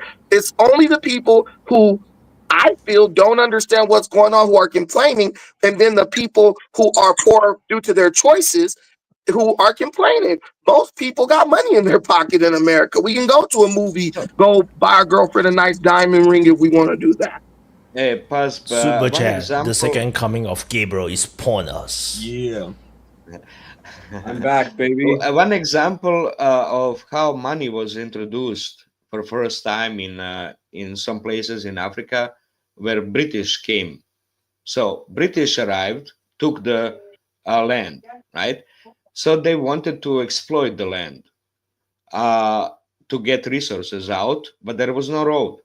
So they wanted to build the road, but to use the domestic population, right? They couldn't bring the people from England to work on the road, to build in the road. So they offered to pay in British pound, but those tribal people never used the money, right? Never needed the money. It was all sharing within the families and within the tribe. So they didn't want to they didn't see, why do I need money? They never used it. So nobody wanted to work on building the road. Well, then I'm not sure what your point is. Where are you going with this? then because I didn't finish, how you can know the point? Yeah, but we don't. It's like. Come on, you fucking idiot. His point is that He said you're stupid if you don't understand what he's saying. No. I didn't finish what I'm saying. You cannot understand it. I'm just setting up things. Carry on, Jordan. Euro, carry on. So they introduced a hut tax. So every hut who possesses the hut or house has to pay tax now. Well, people still didn't want to pay that, so they come in and burn the hut, burn the house, right? Which is what Wayne was saying, they will put you in jail. So they burn the hut if you don't have money to pay the taxes. So people decided to get that money, to receive. How to get that money is by working for it. So they started working for it. How is that a bad thing? Working on who's saying it's a bad thing?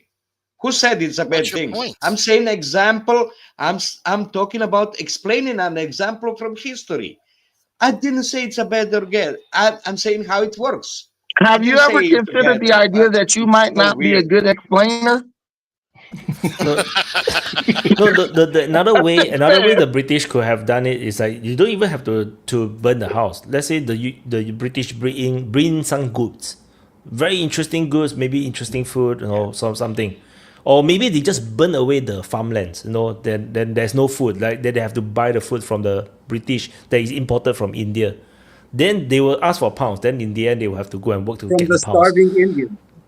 Yeah, it's the same thing how the Americans make the whole world get use the US dollar and make it the reserve currency. The same thing, because you want to buy petrol, you must have US dollars. How to get US dollars? You have to sell things to America. So it's just a trap. The trap that force you, unless you don't do with petrol, then sure you don't have to use the US dollar.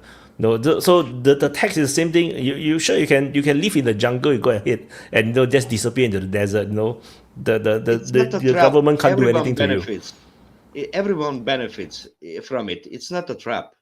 You want to moralize about it. It's everyone benefits. You get what you wanted, right? It's just the world economy. I think in this context, not everyone benefited from it, because on these roads, probably the slaves were transported out.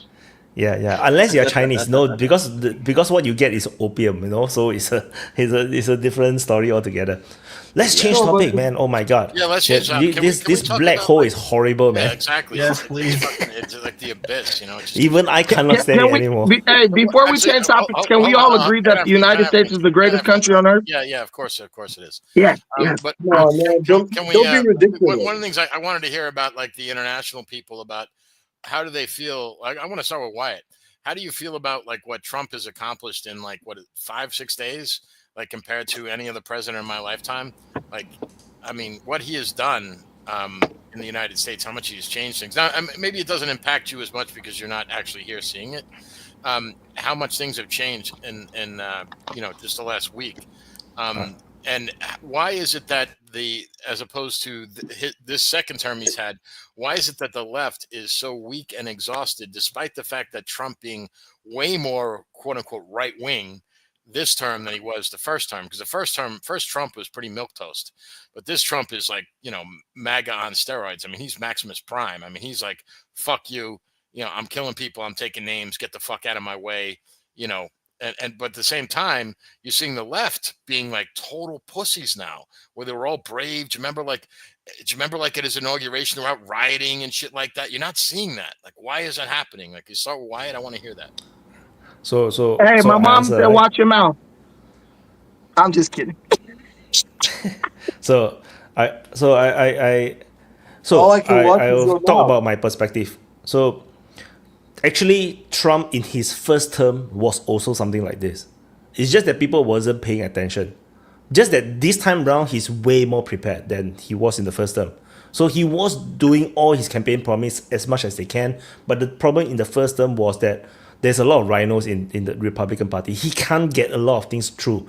The fact that the first 2 years, the Republicans have both House and Senate, and yet Trump cannot get a wall to be built, is a problem. You see, there was a lot of internal enemies within the Republican Party.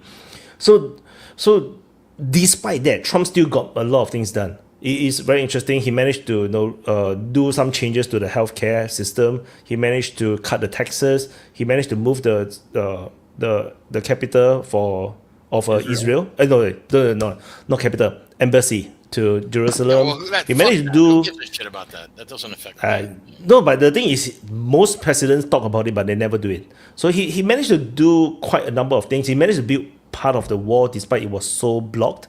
So it was. He really did pretty much a lot, and he tariffed China and everything. But then he got scammed out of his election, the 2020 election, and he's kind of pissed. And actually it's some kind of like is a blessing in disguise, because what immediately comes is that the Americans and manage to see the immediate other side. What is it like if it's not Trump?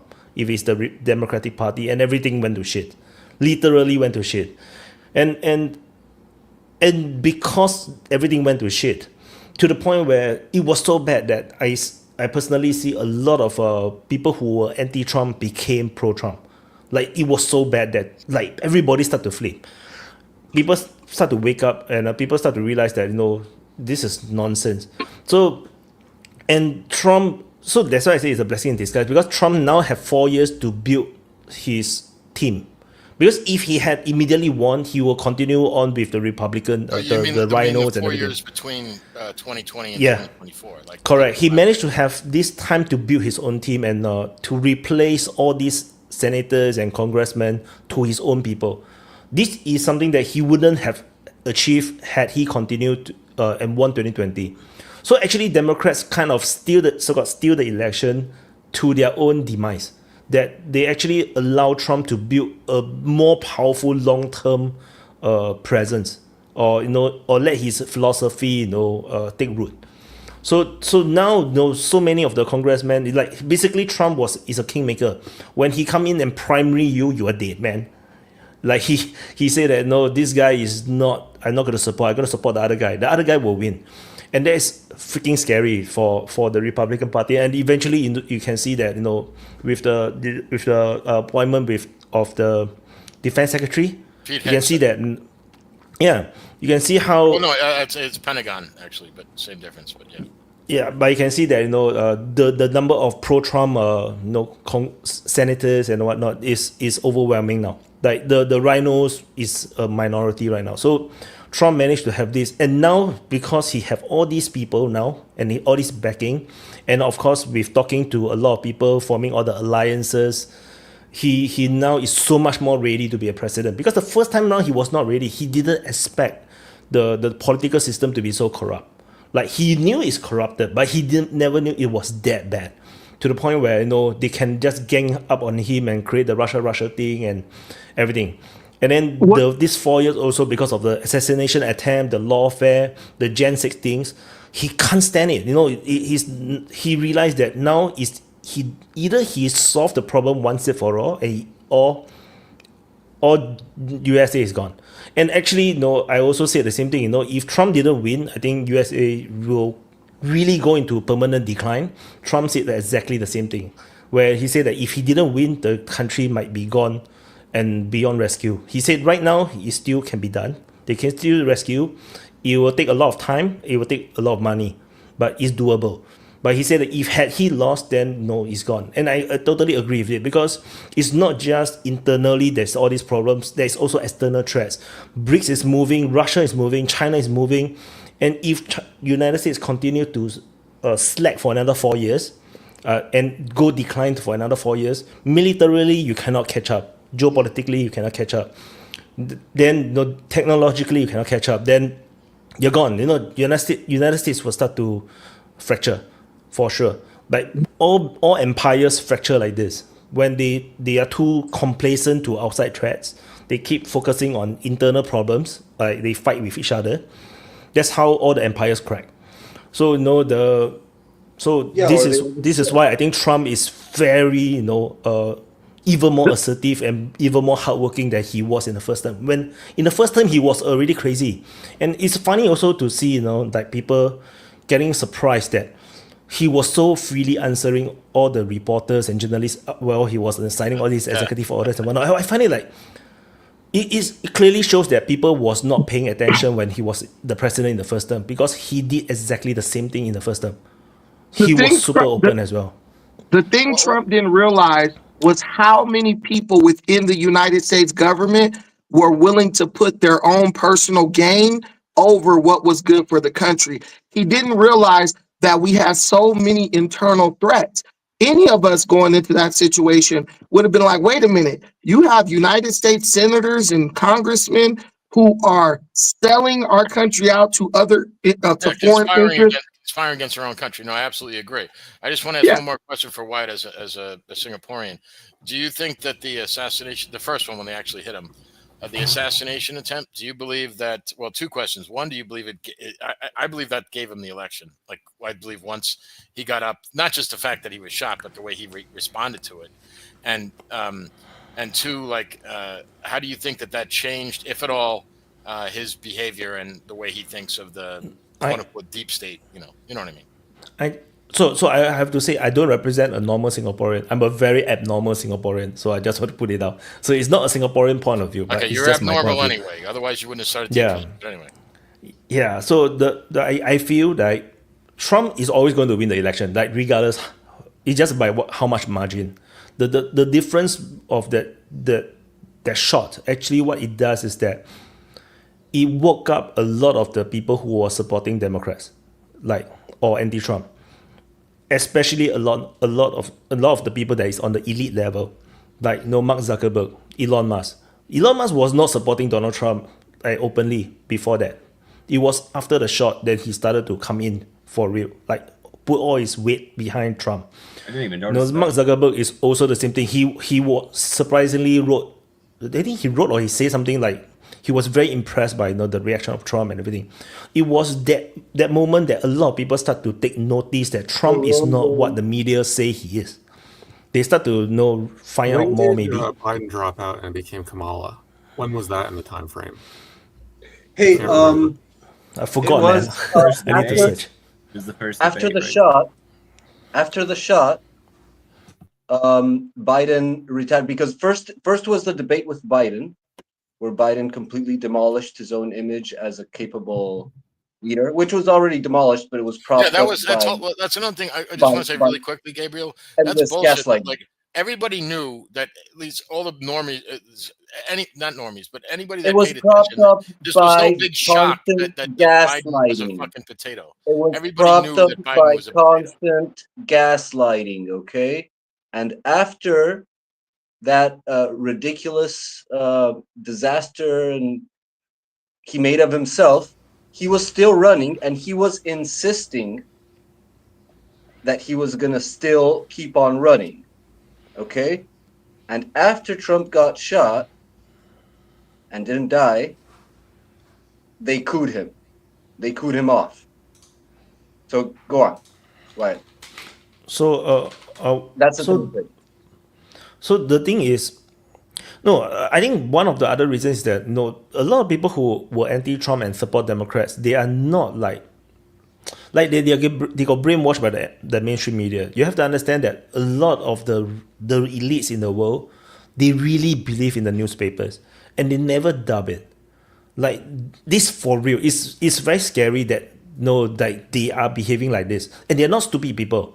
The thing is that I think is that the assassination attempt actually shocked them, and then they were thinking why he's getting assassinated, someone want to kill him, and that's when they started to look into it more. Because if Trump is a kind of idiot, I don't think people is going to try to kill him. Like people who matters get assassinated. Like Kennedy get assassinated, MLK get assassinated. It's the people that matters that will actually threaten the power that was Bernie Sanders there. is never going to get assassinated. Yeah, Bernie Sanders will never get assassinated. That is the truth. I don't agree with that. I don't agree with that at all. But also, people know that Bernie Sanders, nothing he tried to implement would have ever passed. What I honestly think is the Kamala Harris thing. That's why to he me, will not get assassinated, because he's not a threat to the system. Even but let Obama me- will not get assassinated because he's not a threat to the system. Let me ask you People guys a like his question. message. Let me ask you guys a question. Do you believe that the Kamala Harris nomination was a way for the government or the oligarchs, as you call them, to gauge how much support there actually is for some of the more far leftist radical ideas? Because I kind of feel like they threw her out there as kind of like a sacrificial lamb to kind of see No, they had who actually. no. They didn't have a deep bench. It's like, you're familiar with basketball. They didn't have a deep bench. Who the fuck else was going to put up there? No, I'm serious. You think you're laughing about that, but think about this. Look. No, at I who agree she with had- you. It's funny. Who did she have to resort to for her VP? Do you know that she asked Shapiro, the governor of Pennsylvania? She asked Gavin Newsom, the governor of California, to be her running mate. He also said, "Fuck that, man. You're fucking the Titanic. I'm not tying my ankle to you." So no, I don't buy that. No, So- yeah. so by the way, she's by the way- definitely a jobber. She was definitely a jobber, like in professional wrestling. Like she was meant to lose from the start, but the thing is that she, like, somehow she believed that she could win or something. It's weird, but she Well, wasn't there the to. Democrats look. If the Democrats thought they could win no matter what, they would have left Biden in. They did the coup, and depending on who you believe, they think it was Biden or Pelosi. I don't know. I think it was not Biden. I'm sorry. They think it was Obama or Pelosi forced him out. I'm not sure which it was. My guess, it was probably Obama, because he probably had more clout than Pelosi is, because she's a fucking insider trading cunt. But whatever. This bizarre nonsense. It's bizarre nonsense. Nonsense. So by the way, Yes, we Obama has have no clout in the Labour Party. we have the numbers now, right? So even though he's talking about the Labour Party. What's up? By the way, what a retarded comment. Sorry, the Democrats Party. The So Democratic what I was Party. saying is, Labour. what I was saying is Talking that about a dysfunctional. the numbers are in, and now we have more numbers than usual. And for those Go who ahead. don't, Well, what's your point to the question we asked? Because all idea was to get perspective of non-Americans regarding Trump. That was the question. That's why I went to why. But I'm actually half American, like the point. because I read too much American No, stuff. you're a slope chink. But anyway, so you were saying more than half, and he's not kidding. That's how he thinks of you. And by the way, even though I live in Kenya, I am an American citizen, but I didn't vote. But you're black though. What about that? The white man be keeping the black man down. I'm waiting for this one. You know about that? The white man be keeping the black man down since 1600s. I think that's You should reparations. use correct name. That's a pretty chicken shit evasion. Right name. Anyway, but my point is, I don't get what that my is. point is your insight about Trump. Like, what do you think that this happened with Trump? Well, John wants when attention. the election happened, I was not in the United States. I was in Kenya, but what my thoughts were on that was that yes, the numbers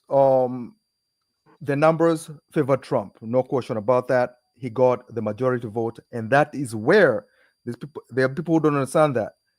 That is very important. Republicans winning the popular vote is very important. That is where legitimacy, real legitimacy, comes from. So when you see Mark Zuckerberg and them behind there, a big portion of that is because he won the popular vote. That means more than half the electorate approve of Trump. Yeah, we know what it means, but yes, but that's not true. Let me then explain something. We will get to you. You're a foreigner. The same question will be put to you. Then let me get to where I'm going. So, but the conclusion doesn't follow because the premise is false. 1 second, Garrett, shut the fuck up. So, the biggest thing a lot of people don't understand. A lot of people don't understand things. But the numbers now are there more than we had before. And the numbers show one thing: 19 million potential Kamala Harris voters stayed home. That was the biggest Democrat defeat in human history. It never existed. They did not come out. And wait a minute, McCady. First of all, when you say 19 million potential, that's just BS. That's just stuff that liberals are feeding into the mainstream news system to make it feel like they didn't get their ass kicked as hard as they did.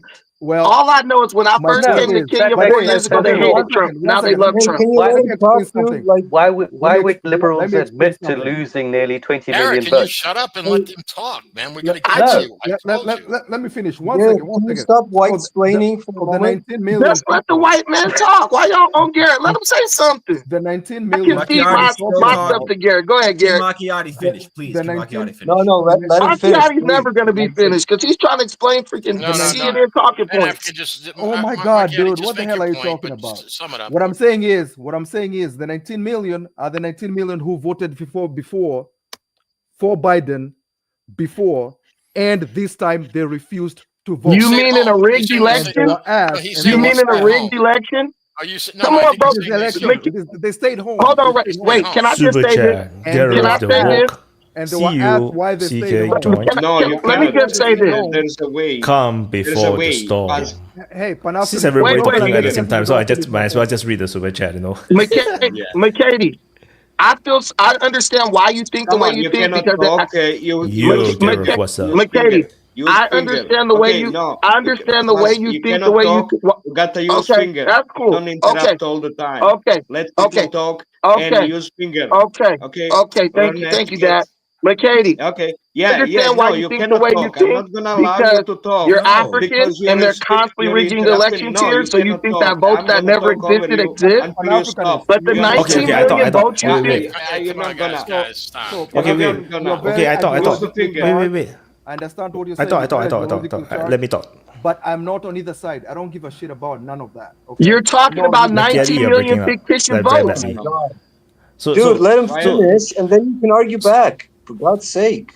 Yeah. So I put in some. Let me cut in and put some context into the numbers of popular votes. Okay, so that we got all on the same page, so we don't just jump everywhere.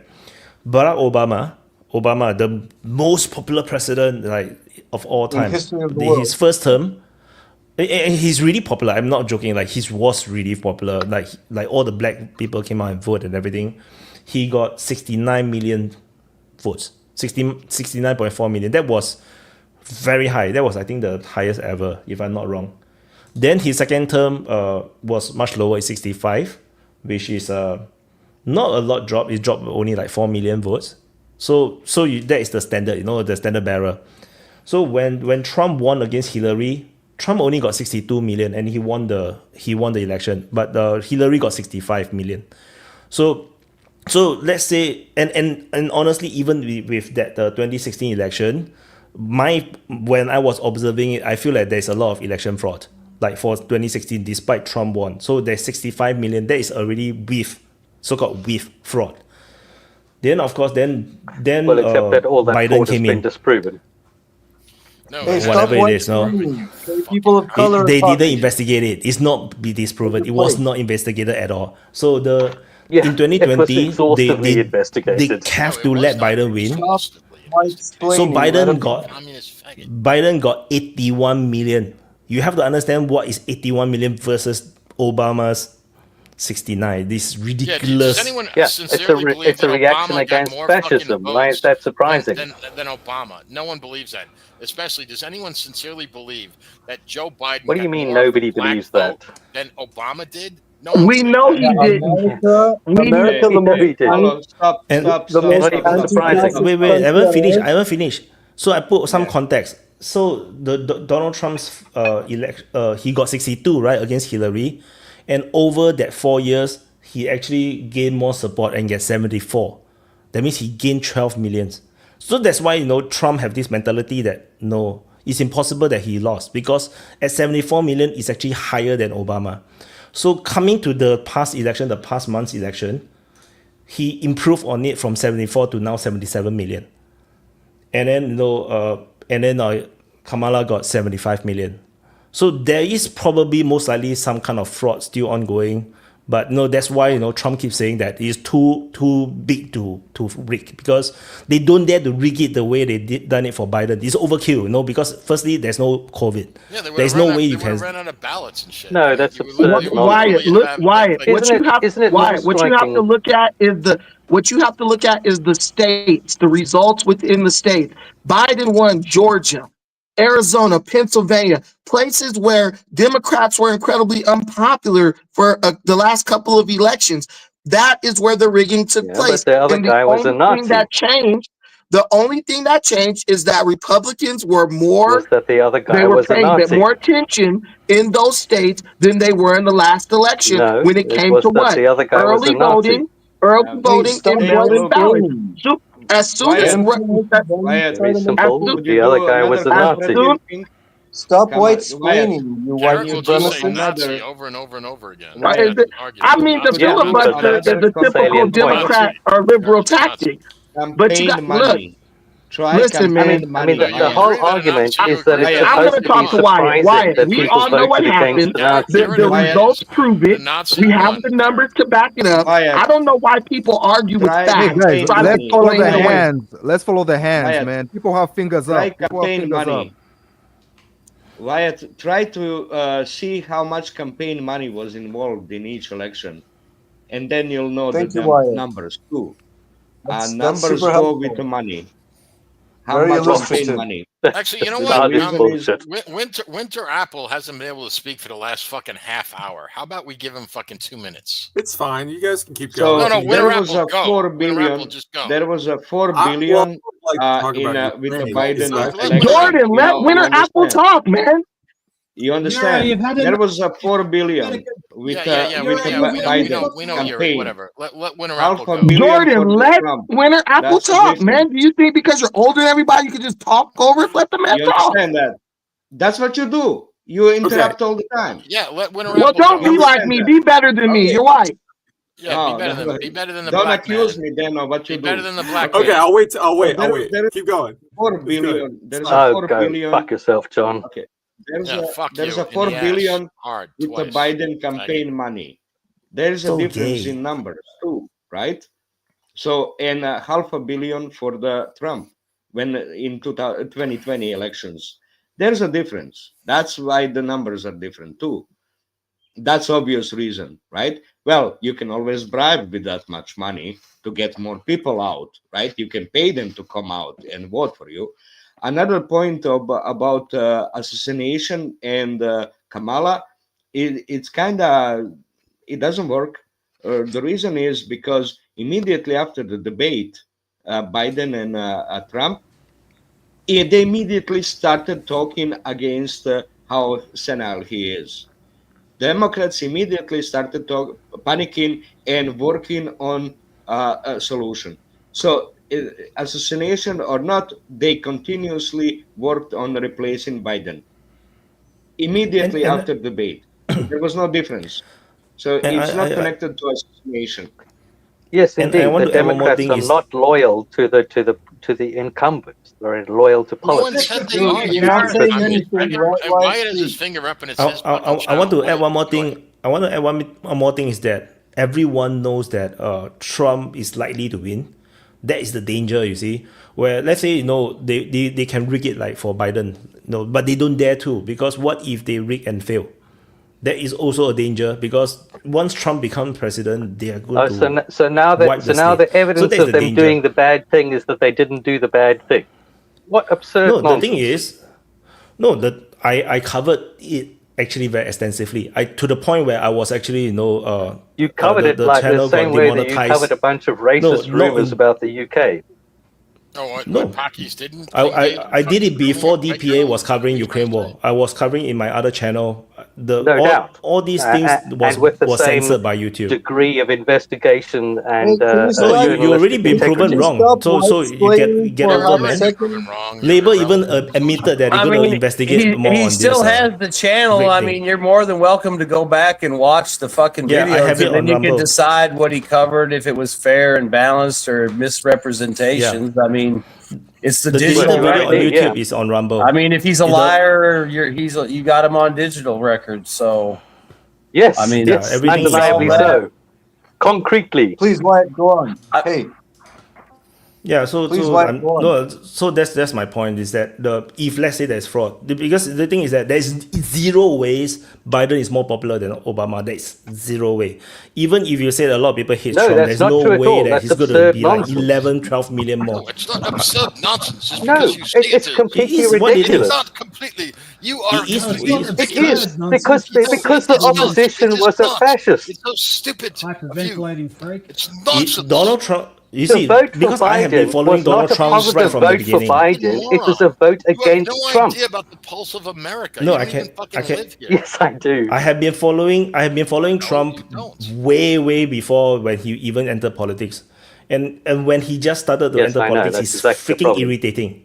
He's fucking irritating, and that's why he didn't get that much votes. But somehow he got enough to get over Hillary, because Hillary was very, very unpopular. It was not because Trump did very well. It was actually Hillary was very unpopular. No, that's true. So, No, Hillary But was. why is that surprising? and then Hillary was very over time, you can really sense the popularity of Trump growing because of all the things that he's been doing, and then you can literally see the vote Yes, count the grow incitement to just as per he got more and more popular. So everything makes sense. Whatever the votes that Biden got is ridiculous. There's zero possibilities that Biden is getting that kind of votes. It's just No, that's complete ridiculous. nonsense. That's No, complete it's not nonsense It is. because the So why Republicans so, haven't so, so won you the already popular say he's vote a in fascist. decades. Why people don't support Kamala? Why not Kamala? No. Wait. Guys, I want to hear Gareth. Because he Why said not it in a support British Kamala Harris? accent. That's complete nonsense, bro. Bring some numbers up then. Yeah, No. complete I want to nonsense. hear Gareth. Man, he's a fucking communist. Gareth. Garrett is a No.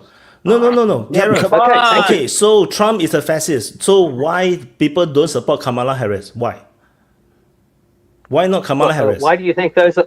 Why do you think those are Answer the contradictory? I question. mean, we're Don't talking answer, about ask another Americans one. here. Answer the fucking question. Okay, Oh, Americans so- like fascism. There you go. Answer solved. Okay, so then So he won yeah, fair so and that's square. perfectly That's what fine, right? Americans So you corroborated what I said that no, they like Trump, so more and more people like Trump, so Trump got elected. It doesn't matter he's a fascist or not. No, he have a proposal of what he wants to do for United that States. might be true, but your argument that the opposition you're to wrong, Trump then. is based on something other than him being a fascist is false. it's statistically just impossible. We He's a saved fascist. you from the fascists. You never forget we saved you from the fascists, you bastard. Don't you ever disrespect America again like that. We saved your little island from Hitler. Don't ever forget that. No, you didn't.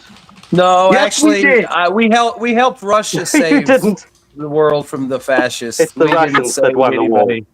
We were there at the end.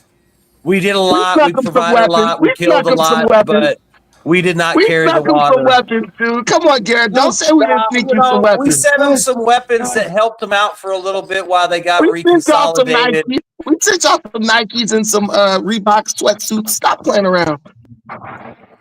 You know, we do you not helped them out. understand the We were history of World friends. War It's a II? shame More we're not people were still killed friends, in the but they Eastern carried Front the than any load. other. Yeah. No, Bill what I Brad was on the backstage check private chat. listen.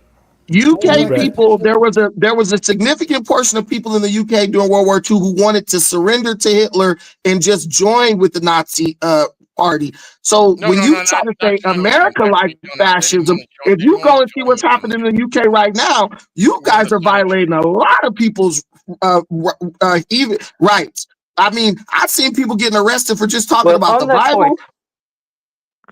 No, Let me. come on. On that point, You know, YouTube. I want to pivot here, right? So, like, I want to talk about the pardons. Toby, speak into the fucking No, mic. cannot. You have to argue that Gareth is not a supporter of democracy because he disagree that no popular vote is like no. Use your microphone. All right, settle down now. Settle down. So I want to pivot to Raise your pardons voice. on Gareth being wrong, right? What? Raise your voice, Toby. We have trouble I'm hearing you, telling you, Toby. I'm sorry. Well, I'm talking into the microphone, so can you not hear it at all, or what? Put that little plastic Okay, thing. I adjust him higher already. The Toby, I adjust you microphone is higher already. anti-bullshit, so it won't let itself be used to spread your nonsense. I like that. I need to buy one of those. Knock it off. Silence, scamps. Okay, so this is why Gareth is wrong, right? The Supreme Court refused to look at the evidence of postal voting fraud, and they did so for a very good reason. And that is that in the Constitution of the United States, it says that the United States is a union of states, and there are certain powers that belong to the states, including how they go about choosing who they send to Washington, right? Each state sends 2 senators. In order for the union of the states to come about, states' rights had to be respected, right? And there's a lot of people, and a lot of them who are MAGA Republicans, who would scream murder and the death of the republic if the Supreme Court swung its boots over the fence and started telling the states that they were conducting election shenanigans. Now, what that means is that states can do whatever they want, including have postal votes, including have dead people votes, including complete fraud, and the United States Supreme Court is not going to step in. So Gareth is wrong when he says that this has been investigated, right? But at the same time, other people are wrong if they say that it's been proven that there was shenanigans. Obviously, if you're not a complete retard, you know, there were shenanigans, right? I think that's generally understood, except by retards. No, it's not. No, it's not. It's pure rumor. It's absolutely unambiguously clear. Gabriel, you can be silent too. Everyone hush now. Now I want to talk about pardons, right? Because it's a similar situation with the pardons. A lot of people are wondering, how can it be that the president can just pardon all these people for like Fauci for over a decade and for indeterminate crimes? It doesn't seem to make a lot of sense, right? And it's the same you could with have the January 6th committee. in your closet. Well, the thing is, and pardoned. also General Miley. People are saying General Miley committed treason. How can you be pardoned for treason? Well, it's a similar kind of thing, right? I was reading into this. all these issues were strangely discussed in depth and voted on during the sessions that led to the US Constitution. And it's really interesting. The American president wasn't a king. And when they created the office of president, it had very little power. All the spending power went to the Senate committees. And the president was largely a figurehead. And so when it came to the pardon, this was actually like, gee, we better give this guy some kind of power, right? And so the presidential pardon was seen as like something that the president could actually do, right? One of the few things that he can actually do. And so the issue of treason came up and was voted against. And that was voted down. People said, yes, he can pardon people for treason, because it was assumed that if that kind of shenanigans were going on, then there would be an impeachment and an insurrection, and the blood of patriots would water the tree of liberty, and so on and so forth. That it was also voted on whether or not pardons could be open-ended, or whether or not you had to have a conviction before you had a pardon. That was also voted down. And that's a really interesting point, because they said that, like, we don't want to muddy the waters of presidential power and have other branches of government step in and take over this power of pardon. And so for the same reason as the Supreme Court refused to get involved in election shenanigans because of state rights, this is why the Supreme Court will never step in and question the power of US pardons. It would be seen as a massive breach of their power and crossing lanes and moving over into the power of the executive. So as far as the pardons go, it's a really interesting situation, but nevertheless, that seems to be the way the American founding fathers intended for this to go. The president has vast powers of pardon, and whatever shenanigans go on, they have to be resolved in other ways.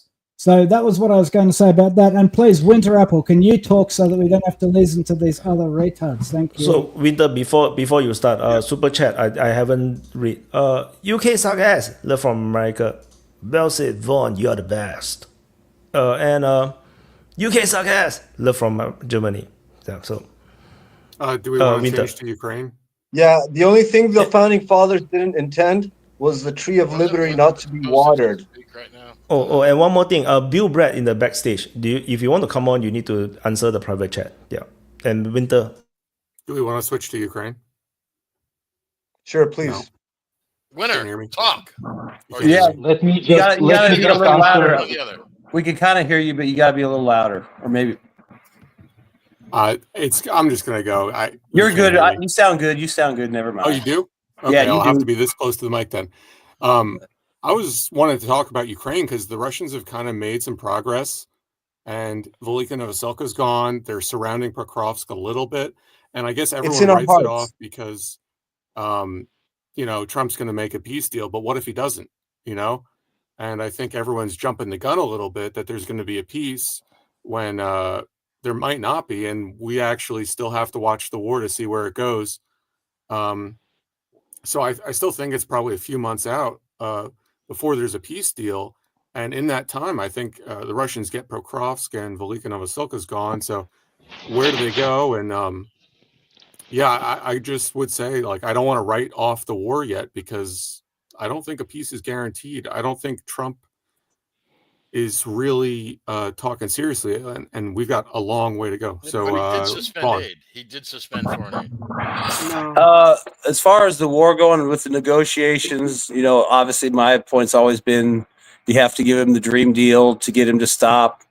So either the dream deal comes into play or it plays out, and I still think it could be over by the fall of 26 or 25, actually, just because I just don't see where the Ukrainian ground forces are going to be able to stop. I mean, they might be able to hold up north, but if they commit to the north, then I think they lose the south.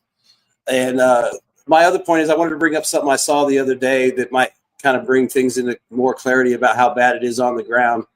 The other day, there was a body swap between Ukraine and Russia. They swapped 49 bodies of Russian bodies for 756 Ukrainian bodies. And that would be indicative of one thing, because the map doesn't lie. The bodies that the Ukrainians are probably recovering are probably commandos that got killed behind the lines, or guys that were killed at the line of contact, storming something, and the Russians either pulled back, or the guy, they got killed there and the Russians weren't able to recover them. That's why it's such a slow amount. Whereas the Russians are not only killing these guys, they are controlling the land, and therefore they are collecting mass amount of bodies because they have access to the bodies because they control the territory. Whereas in the exact opposite, the Ukraine's only getting guys that maybe get killed behind the lines, or guys who die in assaults, and then the Russians drop back to let the artillery go in. But I would say the majority of those casualties are probably coming off of DRGs, reconnaissance raids, quick little storms into villages, like when they throw the mines in and stuff. Sometimes those guys don't get away fast enough, so maybe they go out and collect the body. But I would say that's pretty indicative that the Russians are controlling lots of land because they're getting all the bodies to turn over. I mean, 49 to 756. I mean, that just goes to show you just how bad it is on the ground. And even Trump said the other day that, when he's talking about how bad it is, that the fields are just covered in bodies. And, he's not talking about Ukrainian territory that's under Ukrainian control. He's talking about Russian territory that used to be Ukrainian that's littered with dead Ukrainians. Oh, by the way, real quick, the fact that they're collecting all those bodies, like Ukraine is collecting such a low amount of bodies, it's very significant because Ukraine has hardly any deep strikes. It has really, really low firepower in deep strikes, and like most of their claims of great Russian losses is by failed storming. And so the thing is that their claim of Russian massive casualties is because of face-to-face fire. Because the Russians storm in heat waves. Anyway, Garrett has his finger up, though. Garrett, you're going to say and they go up and die against the Ukrainian lines because they have no deep strike ability. So that's kind of like the number of what they're killing in Russian, of the Russian attacks. The 47 is most of the dead. Go ahead, whoever. I'm gonna go ahead because I have twice forgotten already what I wanted to say because you guys have forgotten about the finger rule. So I will answer now the question from Winter Apple. So the question is Russians are doing some advances and which is obvious, and what will be the impact of Trump's government? This can be combined with the question that John had. Basically, what do us foreigners think about Trump? Well, obviously, Trump is better for the United States, as the last government was a disaster. And by the way, guys, in the United States, yeah, it's the land of dreams, but your voting system is a disaster. It's the laughing stock of democracies. Of the entire world, yeah. Yeah, it's the laughing stock. You don't need documents or ID or whatever. It's just ridiculous. However, Trump is definitely bringing some changes, and what many people forget is Trump is just from another clique. He's bringing other oligarchic guys into the game that have been maybe dormant for a while and have not had access to power as they had under the Democrats. But it's not nonetheless cliques of oligarchs. They have interests, and they will have also interests regarding the relations with Russia. They might have more sovereignist interests and might try to find some agreement and modus vivendi, but still they will have American interests, which will in this case be their interests of this clique, and it will not mean that Trump will just stop looking for American interests in the situation. I don't see that. I've never thought that United States will just stop supporting Ukraine because it has interests there. Go on, Vaughn. I think it was Winter Apple next, then me. Well, I was just going to try to rephrase the Very question and be a bit noble. more specific. Like the progress of Russia is still increasing, and everyone says, Ukraine is collapsing. They have no military, but that's not really what you see at the front. You see it is moving forward. But I guess my point is we've got 6 months left. We've got 8 months left. Where does it go? Pokrovsk is probably, you can write off Pokrovsk. Where do they go? Do they get into Dnipro, Kharkiv? I think, honestly, I Does mean, that push Trump to negotiate more if they get Kharkiv or something, or Pokrovsk? I think what you might see happen, because I mean it's all anecdotal, but if you look at where Kherson is and you go along the river, kind of northeast to where there used to be a big reservoir and it curves, it's fairly narrow there now with the water being down. And obviously, I don't know how frozen it is or not is, and it doesn't have to be during mud season. But there has been an uptick of strikes along that entire area where you might attempt to cross. And I think if the conditions are right, and because I don't think they have a problem with the manpower or the equipment, it's just a matter of getting it there and doing it. But I think you might see them try to cross the Dnipro north of Kherson and go towards Kryvyi Rih, which would be easy. It looks pretty open there, and it might be something they're not expecting. And obviously, they would attrit those forces in defense of them with fabs and tactical air. But I think you can see something going on there pretty soon, maybe in the next few months, if not sooner. It probably just depends on what kind of pressure they feel they might be under to make a deal.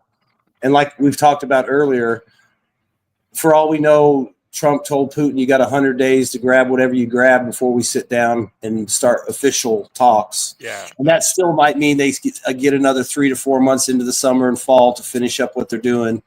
And then whatever, deal comes out, Russia's got what they want on the ground.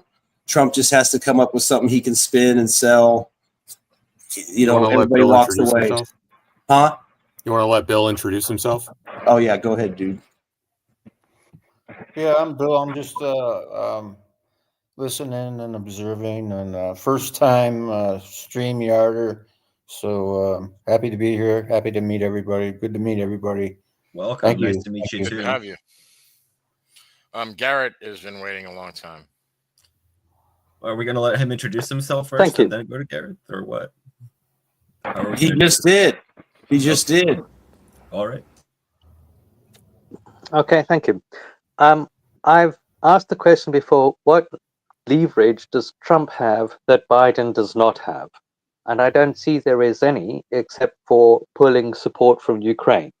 So he has no leverage over Putin at all. He can maybe force Zelensky to surrender, perhaps, but I don't think that even that is possible, because if the Ukrainians decide to fight a partisan war with sticks and stones, then you can't stop them doing that. So I just don't see why we expect Trump to make any difference, because nothing has changed about the essence of the conflict. Thanks, I'm done. Well, I mean, Hello? just to quickly answer that, it's not necessarily leverage that Trump has over Putin. I think it's leverage that Trump has over Zelensky.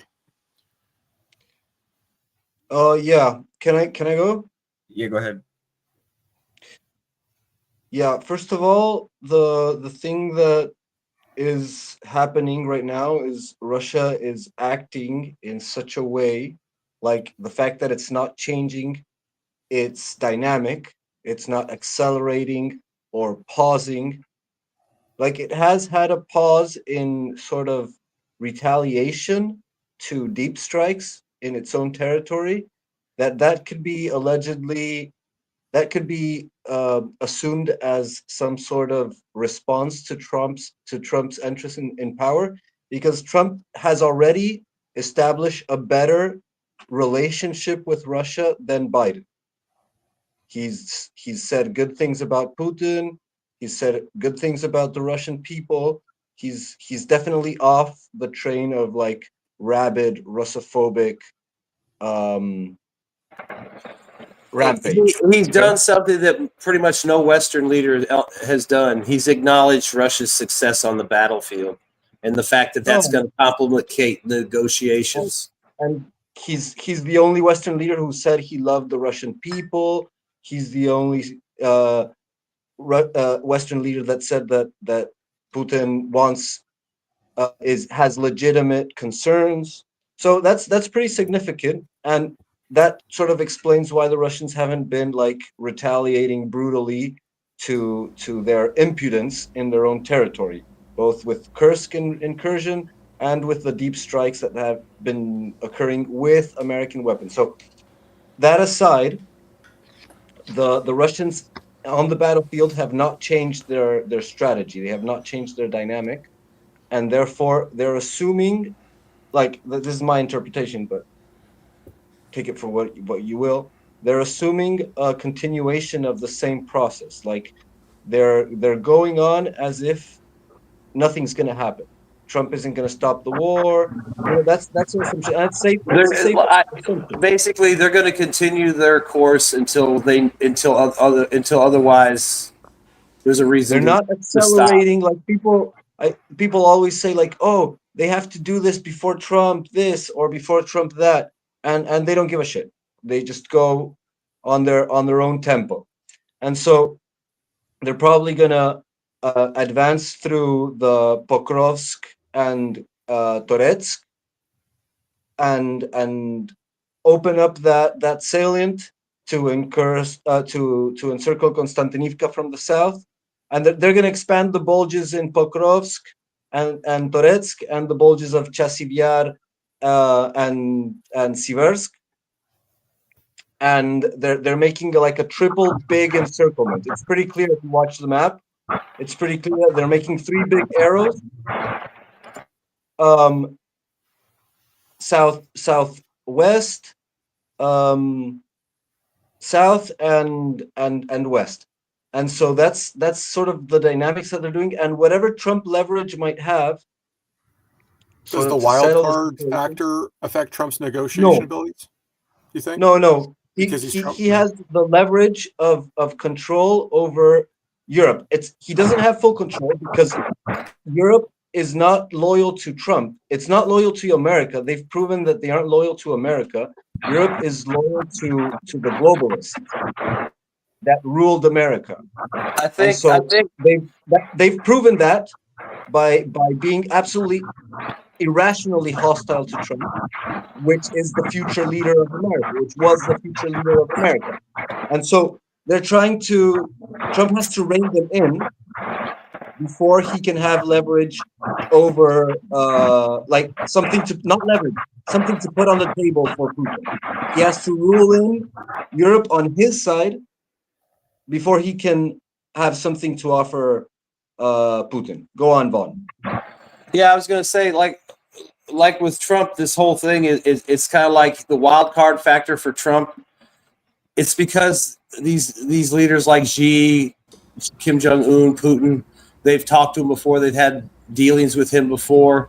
So I would say the maverick factor is probably the one thing that grants him an audience with them, and where they would actually take into consideration anything he has to say and listen to. Whereas the Biden administration, I would imagine at some point they didn't give a shit what they said. So I think just his personality and that maverick factor is what might allow him to get his foot in the door, and at least for them to seriously listen and consider what he says. They don't have to accept it, obviously, but I think they're at least willing to take him more seriously and actually take into consideration what he has to say and ponder it. Whereas Biden or von der Leyen or any of these other EU people, it's like, you just might as well talk in one ear and out the other. They don't care what they have to say. They've been betrayed by him.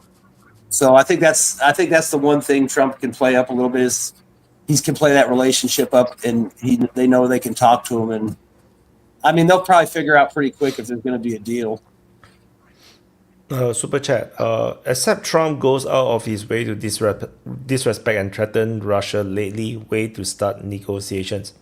War ends by Russia establishing new borders by Logizan. Can I say something real quick before you go, Julian? if it's quick, you can do it. Super quick.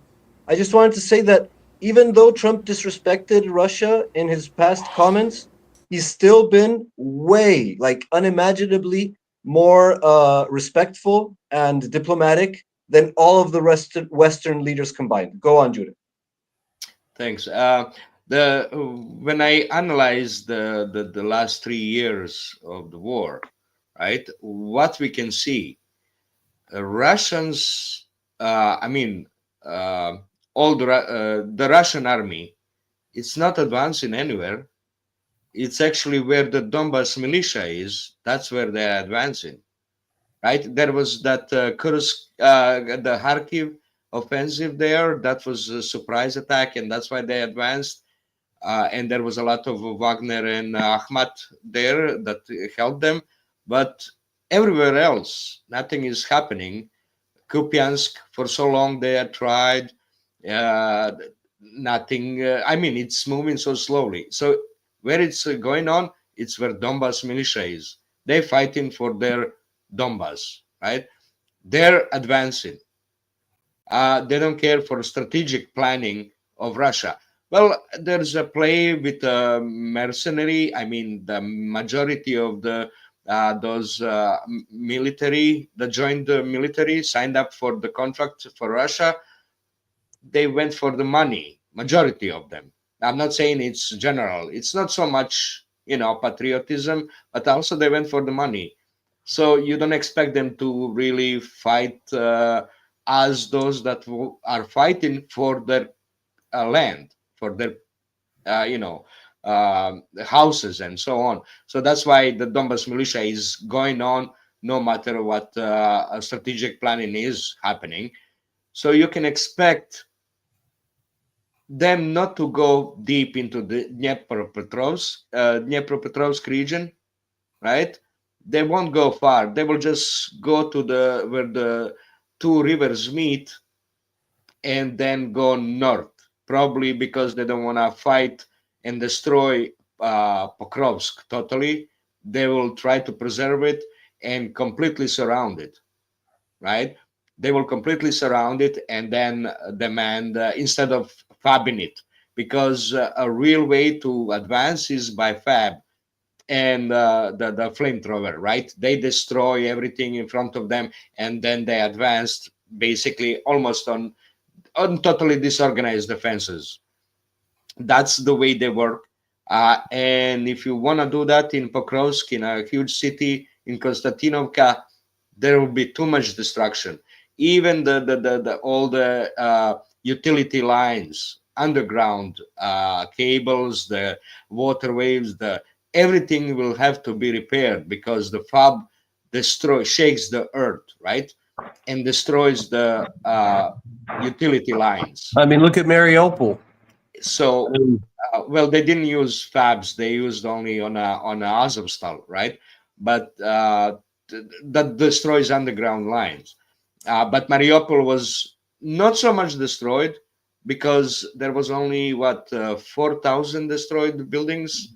Only 4,000. Yeah, well, but that was, or Bakhmut, that was pretty heavily damaged too. That's completely, that's completely destroyed. But Mariupol was only in arrows of advance. That's what you see, where the advancing is going, and that's where the total destruction of those streets, So the arrows of advancing, that's where it's destruction. Mariupol is not destroyed so much. If you say 4,000 out of 500,000 city population, that's not too much, right? But they destroyed Azovstal because they fabbed them there. So I expect further advancing in Kursk. That's where they fight really good, right? The Russians are fighting there. They really wanted to advance. So the Kursk is going to be cleared. Even there's now, the news about total drone control over the Sumy region, basically cutting off the supplies to Suja. And that means they will cut it off completely, surround it, through Sumy region. I'm expecting. And I said that before New Year that they're gonna cut off the Suja completely. They will make us, only place that they completely surrounded. I would say they practice in also larger scale surrounding, maneuvering, and surrounding So you think that territory. Russia is just holding the lines and that the militias are advancing, but Russia is just holding lines to eventually get a negotiation or eventually just take the whole Yeah. country? Okay. Yeah, they're expecting the Ukrainian population to actually completely give up on the war. That's what So they that's their expect. strategy. That's the Yeah, strategic. Okay. for a long time, instead of destroying whole Ukraine, right? For really destroying. Well,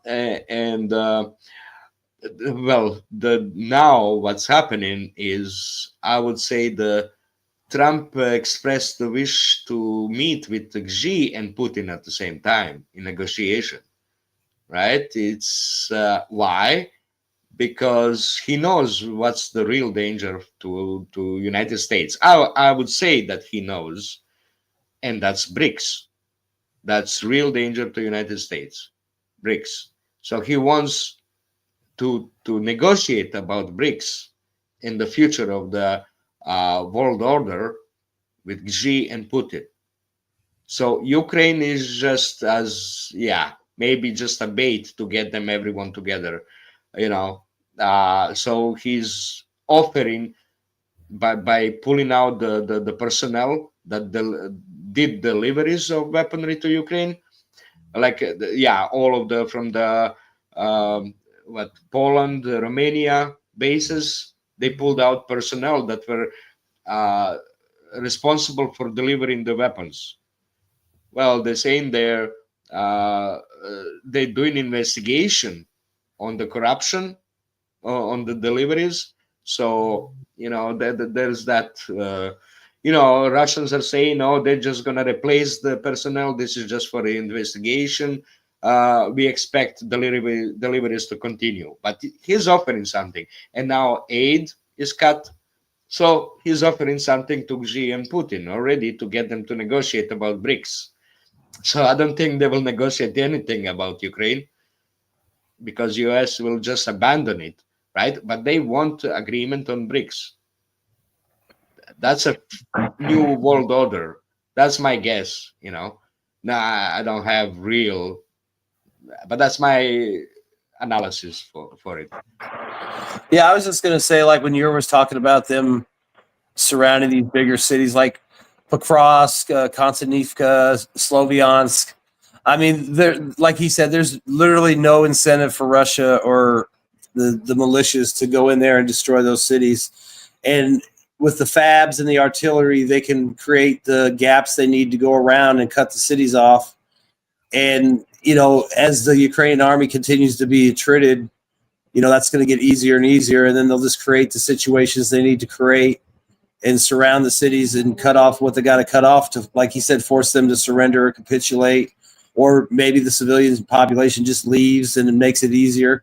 But I mean, I don't really think they're going to want to destroy anything unless they're actually forced to do it. I think any chance they get to surround something and force them to surrender or leave will be their first choice every time at this point, because they've got more than enough guys. If they wanted to go crazy and go full migration and not care about casualties, they've obviously got the manpower and the equipment and the artillery and the Air Force. So at this point in the war, they're focused on capturing intact cities. Well, I mean, think about it. I mean, Pokrovsk is done. I mean, they only got one more road to cut. I mean, yeah, it still may be open on one end, but I would imagine a lot of people are probably going to start heading northwest. And then, I mean, think about it. It's only a matter of time before Terezk opens up, probably. And look at Kupiansk. It's taken a while, but they're kind of working up north around it and then around the back side of it. They're not really. Kupiansk is destroyed though. Like there can't. Yeah, but that's the thing. They kind of fixed them at the front, and now they're kind of going around back, and they'll probably try to force them to leave the city or surrender. I mean, it's just. I mean, they've got so many advantages. It's like why destroy stuff you're going to have to pay for, and why take unnecessary casualties and risks. Russia already thinks the war's over, basically, kind of. I mean, I would say so. I mean, and let's think about it. They can kind of pick and choose where they want to start fights now, where they want to start offenses, where they want to counterattack. I mean, obviously they have to respond to the Ukrainians in Kursk or wherever they show up, but they still have what is it, like 10-1 in manpower? So, I mean, they probably got guys sitting around. I mean, I bet you everybody gets rotated pretty decently and all that because they have enough guys sitting around to do that. I mean, they obviously don't have any problems with their supply lines. I mean, yeah, they got stuff that gets hit, but I mean, you blow up one gas station in Russia. I mean, if you really want to hurt their effects, you probably have to blow up 50 or 60 in a day in a certain area. But I mean, it's just all the math's going against Ukraine now, and I mean, there's not really a whole lot. I don't think Trump every week. You should be busting 50 or 60 plants every week for it to do an effect. And also, I'd say that the range of a unit in the battlefield. So when you see a front line, there's the positions of both sides, and the range of a unit should be assumed like with surveillance and long range strikes, but also just with the FPV drones, which is the minimum ordinance. You have a massive range around every unit, like at least 15 kilometers deep, probably more like 30, but let's just say 50 of dense fire, which is the drone and the artillery. And so you don't actually need to encircle an area to have it operationally encircled. And we've seen that all along. Like they advance to a certain point, like in Pokrovsk, for example, the city of Pokrovsk is constantly covered with strikes inside and their logistic routes. You can see that in the footage that they release, the geolocations and all that. They're constantly getting striked, and wherever Russia advances, you always see in the geolocations and shit, you always see at least 15 kilometers of logistics being constantly struck. So that's what they do. And to what Judah was saying, the Donetsk militias are probably more motivated and they're probably advancing faster.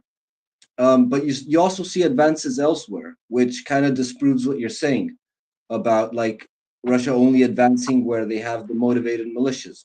I'm sure that's a factor, but I'd also add that since the war of attrition wants to drain the enemy of manpower, if the enemy stops coming to you, then you have to advance to entice him to keep on coming. And so that's why you see them advance elsewhere. That's my opinion. Go ahead. Hey, just real quick, I wanted to add one thing. Also in this aid halt with Ukraine, they also stated that they were going to start restricting their ISR access and intelligence access. I don't know if it was a complete cutoff, but they were going to reduce the access. That's huge. And that's another reason why I think you might see some kind of big operation, because if this is like an acceleration type agreement with Putin, like I'm giving you 100 days to get what you can get, I'm going to cut off the aid, I'm going to shut down certain views. But how does Trump stop that if that's the case? Like, how does Trump say you have 100 days? I guess you ordered. Like, huh? What? How does Trump stop that from happening? Does Trump say we're going to invade Ukraine in 100 days? If we give Russia 100 days, how do we stop them at that point? I'm just saying, like he said sanctions, right? He said like I said before, like the 100, like they're right now they're pretending like they got to get together and talk and all that. You got 100 days before we have to sit down and start talking peace.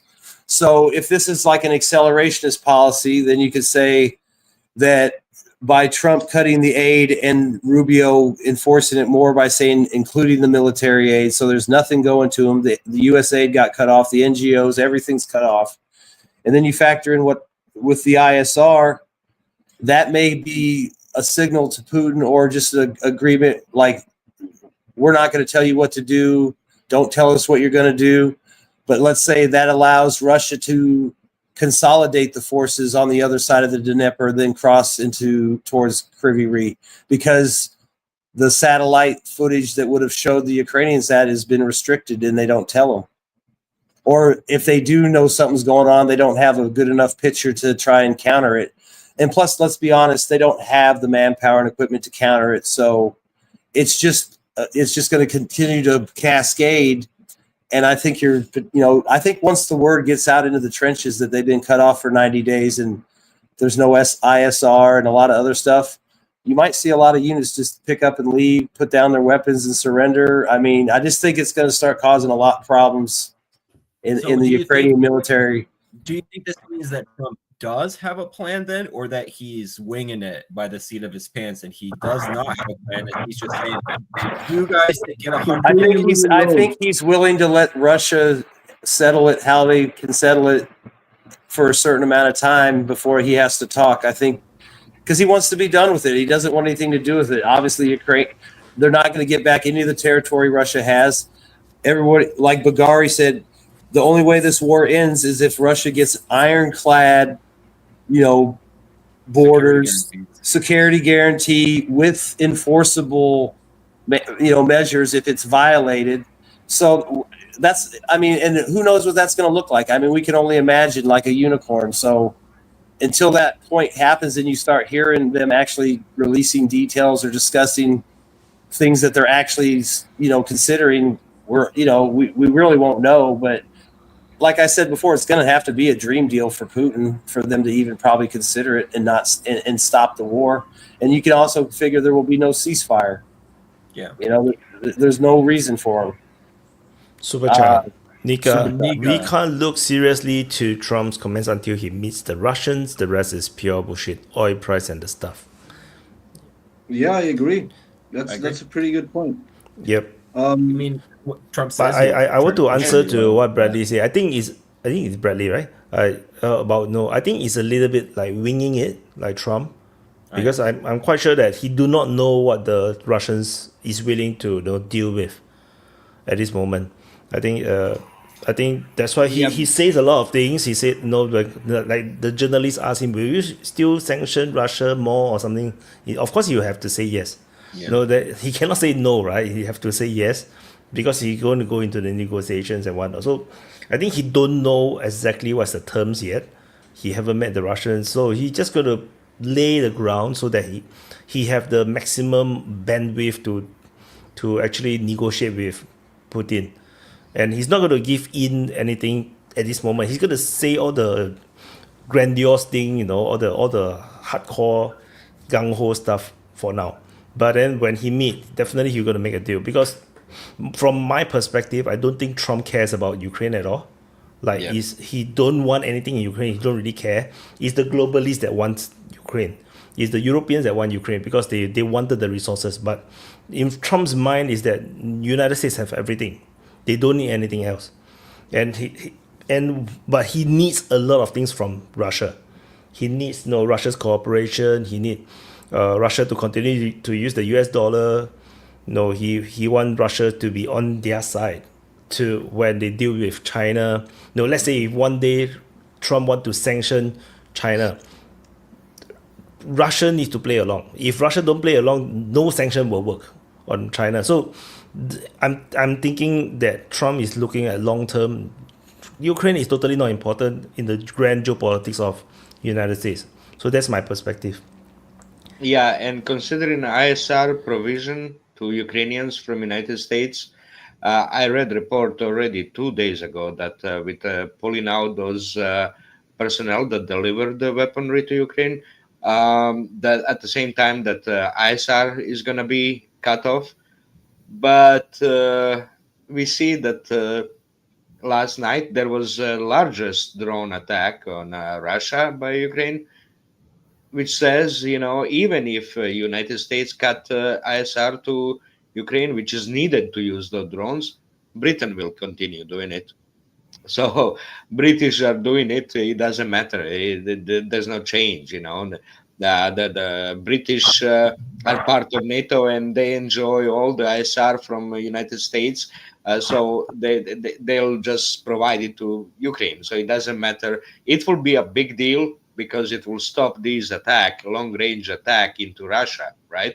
so they can supply all the proper logistics, right? Not have problems with the logistics because of these drones, and also the huge expense of the anti-aircraft missiles.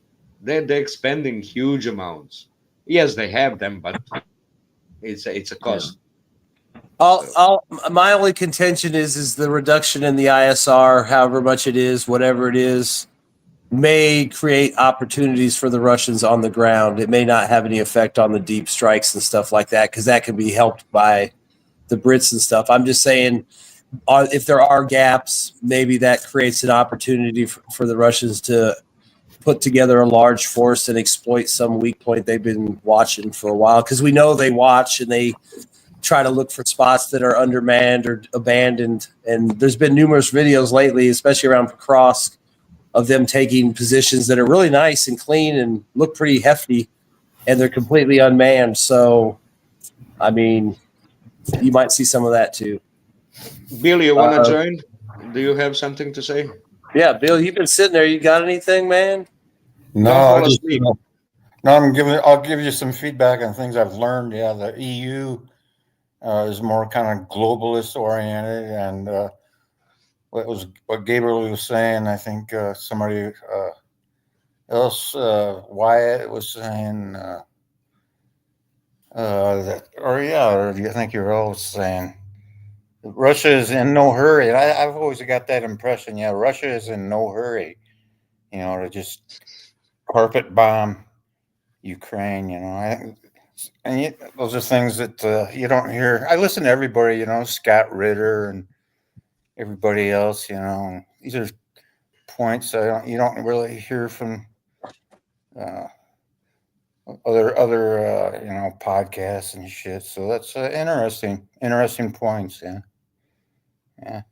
What were you gonna say? So you recently switching the affiliation. What's you recently just learning what's actually going on in a larger scale, like seeing both sides of Russia and Ukraine? Is it that it seems like you're just recently getting that picture? What's going on? About the drones. I know. Yeah, well, actually, when Russia invaded, I didn't know about the Donbass, and really, I didn't understand it at that time, but I did understand that the media was at play. I've been following things ever since 9/11. I know that media is at play, so the media is an issue, in almost every, situation. A vigilant man. Yeah. What were you going to say, A Gabriel? vigilant man. No, yeah, about the drones, I wanted to say that if you're just hitting like fixed targets that aren't of military value, you don't need that much ISR. You just need to use GPS. The issue with the ISR is to detect the movement of troops. If you want to, But you don't fly in a straight line. You cannot fly in a straight line. There's the radars. You need ISR to discover how to fly between the radar zones. There's multiple things they do for that, Yuri. Like they'll send drones ahead, and there's a lot of stuff to do. It doesn't have to be. The thing is, if you need to have active surveillance of the positions of the enemy, that is for troop movements and ordnance movements. If you just want to hit civilian targets or like infrastructure that's been there for decades, you don't need military grade ISR. The other thing too, real quick, is with that ISR, if the United States, withdrew all their systems, like Yura said, you have other NATO systems. They made the only thing that would probably change it in a lot is they probably wouldn't have as much satellite access. They may not have as many of the J stars and the AWACS, so the coverage might be reduced or less time over targets. And I would imagine if we withdrew our ISR support, we would probably not provide tanker support to the Brits, which would, they have tankers themselves, but they don't have as many. So there still might be some pretty significant degradation of at least the ground war. But like I said, I don't really think, like Yura said, it would affect targeting long-range targets because those are fixed and they know where they are. It's probably not too hard to figure out routes in and out for drones and all that kind of stuff. Sorry. Yeah, and another thing about the negotiations and stuff, like, what if Putin doesn't want to end the war? What if he wants to involve America deeper in, and he wants to, like, what if Russia isn't such a, like, innocent lamb that is just defending its interests? What if they actually are confrontational and they want to the West to continue its degradation? It's a thought, you know. I'm not saying that's the case. I'm saying, like, what if it's not just about Ukraine for Russia? It's about reorganizing the world order. Well, I mean, you can milk the cow. Look at it this way, Gabriel. You can milk the cow for so long, but at some point you're going to have to stop. So that's probably the game they're playing. How long? You know, like the vampire can drain the blood, but it has to stop before the person dies or the death of the person takes the vampire too. You know, you can take so much and then you got to stop. You know, or you both die. That was the bull. Huh? You know what I mean? How Russia's got to play the game of how far they can push the West into the dumpster, how far and how drag fast themselves in. Yeah, you know, like not be as culpable as it may appear. And not just that, because you have to understand that Russia also have a window. Now you have Trump for 4 years. You have a window of opportunity to make a deal that might be favorable. Like for example, United States recognizing Crimea, recognizing Donbass to be under, or Zaporizhia, Kherson to be under Russian control. Trump is that person you can make a deal with. Who knows who will come after Trump? It might be yet another pandemic, and then Trump got kicked out. Another Democrats come in, and then everything go to shit. So that's a possibility as well. So and this kind of negotiation also takes time. So I think Putin also knows that this is the opportunity. Maybe he can drag 1 year, but I don't think he can drag like 3 years. So I think there is something that we need to consider as well. Toby? Well, yeah. Well, I mean, you just make a good point there, which is that it's not Putin dealing with Trump. It's Russia dealing with America. Putin and Trump could be gone tomorrow. The interests of great powers endure, and there's no way that either Trump or Putin are going to be able to convince the Kremlin or the Pentagon that, like, they're best buddies, and so just go along with, like, our best buddy handshake. So you're talking about, like, the interests of major powers. And, like, one thing I want to point out about Ukraine is, like, we have to ask the question, who gets to pay for Ukraine? Because, this is not a game of risk. This is not a game of risk where, you move your armies on the map and then, it's all there. And you roll the dice. Right? And so the idea that Russia takes over Ukraine, right? Well, what then? They get to pay for it? Like, why would Russia want to pay for the rest of Ukraine? What do they get, right? They get a whole bunch of very angry people. They get to occupy a bunch of very angry people with great supply lines to Europe and NATO, which means that they get to fight a really, really effective insurgency. They get a depopulated, backwards country that was poor before the start of the war, right? They get to pay all the social security for another 40 million people, right? They get all kinds of shenanigans if they take it over. Why would they want that, right? Like, alternatively, why don't they just keep doing what they're doing? Europe's on the bag here, like on the hook. Like, Europe has a really bad future. They're paying for the administration of Ukraine, but they can't develop it economically, right? Because every time they try and take a step forward, Russia bombs all the substations. You can't build much of an industry if you don't have any electricity to rely on. Meanwhile, all the capable people have fled the country. So at the moment, Russia can just sit back and say, in very simple terms, if we can't have it, neither can you, and guess what? You get to pay for it, right? And that is geostrategically, that is an immensely powerful position, and there's nothing Trump can do about that, right? There's nothing he can do. There's no deal that Trump can make. There's no deal that Russia is going to sit down and say, okay, you can have Ukraine and you get to develop it economically, right? And you get to welcome it into NATO, right? That would be a complete failure of Russian, not forget Putin, right? That would be a complete failure of Russian geostrategic interests. And why would Russia do that? Like, it doesn't make any sense. Alternatively, you know, what Trump would like to do is have Russia pay for Ukraine. But that seems extremely unlikely, because I think that if there was going to be a Russian-friendly government in Ukraine, it would have happened by now. Now, we might see it, but I've been listening to Bagari. I think it's you know, we should listen to Bagari. He lives there. He knows what he's talking about, right?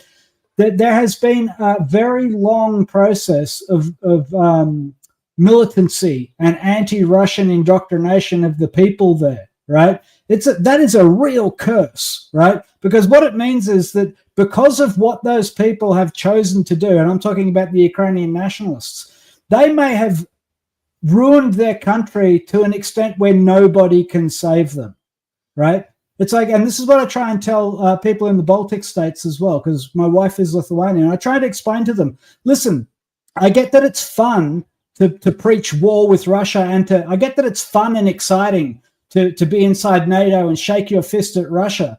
But if you make an enemy, right, out of a nuclear superpower on your border, you might get what you're asking for, and it's not going to end well. You might want to tone it down. And so I can actually see this war dragging on and on and on, because Ukraine is a very, very poisonous chalice. Whoever gets Ukraine, right, gets to eat the suck. And the Polish have worked this out as well. Like, the Polish are not playing friendly with Ukraine, right?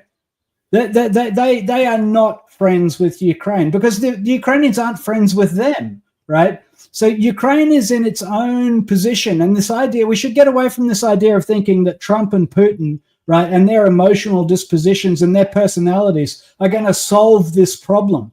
Ukraine is a unique problem, right? It was born out of the ethno-nationalism of the Second World War, which was particularly brutal, right? The thing about the Ukrainians is they fight really hard and they fight really well, right? But they don't have any friends. And so I don't see that it suits Russia to take it over. It certainly doesn't suit Russia to allow Europe to make peace there and rearm it.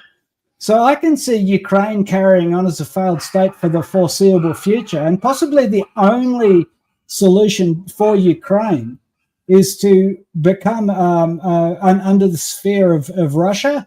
But I really doubt whether that's possible. And so I kind of think maybe the only solution is the partition of Ukraine. Let Poland take over the western regions, because the people would accept that, not because they love Poland, because it would allow them into the EU, and then they could piss off to somewhere else in the EU. Poland would become Greater Poland, which is always a good thing for Poles. Give Hungary back their bit, give Romania back their bit, allow Russia to keep its historical bits, and then have a single powerless rump Ukraine in the middle, right? That is basically like Berlin after the Second World War, have power sharing there. But that's the only solution for Ukraine that I see. But anyway, Vaughn. Yeah, there was a point somebody was making about Mexico pay for Ukraine. Sorry. Yeah. No, there was a point that they were talking about, like if Putin just extends the war by just not accepting any deals that, maybe people would look at and say, well, that's not really anything good for them. That by doing that, he can continue to put pressure on Western Europe with the energy prices and the destruction of their industry, especially the auto industry. And if he plays his cards right, you're looking at the rise of Farage, the rise of Le Pen, the replacement of the AfD, and then you could, some people are speculating that, then you've got Orban, Fico, you might have you've got Georgia, you may get Romania, and then you get people who are friendly to Russia, or at least open-minded versus what's there now. So some people are saying, the pressure on Europe may get to the point where it does break. And the other day, Elon Musk gave a speech via satellite, I guess, to the AFD, which was extremely well received by the people there. So there, obviously Trump can put pressure on it. They've got the money and the platforms to, interfere in elections in Germany, Britain, and in these other countries. And, like they said, Putin doesn't really have to do anything to keep the pressure on the energy prices. And those energy prices, if they get too extreme, may have forced the populist movements in those three countries specifically to take over and change the political dynamic, where they would still have to kind of figure out a way to lick America's balls to keep us happy, but they could still have energy deals with Russia to kind of get their manufacturing back and stuff. Kind of like play both sides of it. I guess like Europe would be a pit roast between Russia and America.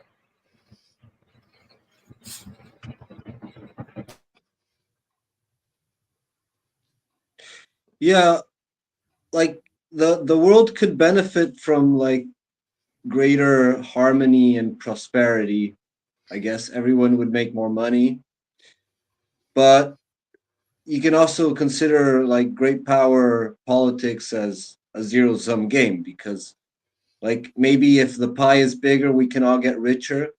But if the people that I contend with gain any influence, that's an influence that I don't gain.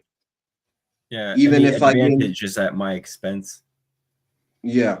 So you can also think in those terms, and I guess it's a question of like whether these guys can talk and make like get to an agreement. And that's like what they were saying before, that it's actually a discussion about BRICS and not necessarily about Ukraine, because if they can make a good deal and I'll take a good piece of the cake, then sure, that might happen. But it's kind of more likely that there's going to continue to be like competition, and that's going to be at the expense of the other. Hopefully not, but that's the possibility. Hey, real quick, somebody in the chat said something. Somebody in the chat said something about Putin's not causing the energy crisis. It's the EU and their decisions. And I understand that. What I was saying was he doesn't have to do anything. The EU's energy policies and the war are going to continue to drive the prices higher. The self-inflicted gunshot wounds the EU is doing to itself. So basically, if he doesn't do anything, the energy prices continue to go up, and the collapse of the auto industry and stuff would force these populist movements to potentially gain power or more power. That's all. But considering who's going to pay for Ukraine reconstruction after the war, it's a funny thing. Is the Ukraine independent country? Let's say if Europe pays for reconstruction for Ukraine, but Ukraine is under the influence of Russia, under the influential Russian sphere of influence, then there's no benefit to it. It's really a total loss for Europe, right? But if the Ukraine is needed for NATO bases and to be economic force, beneficial, have a people morally, the morally on the side of the West, and also to integrate within the European industry and agriculture, then it's beneficial. Doesn't matter who pay, it's beneficial to those that belongs to it. If it's the Ukraine part of the Russia, if the gets annexed, like those 4 oblasts were annexed and now are part of the Russia, the money is not important. Paying for it is like China is paying for infrastructure development. It's like it's a foreign economic exchange, right? It builds up the economy when you spend to build something. So if Russia is reconstructing Ukraine as part of Russia, it's beneficial for everyone, right? but you also employ the local people and teach them not to be corrupt, right? You introduce which is necessary for Ukraine. So it's going to be beneficial. Paying for reconstruction of Ukraine is going to be beneficial for Russia too, because you'll have so many soldiers now unemployed. Well, you can give them to work something, just like the United States did after Second World War, gave the soldiers and also to reconstruct the Eisenhower highway system. They were employed and also building the new housing developments. It's all, it doesn't matter who pays for it.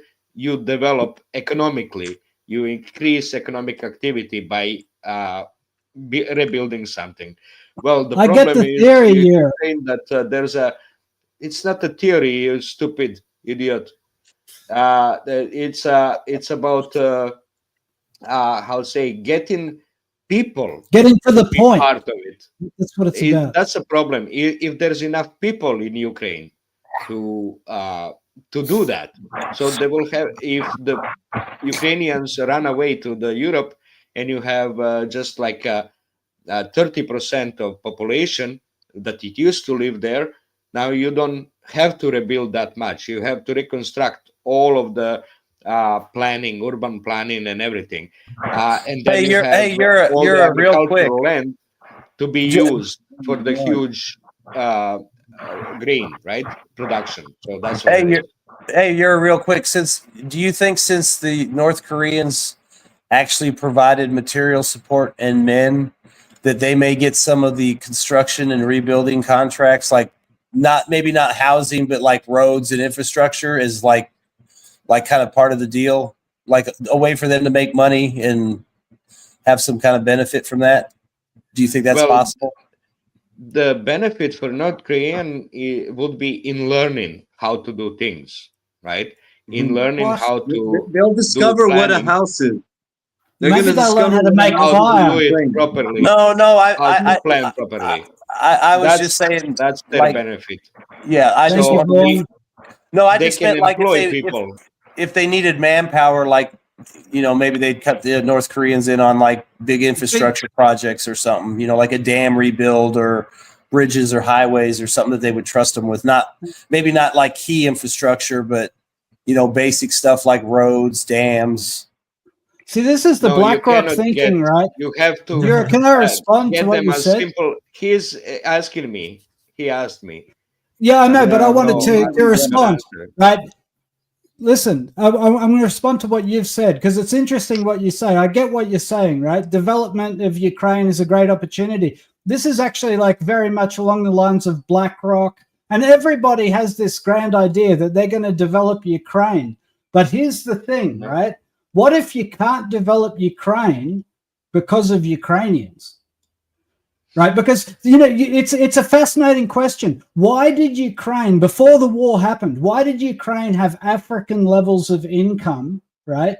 Despite having the wealthiest farmland in the world, nuclear reactors, all kinds of technological inheritance from the USSR, all kinds of mineral wealth, a massive population. See, on paper, the reason that BlackRock and possibly North Korea are so interested in the resources in Ukraine and to develop Ukraine is because it looks like such a great investment, right? But in practice, it doesn't work. And it hasn't worked for a very long time.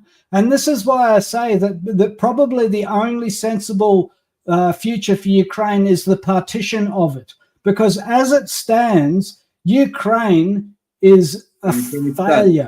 Right, and it was a failure before the war, right? And it's been a failure during the war. And I think that these economic theories, these fantasies that you're going to go in there and you're going to like teach the Ukrainians how to make fire, and you're going to teach the Ukrainians how to be peaceful and graceful and sing Kumbaya and make money and be rich. It's like you're not paying attention to what Ukraine is and how Ukrainians behave. You didn't pay attention that I said Ukraine is annexed by Russia. You didn't pay attention when I said that Russia will annex Ukraine.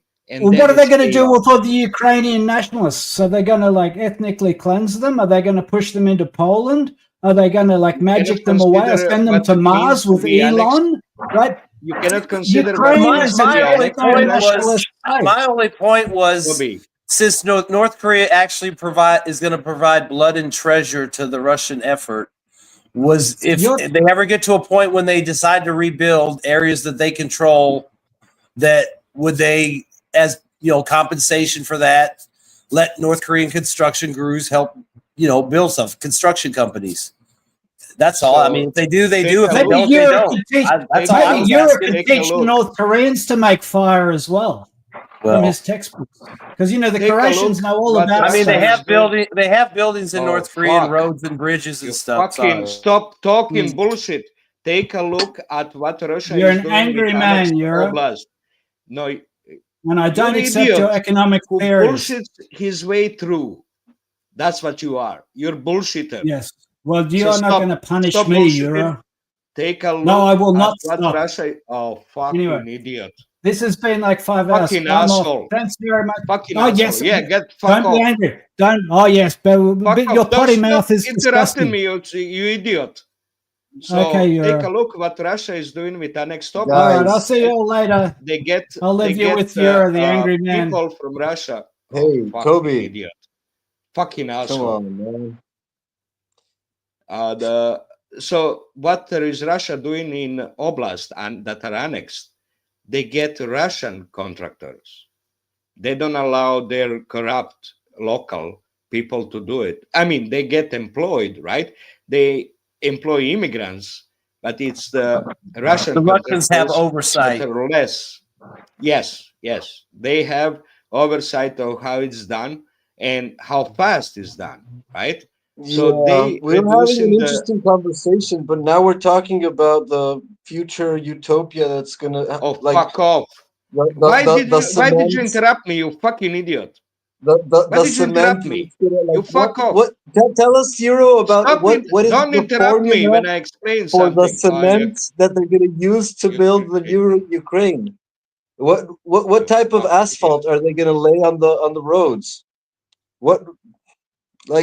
Yeah, sure, go on. Like what plants are they gonna plant on the parks? Tell us more about that.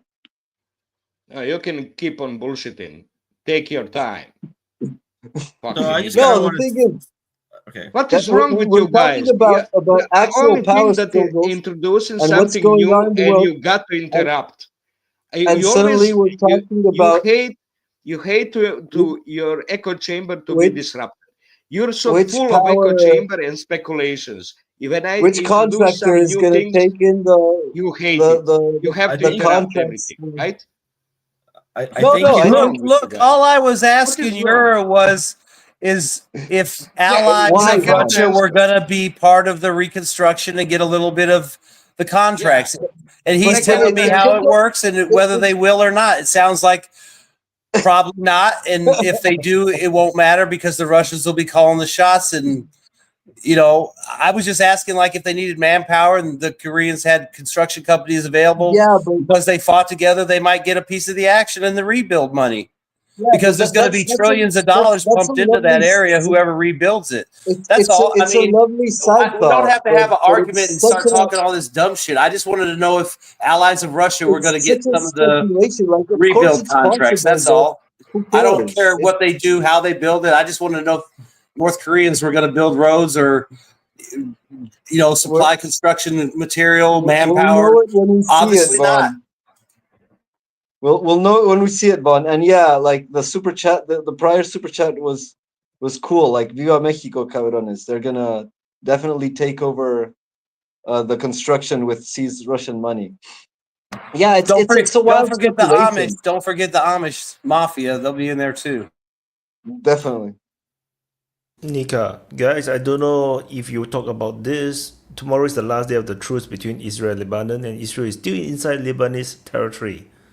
Clearly, nobody gives a damn about Israel. I mean, think about it. Did you think something was going to change and it was going to be different from like 3 years ago or 10 years ago or 100 years ago? Same shit, different day. That sounds about right. Sounds about right. No, yeah, I think like to close on the previous one before you go, that the issue is that Europe is fucking bonkers, you know? And Europe is spurring Ukraine That's in bullshit. in It's their just under madness. the control of United States. It's under the No, control of no. United States. It's not It's not bonkers. it's not under control of the United States. It's No, under it's not. control of the Hi, Jim. globalists. And the globalists aren't United States. United States is not under the control of the United States. United States is under the control of the globalists. Okay? And so that's why United States has also gone bonkers and Europe went bonkers, and now Trump got into the United States, and maybe he's not so bonkers, but still Europe is still just as bonkers, you know? And Trump, if he wants to control the Eurozone, he has to rein them in. He has to take control of them. That's why he's been attacking like through his minions, he's been attacking the European Union, he's been attacking France, he's been attacking Germany and UK, because if he wants to make them work for him, he has to regime change them or make them bend the knee. But even if they bend the knee, they're probably all traitorous snakes that are gonna just try to screw him from the back. So the only way for Europe to work is for for Trump, with hopefully the cooperation of Russia, to regime change the entire Eurozone. They have to regime change the entire Eurozone, and we kind of see that going on, but it's still not actually happened. Go on, Bradley. Thank you. I just wanted to say that it should go without saying that no matter who ends up taking which parts of Ukraine and where like whose jurisdiction they fall under, they're gonna have to be rebuilt. I mean, you can't just like live in open sewage and with no housing and no trash and sewer and all this stuff. So no matter what, somebody's gonna have to be rebuilding wherever people are gonna end up living. I think that when you look at the contracts for rebuilding in Ukraine that you see talked about kind of here in the West, they always talk about rebuilding Ukraine, and a lot of that has to do with like public-private partnerships, taking over Ukrainian state assets like Burisma, things like that. And yeah, if you look at it from that perspective, yeah, you can make a shit ton of money off of that. But I don't think that the Russians are probably in the same position to do that. So probably Ukraine is probably going to end up being split, and wherever you happen to be, it's just going to be like the different approaches to how the rebuilding that is going to have to take place anyway is going to take place. It's going to be funded, etc. That was my only point. Shall we do closing? We are over 6 hours. I know Jim just entered. Jim but just joined. Hi. Hello. Better late than never, I suppose. Yes, it's at least you can do closing. You can share your thoughts. So let's do closing. I want to let Bill start first. Bill is new. Bill, share your thoughts. Closing statement.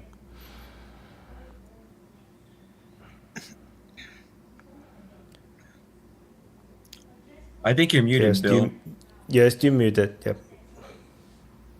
Yeah, it's my first time here, man. So good to meet everybody, and really enjoy the chat. That's all I can really say for now. I'm glad I came here. I'm glad I met everybody, and appreciate all your thoughts. It's good start and a good ending for me. So nice to meet you too, Bill. Thanks for Good. joining. Oh man, make sure you get the link to the voice chat. Open Mic Lounge. We like hanging out there. There's tons of people. I will email you. I will email you the link. Thank you, All Bill. Thanks. Or you can just sit there and listen. Either way. Can I go next? Go ahead. Okay, Yeah. let's Jill go next first. Jill go next. Jill. All right, hello, can you hear me? Hello. Yeah. Yep. Yeah, we can hear you. Yeah, look, I've heard most of the arguments. Some are very good. If I can sort of take it outside the box and just look at the history of Mother Russia, I think is very important, whether it's under the Tsars, Catherine the Great, Peter the Great, whether it's capitalism, communism, fascism, you call it whatever. The problem is, what is a Russian? Are they Euro-Asians? Mongoloids, or are they Europeans this side of the Urals? And that's been a big historical problem with Russia. If you study Russian history, I'm taking a historical perspective. So the Ural Mountains, as you know, is part of where it's big divide, 6 time zones, as you all know, from Vladivostok to St. Petersburg. It's huge, humongous country. If you ever traveled on Trans-Siberian Railway, you'll get the sort of it dawns on you the vastness of Russia, the difference of Russia, the ethnicities of Russia. If you go to a Chinese city of which is now in China, but it used to be Russia, on the border of Russia, Mongolia. What's it called? Harbin. There's a classical example. It's European in architecture, but now it's Chinese. It's sort of just gives you the perspective which I'm trying to point out. And Russia, from a Russian point of view and Russian perspective, it has always, are we Europeans? Are we Asians? Are we Siberians or whatever? And that is the problem. So I don't care whether it's Putin, whether it's fascism, communism, or Nazism, whoever runs Russia is Russia for the Russians. And that's what they are phobic about, being invaded or being having a bad experience in modern history, Napoleon and good old mustached man. So that's their perspective, whether it's right or wrong. I'm not passing judgment whatsoever at all. And we've got to take that into account. And there's a lot of economic arguments, what's good for, for the people, what's going to happen. Ukraine is unfortunate, as it's a small country. Any small country, tries to linger on with the big brother. A good example is Serbia at the moment. If you look at Serbia, always looks at its big brother, Mother Russia. Why? Well, there's religious, there's cultural, linguistic, written language in common, and you don't blame one or the other. But what I'm trying to basically point out, we've got to look at history, putting it in a historical context. Any sort of solution from point of view, as I see, closing argument or closing point, is that Russia, whether it's Putin or whoever follows him, it will not, they always have to have a buffer zone. And all those regions which are predominantly Russian, which are currently occupied, they want to have a buffer zone. They don't feel comfortable with being right on the border with Europe. Thus, Finland and Sweden trying to get into European Union. I mean, the Russian perspective is alarms all the way, dive. Do you understand what I'm getting at? Putting it dramatically with sounds effects. That's my point. I'm trying to make. I know I came at the tail end of the conversation, but that's what I take from my study of Russian history and literature at Australian National University here I'm in Sydney, but in Canberra many years ago. Anyway, thank you very much for the rant, or for my point of view. I hope I don't know, provoked someone to give me a pushback or something. No, thank you so much. That's awesome. Thanks very much. Thank you, Jim. Vaughn. Yeah, first of all, I want to say it was a good open mic. I really liked it today. And I want to again thank Wyatt for providing the platform. And, as always, like, subscribe, and share, and support Wyatt on Patreon or any other way you can. A super chat here and there is always good. And like I said, if you have time, you can always watch the situation reports and the, more in-depth, like, conclusions videos. But if you're in a hurry every day, running to your job, you can always hit the sit reps. They're quick and dirty, and they'll give you the latest. And, I've been doing this for a while, and I really like it. I like the community. And, I like it when my brothers in reality get along. And I know we have our differences and opinions, but I like to think that we can all sit down and get along And with that being said, I recently did an episode with Working Brother, episode 211, and we discussed a little bit about my background, M1 tanks, covered memes, Lancet strikes, Kentucky, and it was a good time. But like I said, I enjoy this community. There's a lot of good people in there. Why it's probably the best, I think, in my opinion, just because, you know, I think he's the most fair as far as the maps go. And I ain't just saying that because he's the commander. I just, you know, his combination on the maps is good. And, you know, I appreciate all the other people out there, you know, like Working Brother. He's a Serb dude. I appreciate everybody who gives me a chance to, you know, give my perspective on the war, put information out. And like I said, I enjoy it because we're all on the same page pretty much, and we know it's a bad deal. We hope it gets ended quick. And we all want what's good for everybody as far as the world goes geopolitically.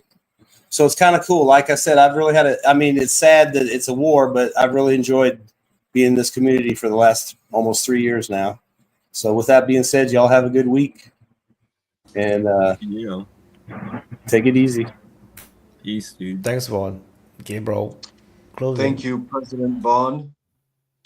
Yeah, it's been definitely an interesting open mic. I didn't catch the beginning of it. I'll watch it later. Where I jumped in was when they were discussing, like, well, there was Toby's rant that motherfucker ran away before the closing, so too bad. But yeah, I just wanted to tell that fucker that he's sporting a fresh, clean face. He looks younger, and that you can definitely take ideas out of all sorts of philosophers, thinkers, and you can select them. You don't need to take it wholesale. Like, just because you agree with something doesn't mean you agree with everything. And it's important to do that because no one's absolutely right.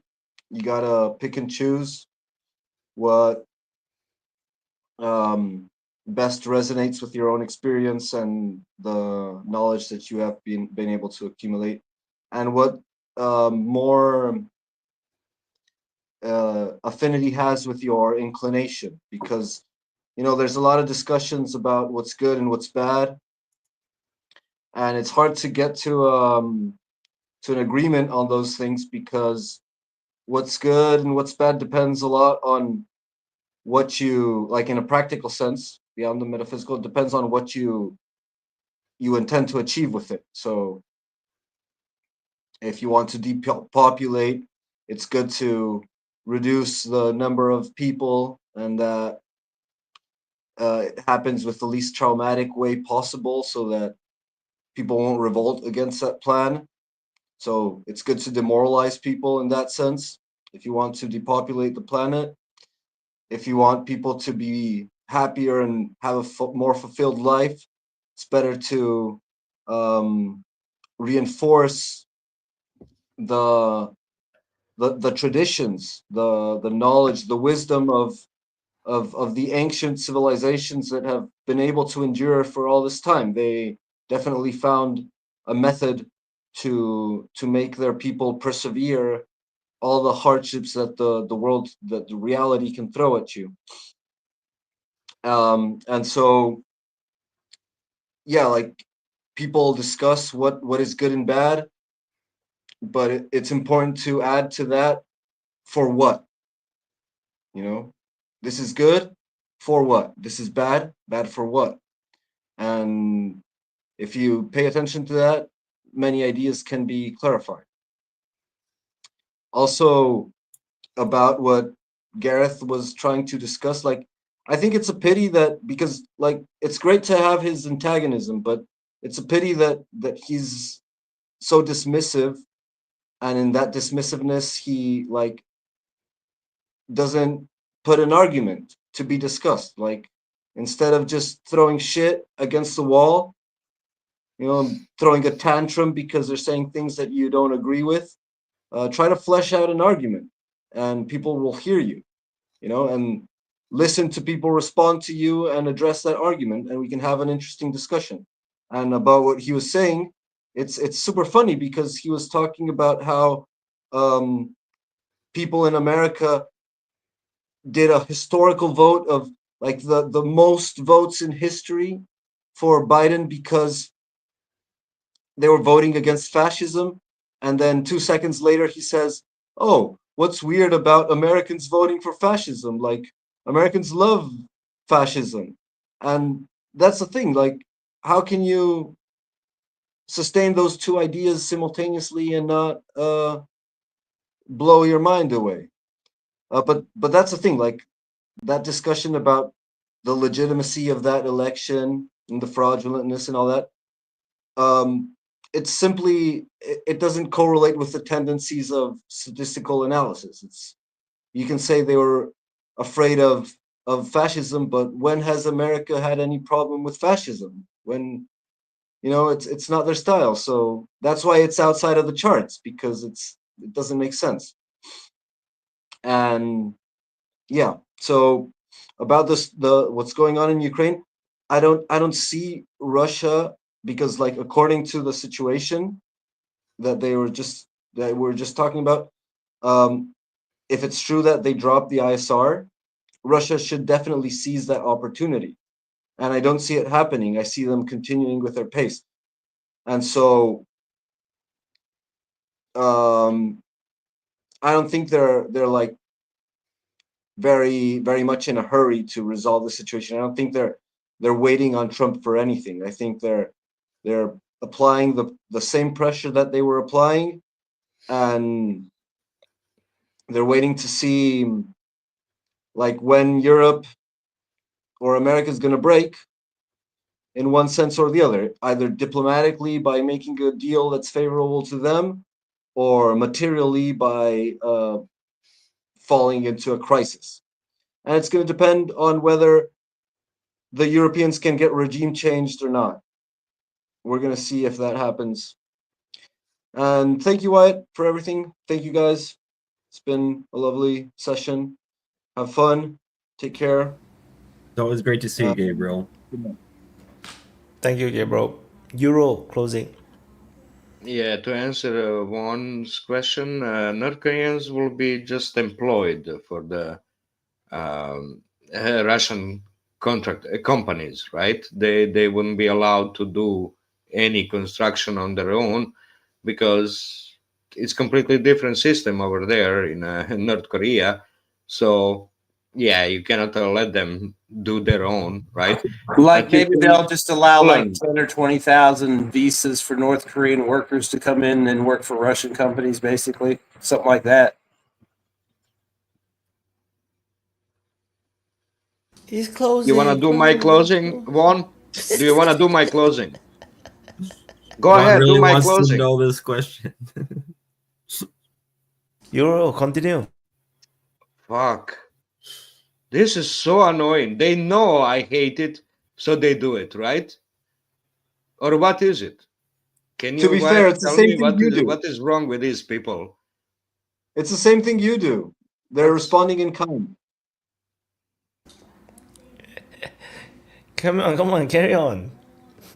Bradley's cat is falling Okay, asleep. I was listening today. I was listening why the people do these things. Like I was listening today, like some discussion about it, and one of the possible option is people want to get insulted. It gives them importance. That's one of the options of explaining why they want to get insulted. So that's what I do. I insult people when they interrupt me, to teach them not to interrupt me. But it seems like that's what they want. That's their payoff, right? That's their payoff. So it doesn't work, right? So I actually reward them instead of punish by doing that, right? Because they want that reward. They want to feel important, you know, and especially they want to steal idea and claim it their own when they didn't think about it. Also, right? I introduced new options, new analysis that it's not in a public, right? In all these videos, analysts, geopolitical commentators introduce different options, different thinking, and you guys usually regurgitate just different geopolitical analysts, except Wyatt. Wyatt is too busy watching the maps, watching the talks instead of watching analysts. You guys just watching analysts and repeating their shit.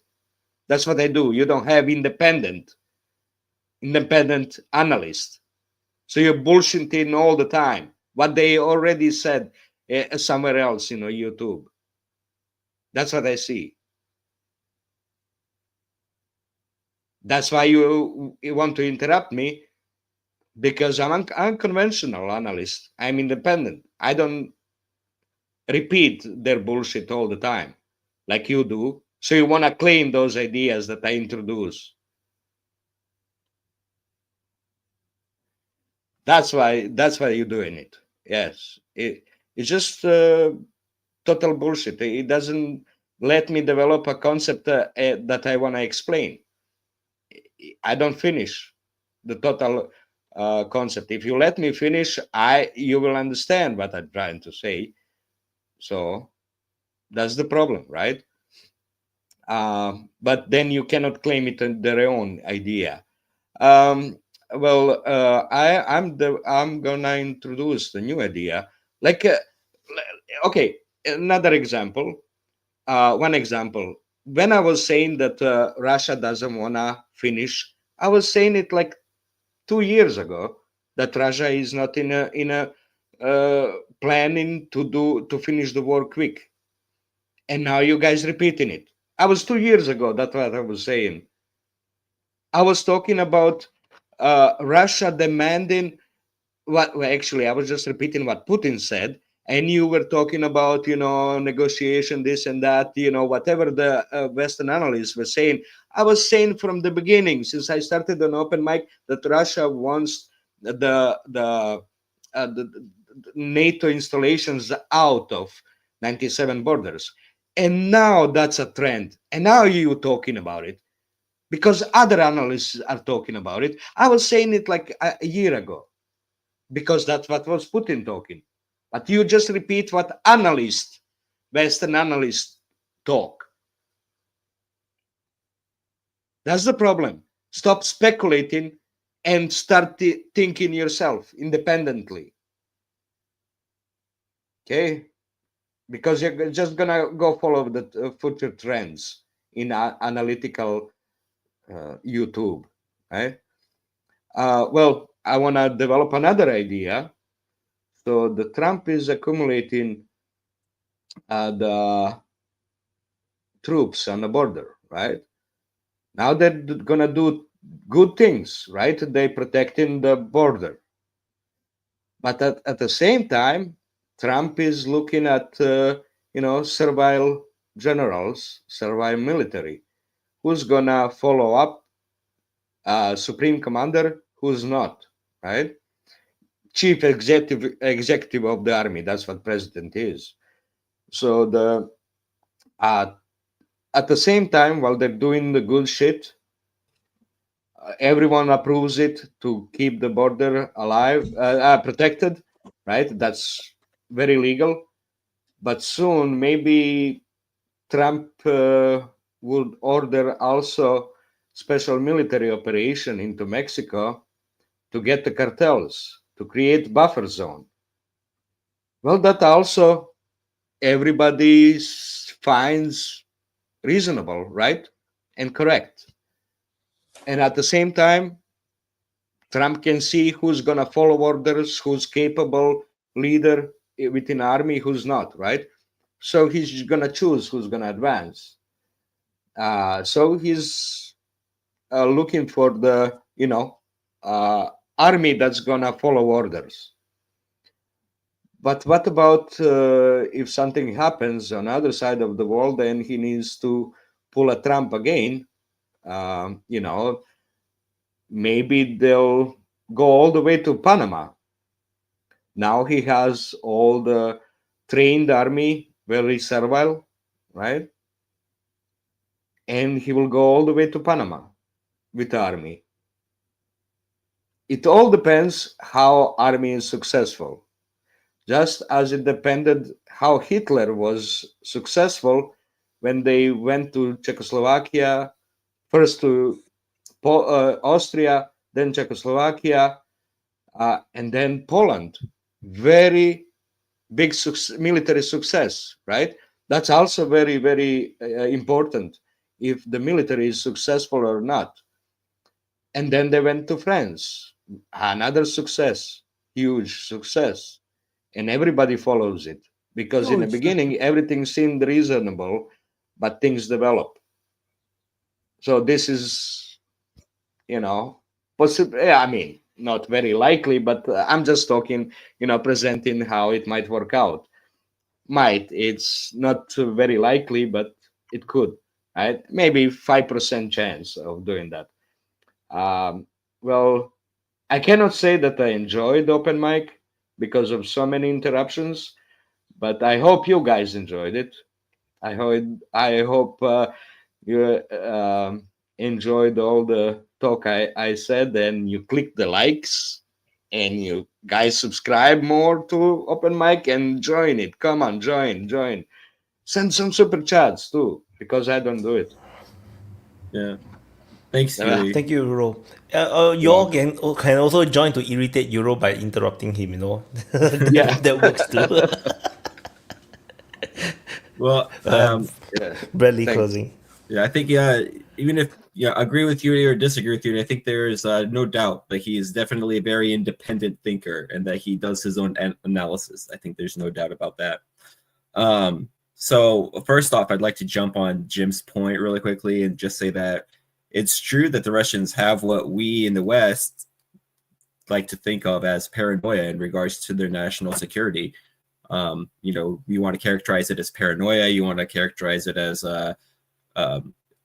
due vigilance. That's up to you. But the Russians definitely have a stick in their craw about being invaded from Ukraine, from the direction of Ukraine, over and over again. But then I guess for my closing, I'll just say that, man, was this an intense open mic. There were like black holes leading to other black holes, the whole host of new faces, and a bunch of spicy fights between panelists. The DPA Open Mic audience is made up of awesome people, because not everybody can sit through all that. So as much as I'd like to close by talking about, one of those black hole subjects in particular, I think I'll spare everybody, and I'll just say that when at least I try to talk to people and understand what they think, and to understand how they think and what they believe and why. That's a process of understanding their thought process. It's not all the time I'm going to basically bait somebody by asking them about what they think, only to then say I disagree with them, because I think you're wrong. So DPA Open Mic is one of those kinds of unique forums where we can have these disagreements in in this kind of special way. And I'd like to thank Wyatt for that. And of course, all of our awesome panelists, our audience, especially the super chatters, and to remind everybody to check back next week for more, drama like this. Peace. And Toby, thank you, Bradley. Hi, yeah. Listen, thanks. I didn't realize it was closing. I just came back to apologize to Yura for stealing his ideas, and also to apologize for Vaughn for making Yura very angry, and also to apologize on behalf of Yura to all of the viewers. He doesn't mean to be so tedious and angry. It's an affliction, and I think as a Christian, I want to reach out to him and bring his withered little soul back into the light. And so that's my closing. So I thank you for your contributions, Yura, and I'll see you all next week, maybe. You could have just no, Jesus is here. Thank you, everyone. Thank you. Have a great week ahead, and a happy Chinese New Year or Lunar New Year. The coming Wednesday is Lunar New Year, so it's the beginning of spring in Chinese calendar. Bye, guys. Thank you. So my turn to do closing. I gotta drop you guys down. So thank you everyone for watching and participating in the DPA Open Mic 113 episode. Where I titled this Donald Trump shocking the world by actually doing what he campaigned to do, and I think it is. I really meant this title because I was shocked when the first term he actually do what he campaigned to do. A bit of course, is not in the very direct terms. Like he said that no, they'll get Mexico to pay for the war, but he actually did it by tariff and other means, which is not as direct as what the language refers to. But this time round, I think more people start to observe U.S. politics because how tumultuous the U.S. politics has become, how much crazy bad divisions that has inflicted the world, and people are observing U.S. politics much more closely, and especially Trump somewhat heroic return to the U.S. presidency, back to the White House. People are observing and then they got shocked, and it was also very stark that he openly answers questions from reporters like continuously while he was signing, like casually just answering people, and everything is just off his head. Immediately he just replies, and this was a surprise and shock, especially I think to the young people, because the young people probably were too young to care about politics when Trump was in the first term, and then they start to, maybe they were 18 years old, 19 years old when they go into Biden's administration, and then they experience the Biden administration as the norm for how the US president operates, and then got shocked by how Trump operates. I think it is easy to forget that young people are young, it's easy to forget that 9/11, many of our DPA Open Mic panelists have never experienced 9/11. It's because it was 20 years ago. Some of them were too young to understand what the hell happened. No, like you would not care about 9/11 if you are even like a teenager.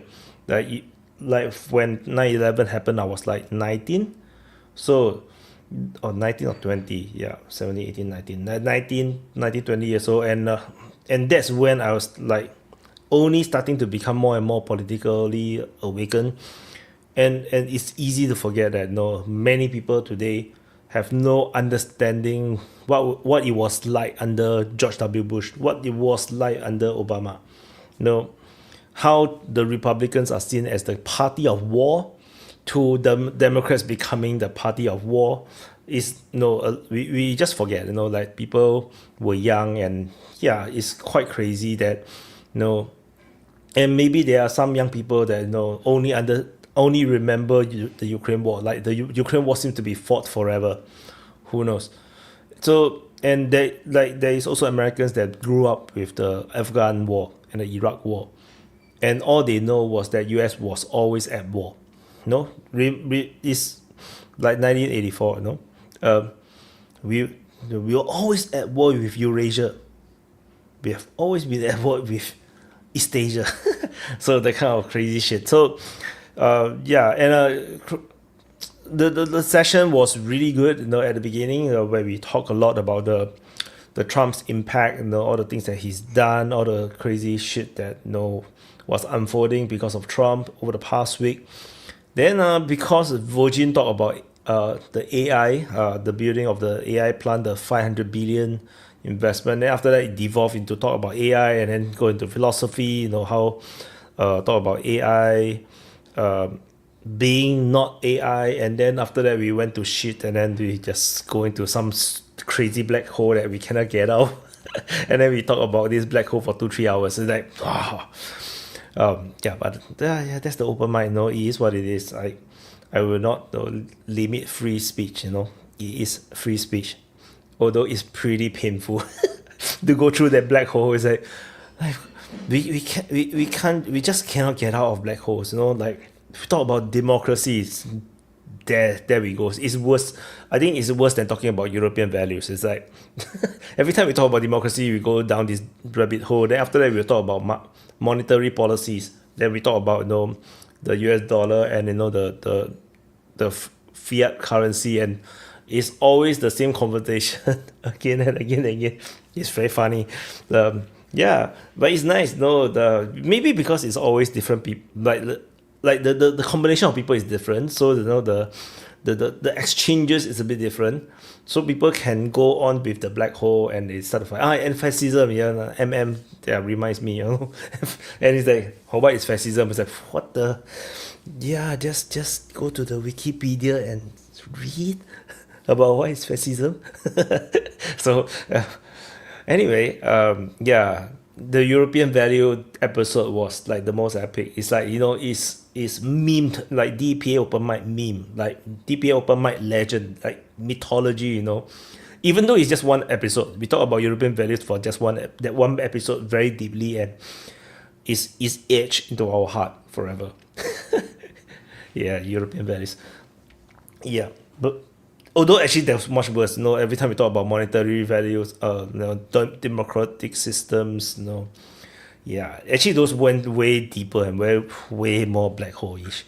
So anyway, thank you for watching. Press the like button, subscribe. As I mentioned, Wednesday is the Chinese New Year, which is actually according to the lunar calendar, the first day of spring.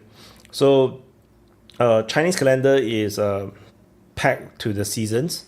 So because it's also, and the months are also pegged to the rotation of the moon around the earth. So it is every 15 is full moon. Every 15 of the Chinese months are full moon. So everything is very accurate in Chinese calendar, and the Chinese peasants in the past, or the farmers, use the Chinese calendar to decide when they will start planting. So typically that's why they celebrate Chinese New Year. It's always cold because it's still finishing winter, or still in the middle of still wintry, and then they celebrate, eat hot pot, and celebrate family gathering and be happy, wish for a good year ahead. Then after that, after 15 days of celebration, spring start to really settle in, and then they start planting the rice.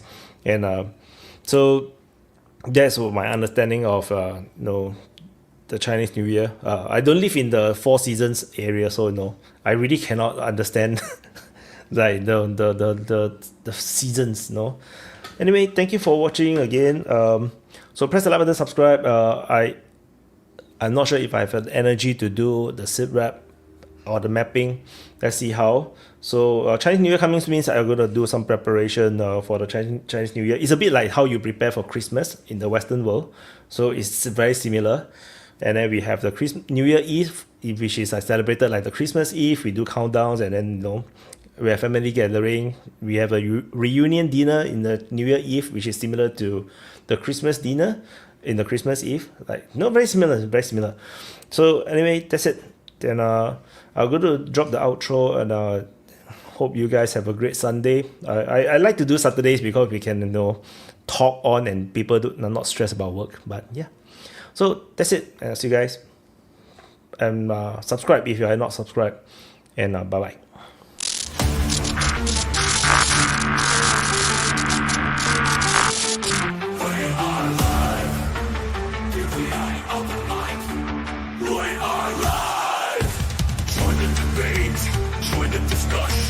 Share your voice, share your opinion. Swallow your ego, expand your mind. DPA Open Mic, free speech zone.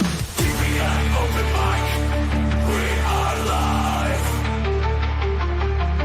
DPA Open Mic, we are live. Don't hold back, 'cause here we go. Let's go, let's go. We are live. Let's go, we are live. DPA Open Mic, we are live. We are live. We are live. From every corner of a spinning globe, gathered voices, the stories they probe. Ideas like rivers, they ebb and they flow. In the meeting of minds we grow. Together we stand, like numbers yet alive. In the arena of thoughts we find a world where every voice decides, debating the future unconfined. Opinions like colors, vivid and bright, clashing, merging in the light. From whispered winds to roaring might, in our discourse we ignite. Together we stand, like numbers yet alive. In the arena of thoughts we find a world where every voice decides, debating the future unconfined. In the clash of ideas we see the birth of what the world could be. From conflict we find the key to unlock our collective destiny. Round the table the world convenes, every culture, every scene. In the marketplace of dreams, we chart the course of unseen streams. Together we stand.